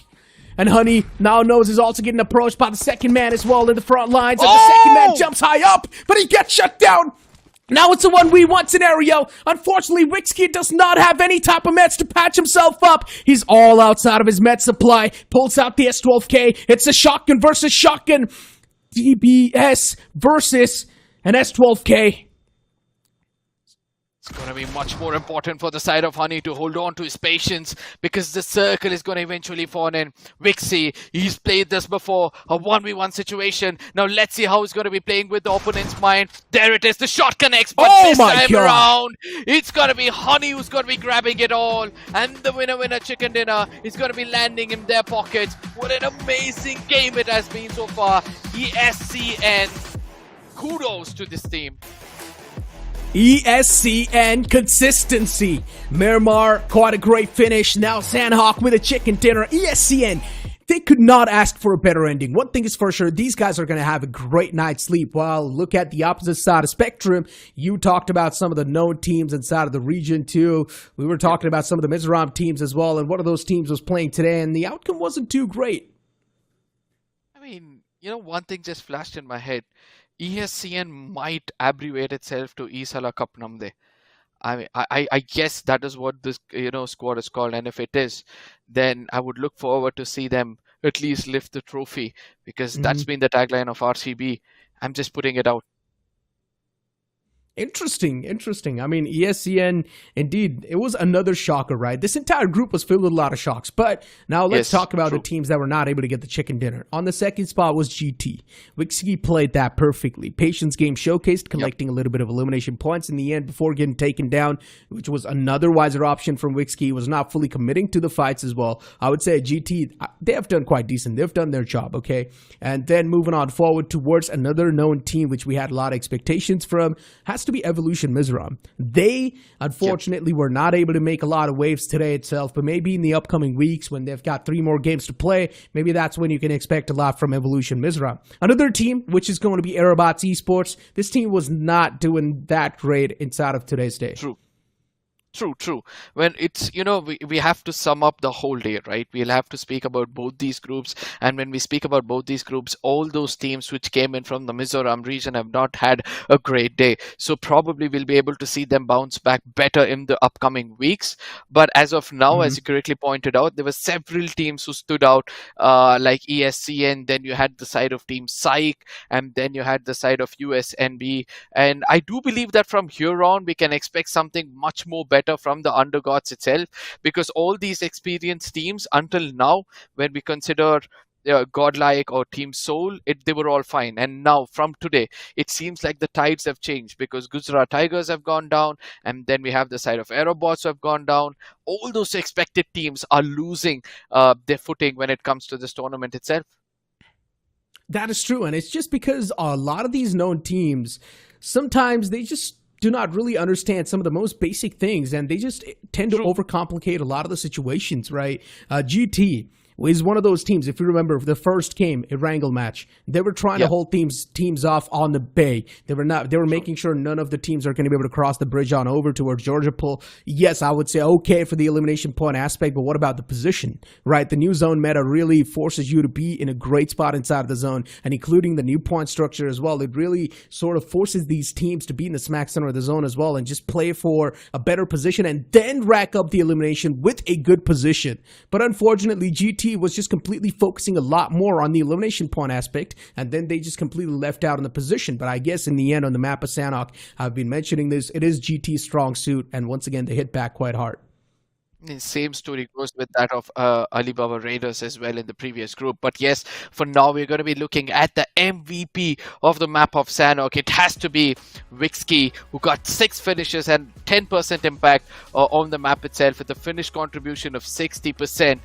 This man could have clutched it, as you correctly pointed out, if he had a little bit more of HP. I do understand it's a shotgun, it doesn't matter or anything, but probably a throwable in his hand could have made him work things around a little bit better. It was a 1v1 at the end of the day, right? And in my opinion, 1v1s are the most stressful scenarios a man can be put up in. And Wixky almost could have got that 1v1 in his hands too. All it took was one single shotgun shot. Unfortunately, the opponent had a better shot, and he just was a little bit more quicker on the trigger. That's why he came out on top. Moving on forward and taking a look at the top 5 players of the previous game. Wixky's, of course, going to be there at the top. And then UV Jod. Oh, even this man from RF, UV, was putting up some insane amount of numbers. Mr. Spray there too with 3 finishes, and then Shadow OG with 3 and UAOP with 3. I mean, if you see today's day, the point distribution has been kind of fair with all these teams out there. I mean to say, the finishes have been kind of spread. It's not like there's one single dominator who's going to take 10 finishes and he has his teammates backing him up like 4-5 finishes consecutively. Apart from the side of Team PSYCHE in the map of Wrangle, I did not find any other team try to do so.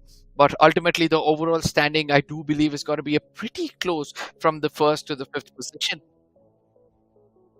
Exactly, but now it's time to move on and look at the point standings and just look at things in a better perspective, I guess. ESCN with 20 points, Gujarat Tigers with 16. I would say that's not a bad outing for Gujarat Tigers. Rising Falcon with 15, FORCA Officials with 7, Silly Esports with 7, and then Team Unsub with 6 points. Look, the consistency from Unsub definitely did dip down a little bit, but at least Unsub got some sort of points in the hands, right? GUSO Esports with 6 as well, and then Team PSYCHE with 6. The real concern really is there on the latter half of the board, though. I mean, AEROBOTZ Esports, Evolution, MIZORAM, there were so many teams that should have been able to perform, but I don't know what exactly went wrong with them.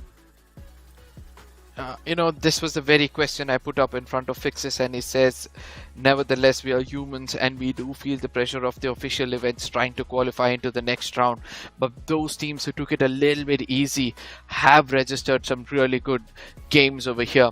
But yes, ESCN is going to be one of those teams who showed that if you have your nerve under your control, it becomes much more easier. But we'll be looking at the latter stage of the table itself to see where teams stand. Yes, Team White Shadow was one of the first teams to get eliminated. Team Madrasi and Evolution Mizoram, these are the teams who have not done much throughout the day. Probably week 2 will be their strongest forte. Evolution Mizoram getting 0 points. Team Madrasi getting 0 points. REDECENT Esports, once again, a bad outing for them. And then you've also got Team White Shadow getting 0 points. Man, these are really some of the names that should have been able to play that well, but unfortunately, no. Flame Esports, I mean, off the rip, they started things off with a fight, and that's why Flame Esports was not able to, get a lot of points in the end. They only managed to get those finish points from that fight itself. But now it's time to move on and look at the overall standings of this group. This is where things are definitely going to be cleared up a little bit more, as Team PSYCHE's going to be at the top with 41 points. ESCN just trailing them right underneath with 37 points. GUSO Esports with 35, Team Unsub there with 26, and GT not that far behind, as I mentioned, with 24. But then Rising Falcon, a team that has been squeezing themselves under the radar. True. GUSO Esports are going to be the fan favorites from this group, if you ask me, by the performance they've showcased throughout the day. Yes, Team PSYCHE and ESCN, nothing taken away from them, but GUSO Esports in the map of Miramar, the domination they showed, it was one-sided. But I'd love to say that, the new point system forces everybody to get those finish points, and Team PSYCHE stand on top with a perfect example, 27 finishes in comparison to 14 position points. Now it's time to look at the latter half of the board, and unfortunate circumstances for these teams. AEROBOTZ Esports with only 12, Mizoram, Evolution Mizoram with getting only 11 points. Then you've got Madrasi as well with 8 points. Hale getting 6 points for themselves. TMG Esports with only 5. Man, every single team over here on the latter half of the board is going to be feeling so much pressure in the remaining 3 games that they will be playing, because imagine you've only got 3 games to place yourself in the top 64. And that too, if you want to place yourself in the better rounds, then you would need to just make sure that you are converting every single game into a chicken dinner if you want to finish inside of the top 16 and have the biggest head start. They have one way to take things, around. All they have to do is, play each game like they have nothing to lose. And that's the only way for them to register a chicken dinner or probably get an average of 15 points in every single game. When it comes to an average of 8 to 10 finishes and then position points of 6 to 7, which is not impossible, but it's kind of hard to gain in a lobby like this. That is true. I mean, in general, even as you've been mentioning over and over again about the new point structure, right? In general, getting the placement points has gotten even more tougher because everyone's trying to contest the centric spot, which is understandable. And then a lot of the teams who are trying to play on the edges, of course, they're being forced to be even a little bit more aggressive. And majority of the teams are actually failing to be aggressive because the main reason is they start overcomplicating things, and even they realize that, oh no, it's a wake-up call for us. Maybe we would need to try and get a better position inside of the zone. And then they just get caught in between the rotation itself. So maybe I would say, just like how GT did, I'm not saying GT had a phenomenal performance, but GT at least realized one thing, that even when they were left out in the backstages, they were still trying to go for those elimination points because they knew there's no second outing for this. And then in the map of Sanhok, when the circle graced them with its presence, they were holding on to that circle till the end.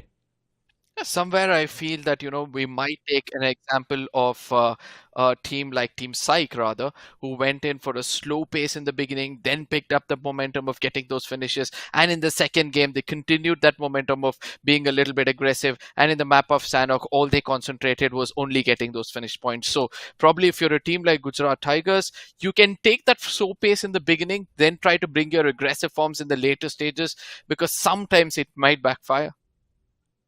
Now, once again, ladies and gentlemen, we have been mentioning a lot about the in-game qualifiers, but once again, just to remind you guys, the in-game qualifiers will be starting from tomorrow itself, which is going to be the April 15th, and you will be having a chance to play 4 maps: Erangel, Miramar, Sanhok, and Vikendi. It's up to you whichever map you guys want to play, but make sure you're also playing with your main registered 4 teammates. If you're going to try to bring anyone else off the board, then the games will not be counted. Make sure you only play with the registered 4 teammates that you did on the website itself. Alright guys, we do know we're getting quite closer to the end of the show as well. Today's day was quite filled with a lot of surprises. Once again, it's been the meta, right? A new team comes in out of nowhere, surprises all of us. You've got any final words from your side?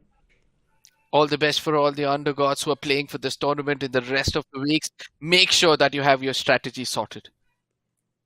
Well, ladies and gentlemen, Arka said his final words, and the same thing is also going to be said from me, because from tomorrow as the in-game qualifier starts, best of luck to you guys. Make sure to play with your main playing 4. But for now, that's going to be it from me, Necro, and Arka. We're signing off.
Right left left left left अरे यार railway track की तरफ ले left left left left गाड़ी के पीछे चले गाड़ी के पीछे अरे यार राइट जल्दी जल्दी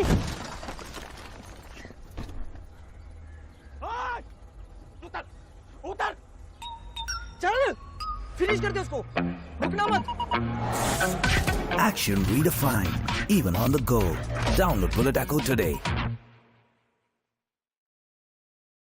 रुक रुक यार, जिगल विगल करके दे दिया. Who's that guy? पकड़ बे कौन है? जिगल विगल करके सब लोग बोले मुझे सेंसे. बोलो जिगल विगल करके सारे प्रो अपने लड़के. जिगल विगल करके सब लोग बोले मुझे सेंसे. बोलो जिगल विगल करके सारे प्रो अपने लड़के. जिगल विगल करके सब लोग बोले मुझे सेंसे.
है।